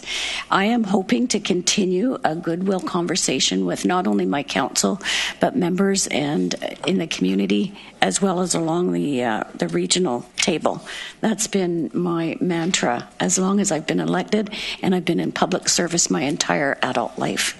I think it's incumbent upon myself as mayor to work with my council, whether they would or would not extend that bylaw for another year. I can't make that decision right now. I need that time to discuss with them. But in our community, we are taking a good approach for the future to try and address concerns from businesses, residents, as well as those that need the services, and try and find a better model of preventing these issues to begin with, a better model on providing the services for those that need them, but also have that care and concern from the general community.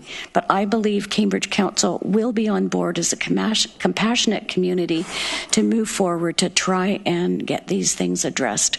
I am asking for that extra time to review some of the other sites to see if there's movement from Council after all that we've heard today.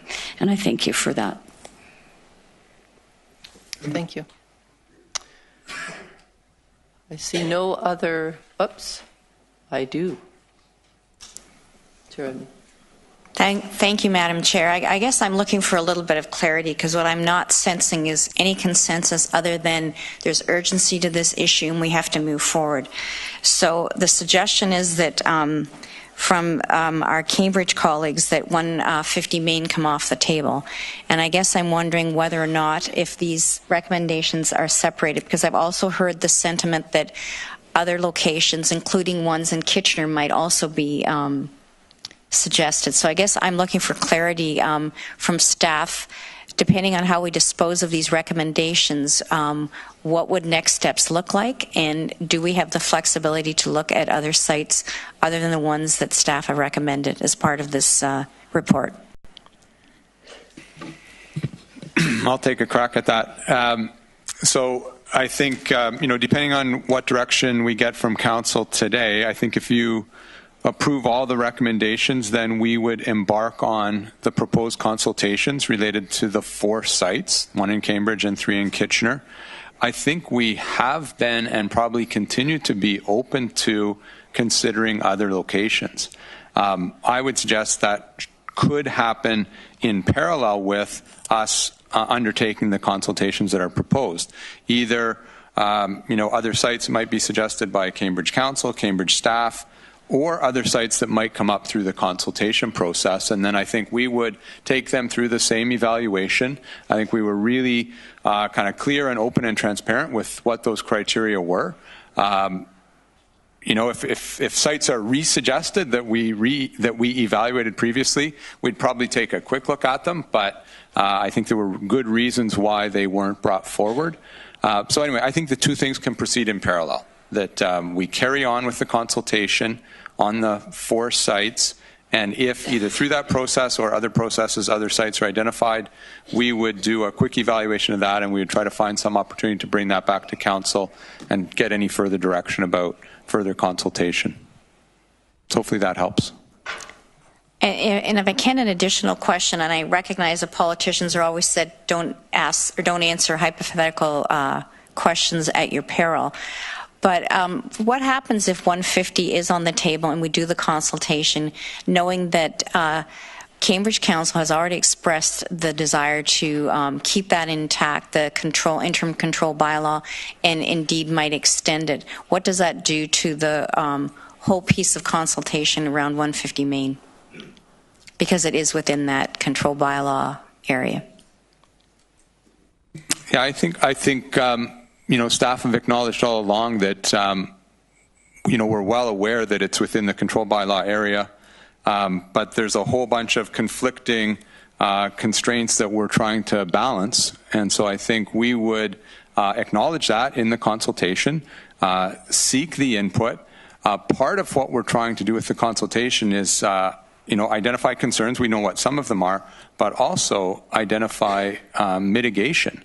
And, I think it's possible through this process that we may hear from the community, here's what some of the concerns are, and here's some potential mitigation. And at the end of that, staff would bring forward the whole package.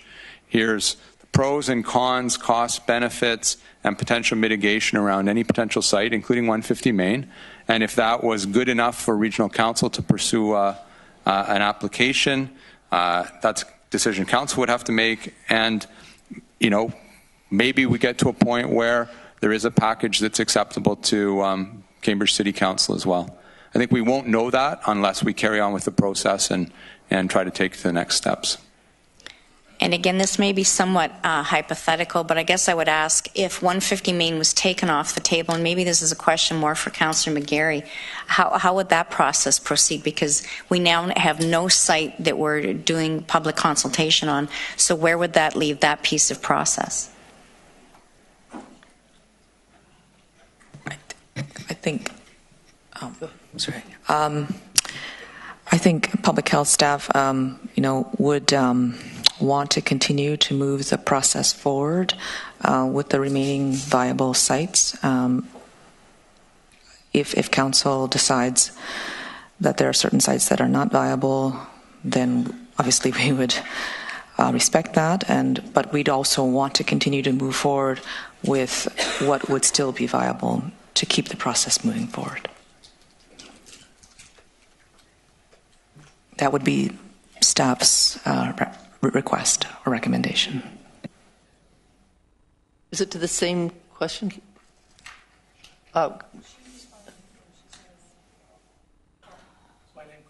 I was actually about to call Councillor Vrbanovich. I just wasn't sure whether that conversation had completed. Okay. Go ahead, Sean. Madam Chair, thank you. I know it's been a long afternoon, and I think we're all trying to respect the processes that are happening with each respective council and the difficulty of this issue. So I would suggest that we amend the recommendation.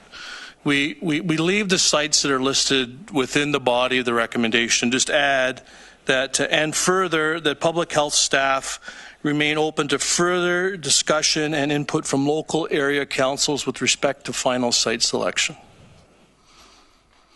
So that means that, you know, City Council in Cambridge, City Council in Kitchener can continue to dialogue with public health staff around these sites, but we at the same time keep the process moving forward in terms of community consultation. I think there's an agreement and a consensus amongst council that we need to do something. We need to continue this process moving forward. We need to do something to help the people who are struggling with addiction. We're just getting caught up on where the site's going to be. So let's have that discussion on site location kind of separately and at the same time as we continue the process. So that's what my suggestion would be if it's agreeable to the mover. Councillor Rentz? Okay, well, then we'll take that as a friendly amendment. I just think we need to stress that we are up against a very tight deadline. We can't extend this even a matter of weeks because then we will miss our deadline. I think the deadlines are indicated within the report, yes. So we have to work within that framework. Okay. Are you speaking to the... Okay. Thank you, and I can certainly support the amendment. I was concerned where the conversation seemed to be going about potentially removing 150 Main because that would have been very problematic for me and problematic for I think, quite frankly, Kitchener Council. I think there's a process that's been put forward here. You know, as a council, we have not taken positions on sites and so on because we wanted to allow the regional process to unfold, and I would hope that Cambridge would want the same. Okay, Councillor McGarry. Thank you for your comments. I need to take this back to my Cambridge Council. We need to continue to look for alternate sites, which I agree to do. And I will still oppose today. That is the mandate that I've been sent here to do on behalf of my council, who still support that interim control bylaw. This does not mean that everything stops.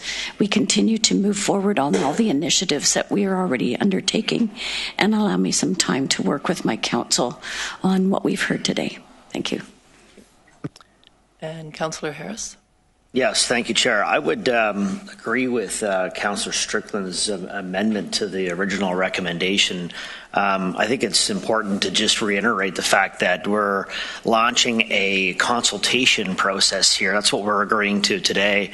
And I really think, Mike Murray, you nailed it by saying we want to hear especially the negative comments on particular sites that may not be a good fit, even though they may sit currently within a bylaw that wouldn't allow for it, so that we can learn how we're going to potentially mitigate any of these problems. As a councillor, I want that information coming back to us, especially the negative information, in order for us to properly make a good decision on what site we're going to make an application for should this council decide. So I'm in support of this, and I hope that all sites remain in a parallel conversation with our lower tier municipalities is continuing to ongo for potentially other sites that may come into the mix. But I think it's imperative that we get the negative comments through this consultation process for us to make a proper decision with eventually the site, if at all, that we're going to proceed with. Thank you. So with the amendment to the second clause that that our public health staff will remain receptive to suggestions of alternative sites and will incorporate those into the process. You can wordsmith that, but so we don't need to break it out. We can take it as a single one with that. Okay. We still want to take them separately. Okay. All right then. Okay. And So, and I'm assuming we want a recorded vote? Yeah, okay. I'd just like to exercise chair discretion and make a few remarks myself. And with your patience, I'm going to read them because this has been a long day. We're meeting here today as the Board of Health for the region of Waterloo to decide whether we will or won't proceed with a commitment we made almost a year ago. In August of 2017, we asked our public health staff to undertake a comprehensive feasibility study to determine whether consumption and treatment services, or supervised injection services as they were termed back then, might be the best way for us to respond to a growing number of overdose deaths in our region. In April of 2018, we received the results of that study, and we determined unanimously at the time that they were. We knew then that locating the sites would be sensitive and challenging, but we looked at the research, including the research we did ourselves when we toured sites in other cities, and we were assured that well-run CTS sites do not impact neighborhoods in negative ways. They don't attract new social problems to the neighborhoods in which they're located because they are, by design, located in neighborhoods where the social problems already exist. They don't increase public drug use. In fact, public drug use has proved to decrease in the vicinity of CTS sites. They don't increase crime. In fact, some kinds of crime, like trespassing, decrease around CTS sites. They don't increase needle litter. In fact, needle litter is usually decreased around CTS sites. And they don't increase drug use. In fact, CTS sites with wraparound services are a gateway to treatment for people who are ready for treatment. Almost a year's passed since we decided to proceed with CTS sites. Overdoses have continued to increase. Dozens more people have died. Under the new provincial requirements, the councils of Kitchener and Cambridge have the responsibility to make their own political decisions about whether they'll support CTS sites in their cities. But it's not our job as a Board of Health to make those political decisions for them. As a Board of Health, our responsibility is to make an evidence-based decision to act now to save lives. We knew what that decision was almost a year ago, and we know it now. So, call the question, but it takes a minute to set it up. We're going to do a recorded vote to remind everyone. Yes, please. We're going to start with Ainslie Street. The instructions are, and staff, correct me if I misremember, the little plus sign is a yes vote, the little minus sign is a no vote, and the one in the middle is a conflict of interest, but no one declared that. Yep. Plus is yes, minus no. So for the first one, that the Regional Municipality of Waterloo remove 149 Ainslie Street as a candidate location for consumption and treatment services in Waterloo Region, as described in the report. Start vote.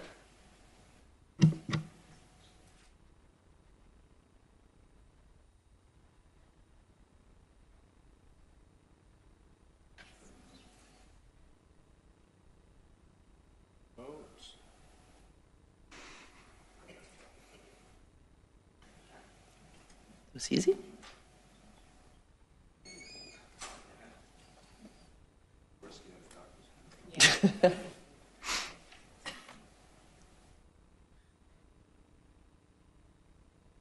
Then start voting on the second one.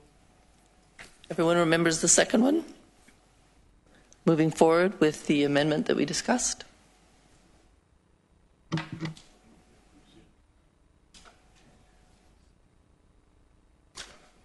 Sorry. How do you clear it?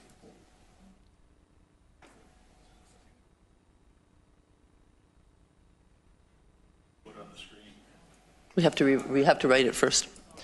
So the amendment was, well, we changed it, that the Regional Municipality of Waterloo endorse the modified Phase 2B community consultation process as described in the report, and that public health will continue to be receptive to investigating new sites as may be suggested. We will, sorry? Yep. Identified by local council.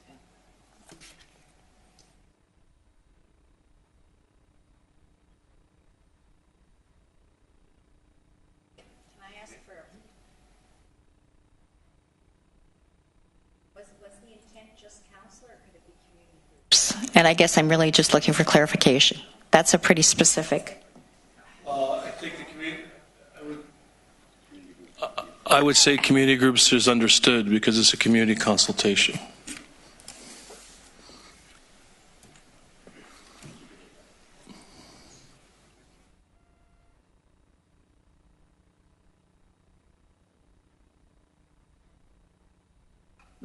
We're still missing a couple.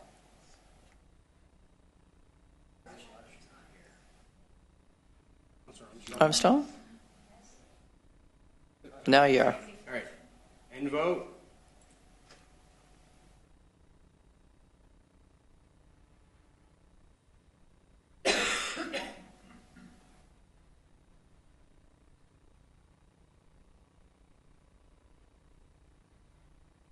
Okay.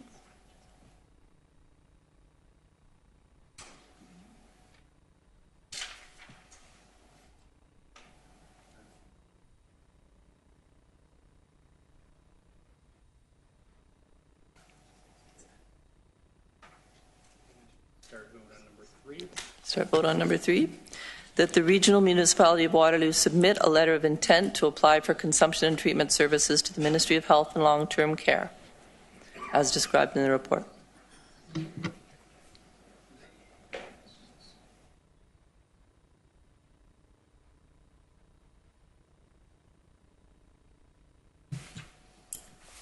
right. And vote.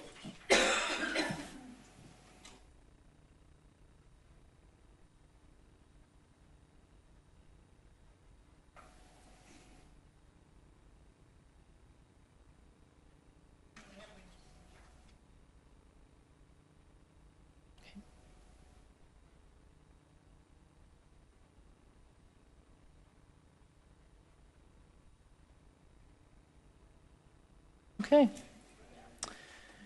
I would like to take a minute to thank public health staff and the staff and the representatives of the partner agencies that have been part of this process. I can't believe how hard you've worked. I know what abuse you have taken from time to time, and I know that that's not quite over yet. So I just want you to know that you have our huge gratitude and respect, and you're fighting the good fight. So thank you. We are going to take a 10-minute bio break before we finish. Sorry? Oh, sorry, Sue. Sorry. That's all right. Go ahead, Sue.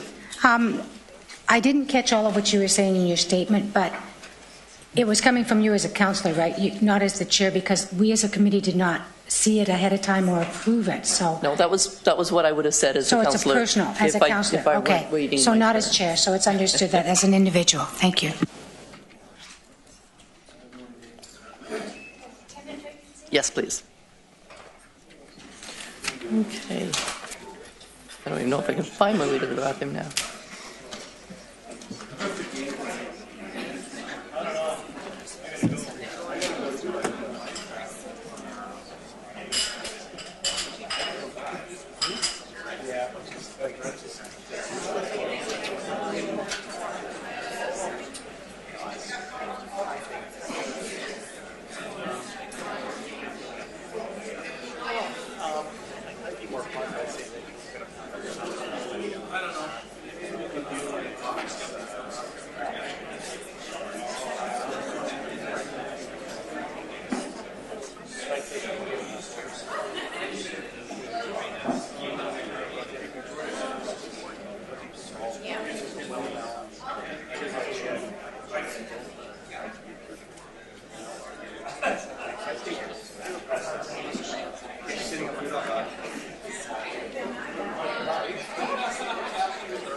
I think almost everybody's here, so can we... Okay. I have a board meeting at 5. That's what I'm going. Let's get going. Okay. See you. Can we take our seats? We've got a few items to get through.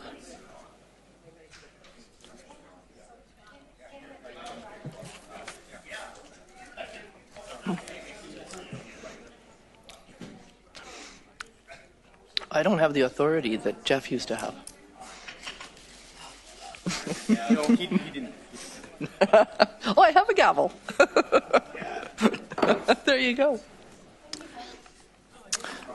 We have no consent agenda items for this meeting. However, we have a few items that still need to be taken care of. No delegations. The first item is our land ambulance dispatch update, and I understand that we're going to have some information. Right, thank you. Through the chair. Good morning, or good afternoon, I guess, by now. Yeah, good evening. So, yeah, that's a slip, yeah. I'm here to present the PHE-PSV 1901 Land Ambulance Dispatch Update report. The Region of Waterloo has advocated for operational control of ambulance dispatch as far back as the original EMS master plan, which was completed in 2007. The region has made several similar requests to the province since that time, including the more recently when the current EMS master plan was approved in 2016. The Ambulance Act assigns the Minister of Health and Long-Term Care the duty and the power to establish, maintain, and operate ambulance communication services alone or in cooperation with others, and to fund such services. Dispatch services are a fundamental element of and integral to the control of the performance and the cost of the operation of land ambulance services presently in Ontario. Presently in Ontario, the land ambulance dispatch centers in Toronto, Ottawa, are operated by their respective municipalities and are funded 100% by the province as per legislation. In the current system, there is no accountability framework in which Cambridge Ambulance Communications Centre reports back or provides information to paramedic services on system performance. Other issues which present challenges for the Region of Waterloo paramedic services include lack of dispatch technology advancements such as those found in Niagara Ambulance Communications Centre, the inability for the Region of Waterloo paramedic services to proactively address operational issues in real time due to a lack of timely data from the Cambridge Ambulance Communications Centre and the Ministry of Health Long-Term Care, potentially assigning too many calls at a higher priority than necessary. In the Region of Waterloo in 2017, up to 74% of the calls received at the Cambridge Ambulance Communications Centre were assigned as life-threatening or lights and siren calls, when in fact only 11% of those calls were transported to the hospital as high priority. And inappropriately siloing paramedic operations from paramedic communications.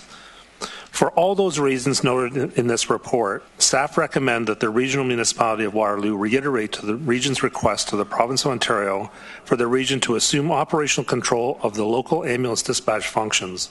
In keeping with precedents in other municipalities, this request would assume certain conditions contained in the report. And just as a side note, there was two things I wanted to update Council on. So I did send an email out yesterday with regards to the investigation for the delays in response.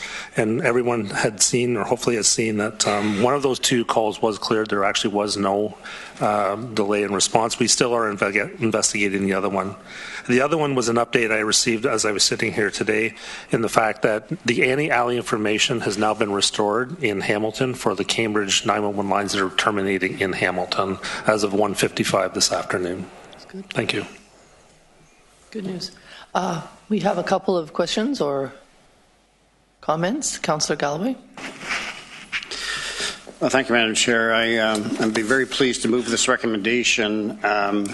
I think everybody around the horseshoe, except those who are brand new, will know that I've been venting on this particular issue for all 7 years that we've been after trying to get the dispatch center. And I think we should seize this opportunity. And by that opportunity, I want to be very clear that the opportunity I would like to seize has nothing to do with the delay, the investigation and what may come out of that. It was before before that I was vocal about us potentially taking back the dispatch service. I think we learned through the EMS master plan the amount of time that could be saved if we took over the dispatch service. And if we were to reduce the response times, of course, not only do we serve our population much better, we could possibly avoid the code red situation more often. It may not eliminate that problem. We may still have to add additional resources. It's not a panacea by any means, but it is. It could be a significant improvement to our response times, and I think that alone is enough for us to continue to pursue this. And the opportunity that presents itself right now with the problems that the Ministry of Health are having with staffing and moving the facility or the service to Hamilton on a temporary basis, and we don't quite know if it's how temporary is, and whether or not this is part of a bigger plan. I think it's a great opportunity for us to have the conversation once again with our elected officials and provincial elected officials, as well as with the Ministry of Health. And one of the things that has come out of the discussion in the media, which is really quite instructive to me, is that we were always told that, at least through the Ministry of Health, we were told that one of the reasons this couldn't be done was because of labor relations issues, and that these were unionized people from another local. And but now we find out that they would actually prefer to be members of our staff. And so it seems like that barrier, if it ever existed, no longer exists. So I think that gives us at least even some more impetus or motivation to be seeking this approval. And when it's been granted to a number of other municipalities already, and the benefits of a single dispatch system have already been proven, it's just a bit incongruent why it has not been rolled out throughout the province after we were told this prototype in Niagara was under study, and it just never seemed to finish being under study, and no resolution of the matter was ever achieved.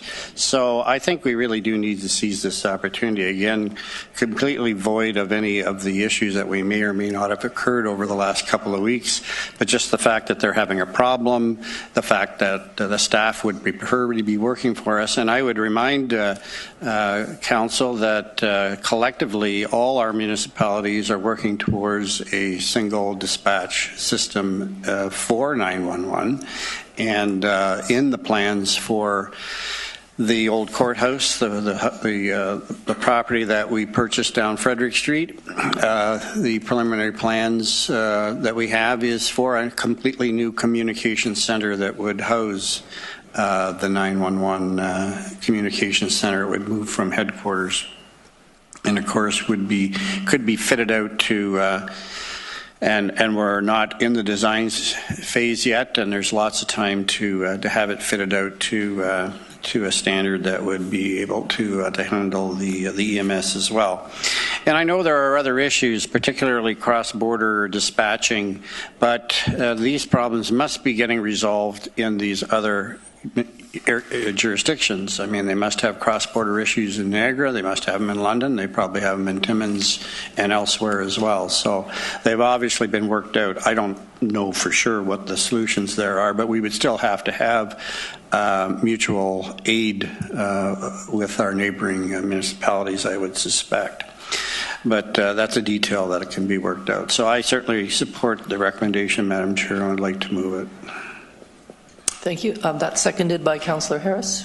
Yes, I would absolutely like to second this recommendation. Although new to this table, for years I at another level have advocated for our region to, I guess this is one download that we would willingly accept.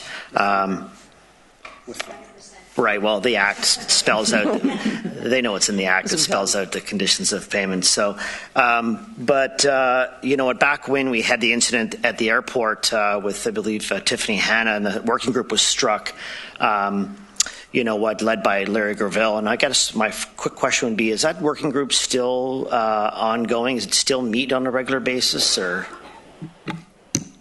So through the chair, yes, that committee is still struck, and it does still meet on a fairly regular basis. Does the province participate in those meetings? No. Yeah, that's unfortunate, and it's, you know, although it's I guess a new opportunity with a new government. Unfortunately, the previous one didn't come to the table to participate in, I think, you know, an important discussion on how we respond, you know, faster to people. And of course, the numbers speak for themselves. 74% lights and sirens when we really didn't need to have them. We know the incidents a few years ago, you know, and the code changing and so forth.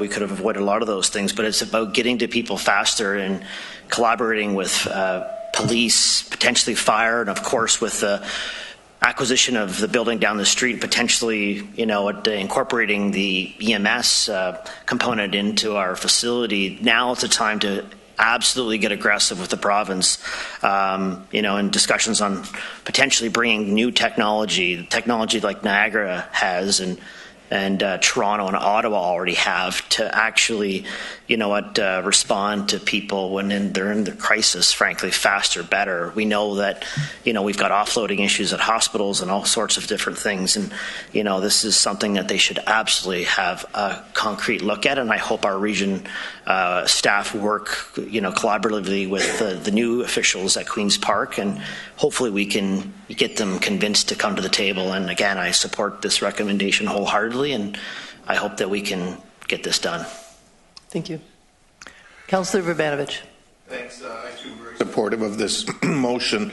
I've been quite concerned reading recently a variety of issues, both in terms of the overall load that we know that our staff are dealing with, wait times at the hospitals, the issues happening with respect to the dispatch, and in particular the dispatch moving down out of our community, which isn't, quite frankly, serving the residents of Waterloo Region in the most effective way possible. One of the questions I do have is, I do know that, and maybe a question that ambulance staff can't answer, that I have to check with our fire department, but we did have the special connection between KFD and ambulance. With the relocation to the new centre, has that been lost, or is that still operating in terms of making sure that they can listen to the call simultaneously? Right. So the technology we're speaking of is the automatic notification for the tiered response capability, and it is still in place currently. Okay, great. Good to hear. Thank you. Councillor Jowett. Thank you. I raised my chair up so you could see me.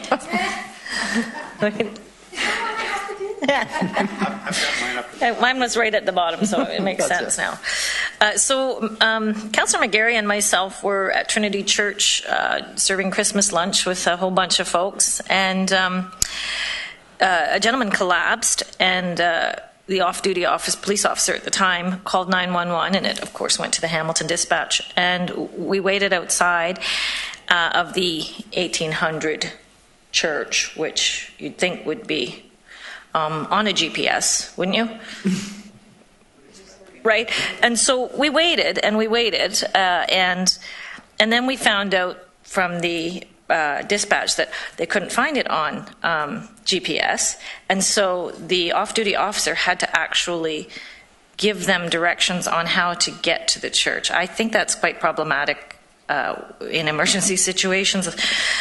So I just wanted to kind of give you that little piece of information, because it was a big surprise to me, because that's, you know, because they were waiting. But is there not technology that does an automatic IP, I guess, sees your phone and knows where you are, kind of thing? Is there nothing like that, or is that the technology that Councillor Harris is referring to? So a couple of different issues there. So, you have the Annie Alley information. So if you make a phone call from a landline, it's automated or automatic number identification, location identification. So that's why I said just got restored at 1:55 this afternoon. So that only works for landlines. When we talk about cell phones, that's a next-gen 911 issue, and it's coming, but it's not quite there yet. They can sort of triangulate it now, but they can't pull up an address attached to a cell phone. Okay, and I just have one other question. So I understand there's staffing issues in Cambridge. How many staff do you have in the dispatch office, or did you have in the dispatch office in Cambridge? It's provincially, but... I'm sorry, I don't know what the number of staff that they have in their office. So we don't even have we don't know why this happened in the first place, why we had problems with staff. Was it absenteeism, turnover, or we just don't know that? So I think, it would be more prudent for the ministry to answer that question than I. Right. But I certainly did ask that question when I was made aware that the move was going on. And a lot of it is that the fact that they have a lot of sick calls, and there's also a lot of people off on short and long-term leaves as well. And they've been experiencing staffing shortages for several months. They had been bringing staff in from other centers just to maintain their minimum staffing level. So they were quite challenged, and they just had sort of that one extra person go off on long term, and that was the sort of straw that broke the camel's back. Oh, okay. I appreciate that. Thank you. I was sure that you weren't going to be able to give me a definite, but I appreciate your try. And Councillor Kiefer. Thank you, Madam Chair. Just to follow up on Councillor Jowett there, my concern is, I'm happy to support this motion, and I'm really looking to a more, shall I use the word, central location. Councillor Galloway alluded to probably a location that might save us some dollars, but I was thinking more along the lines of, the middle of the region, Maple Grove Road beside police headquarters, something like that, but I'm sure staff will look at that. The other thing is that when it comes to locations regionally, I'm sure that, and this has to do with the GPS, there's King Streets in different cities, there's King Streets in Township, there's, the names are the same. Not to protect the innocent, mind you, but the names are the same. So, will there be some sort of a process that can weed that out as to, if it's King Street West in Kitchener, King Street West in Cambridge, blah blah blah.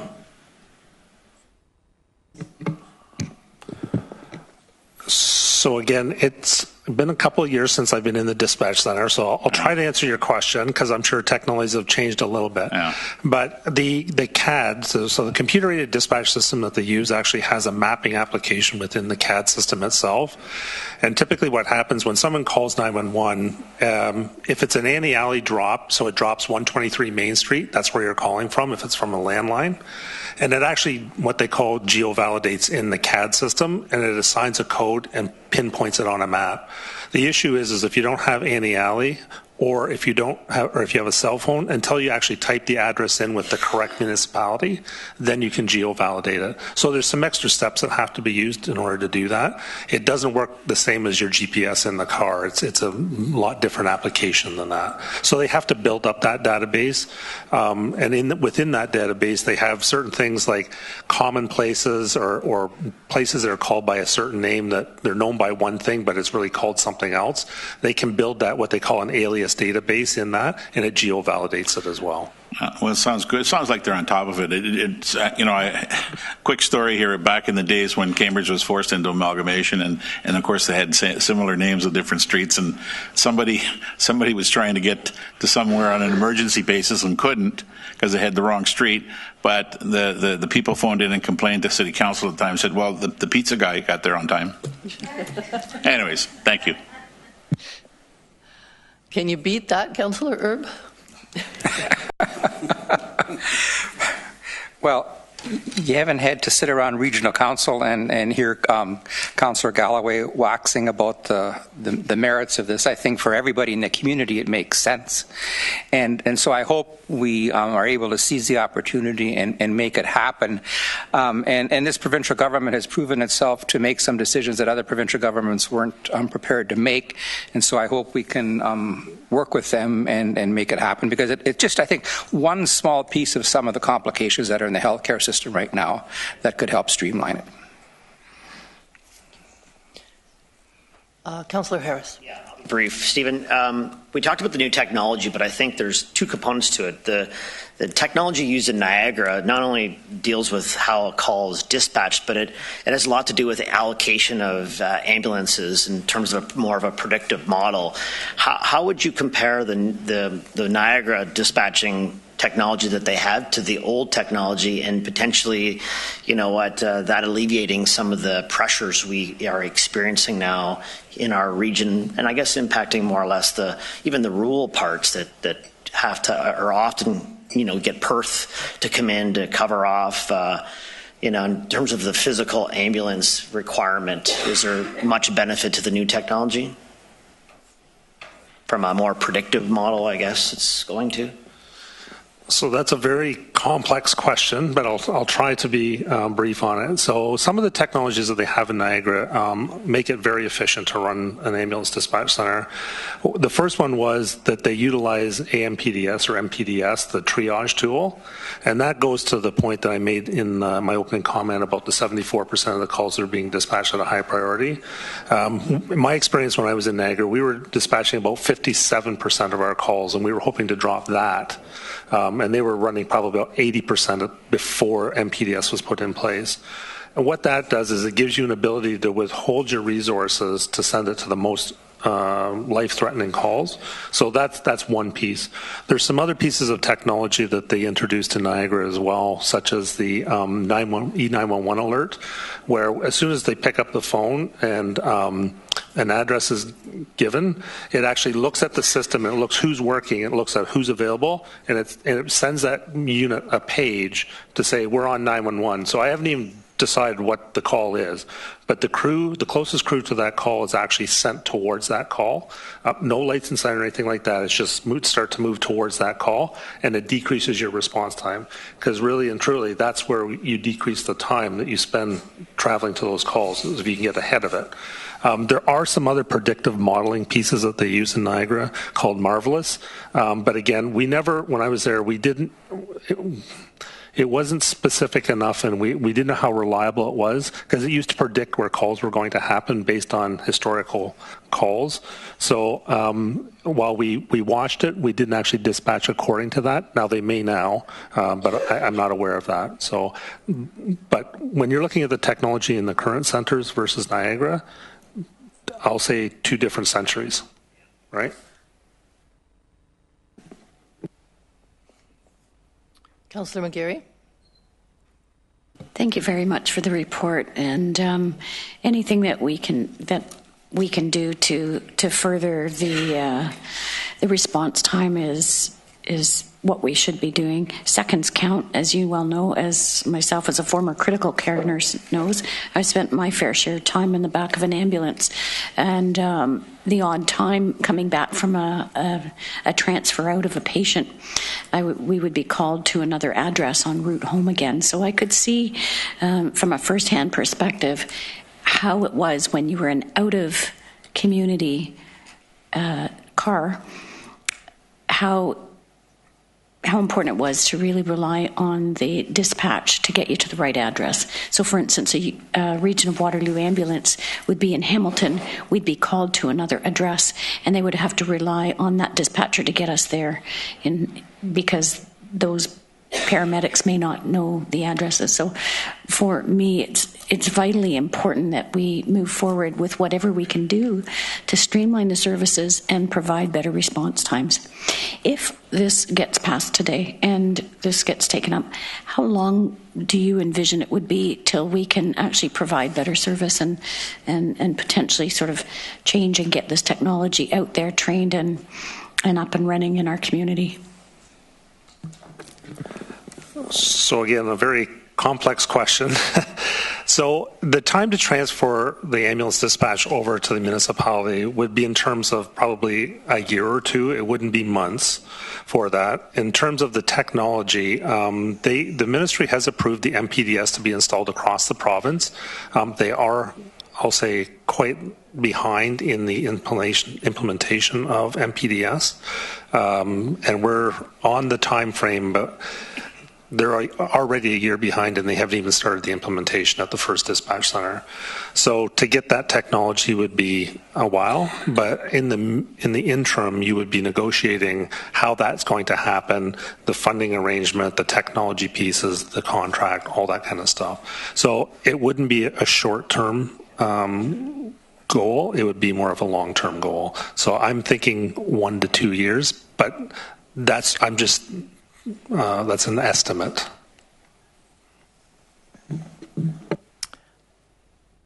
Councillor Galloway.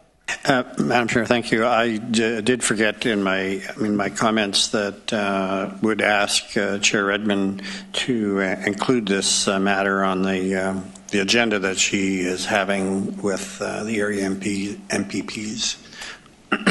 In addition to Bill 66 and other matters, that this could be added to that agenda, which may have occurred, but I'd like that recorded in the minutes.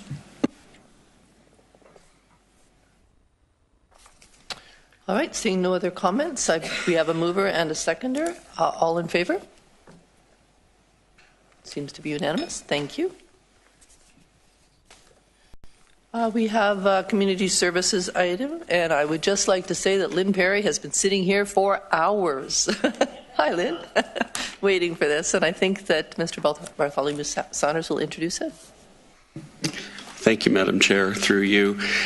This report is simply a request to enter into an agreement and operationalize an additional element to the winter homelessness prevention plan that will allow us to be more organized in the way in which we use shelters, or in the way in which we use motels, and it will be piloted for the course of a year to determine whether or not it actually assists us to better manage winter homelessness.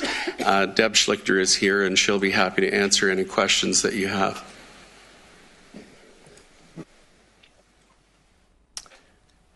I see no questions. Did you want to just say something, Deb? I will just. Oh, there's one. Well, since I started, I will just say that my organization used to do a lot more motels than we do, and it is a massive amount of work. It's not just a matter of calling and booking the room and giving a credit card number. There's transportation, and there's food, and there's daily check-ins, and it really is a lot of work to do. Councillor Strickland.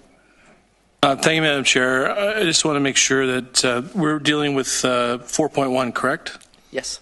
So I support it, but it's not typical that we see reports coming from staff for the fundings from the Tax Rate Stabilization Reserve Fund. So I just want to put a message out there that this is a one-off, and the Tax Rate Stabilization Reserve Fund is something that Council maintains as a reserve fund for largely big-ticket items, and it's not a fund on which staff can call at will. So as Chair of Budget, I think I have responsibilities to share that, and I support it, but I certainly would not like to see a trend of more reports coming back for one-time funding from the Tax Rate Stabilization Reserve Fund. Thanks for that. Do we have a mover for this? Councillor Foxton, and seconded Councillor Armstrong. All in favor? Okay, that's passed. I only have this one, so I don't know what information and correspondence we have, but there's some in there somewhere. Council inquiries and requests for information tracking is there. Is there any other business? Seeing none. Our next meeting is on Tuesday, January 29th, and now we need a motion to go into a closed session. Reluctantly, Councillor Novak and Councillor McGarry. All in favor?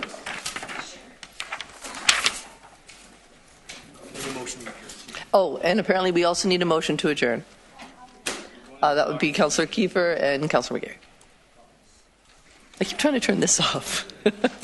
Why is it not working? God, I forgot about this one.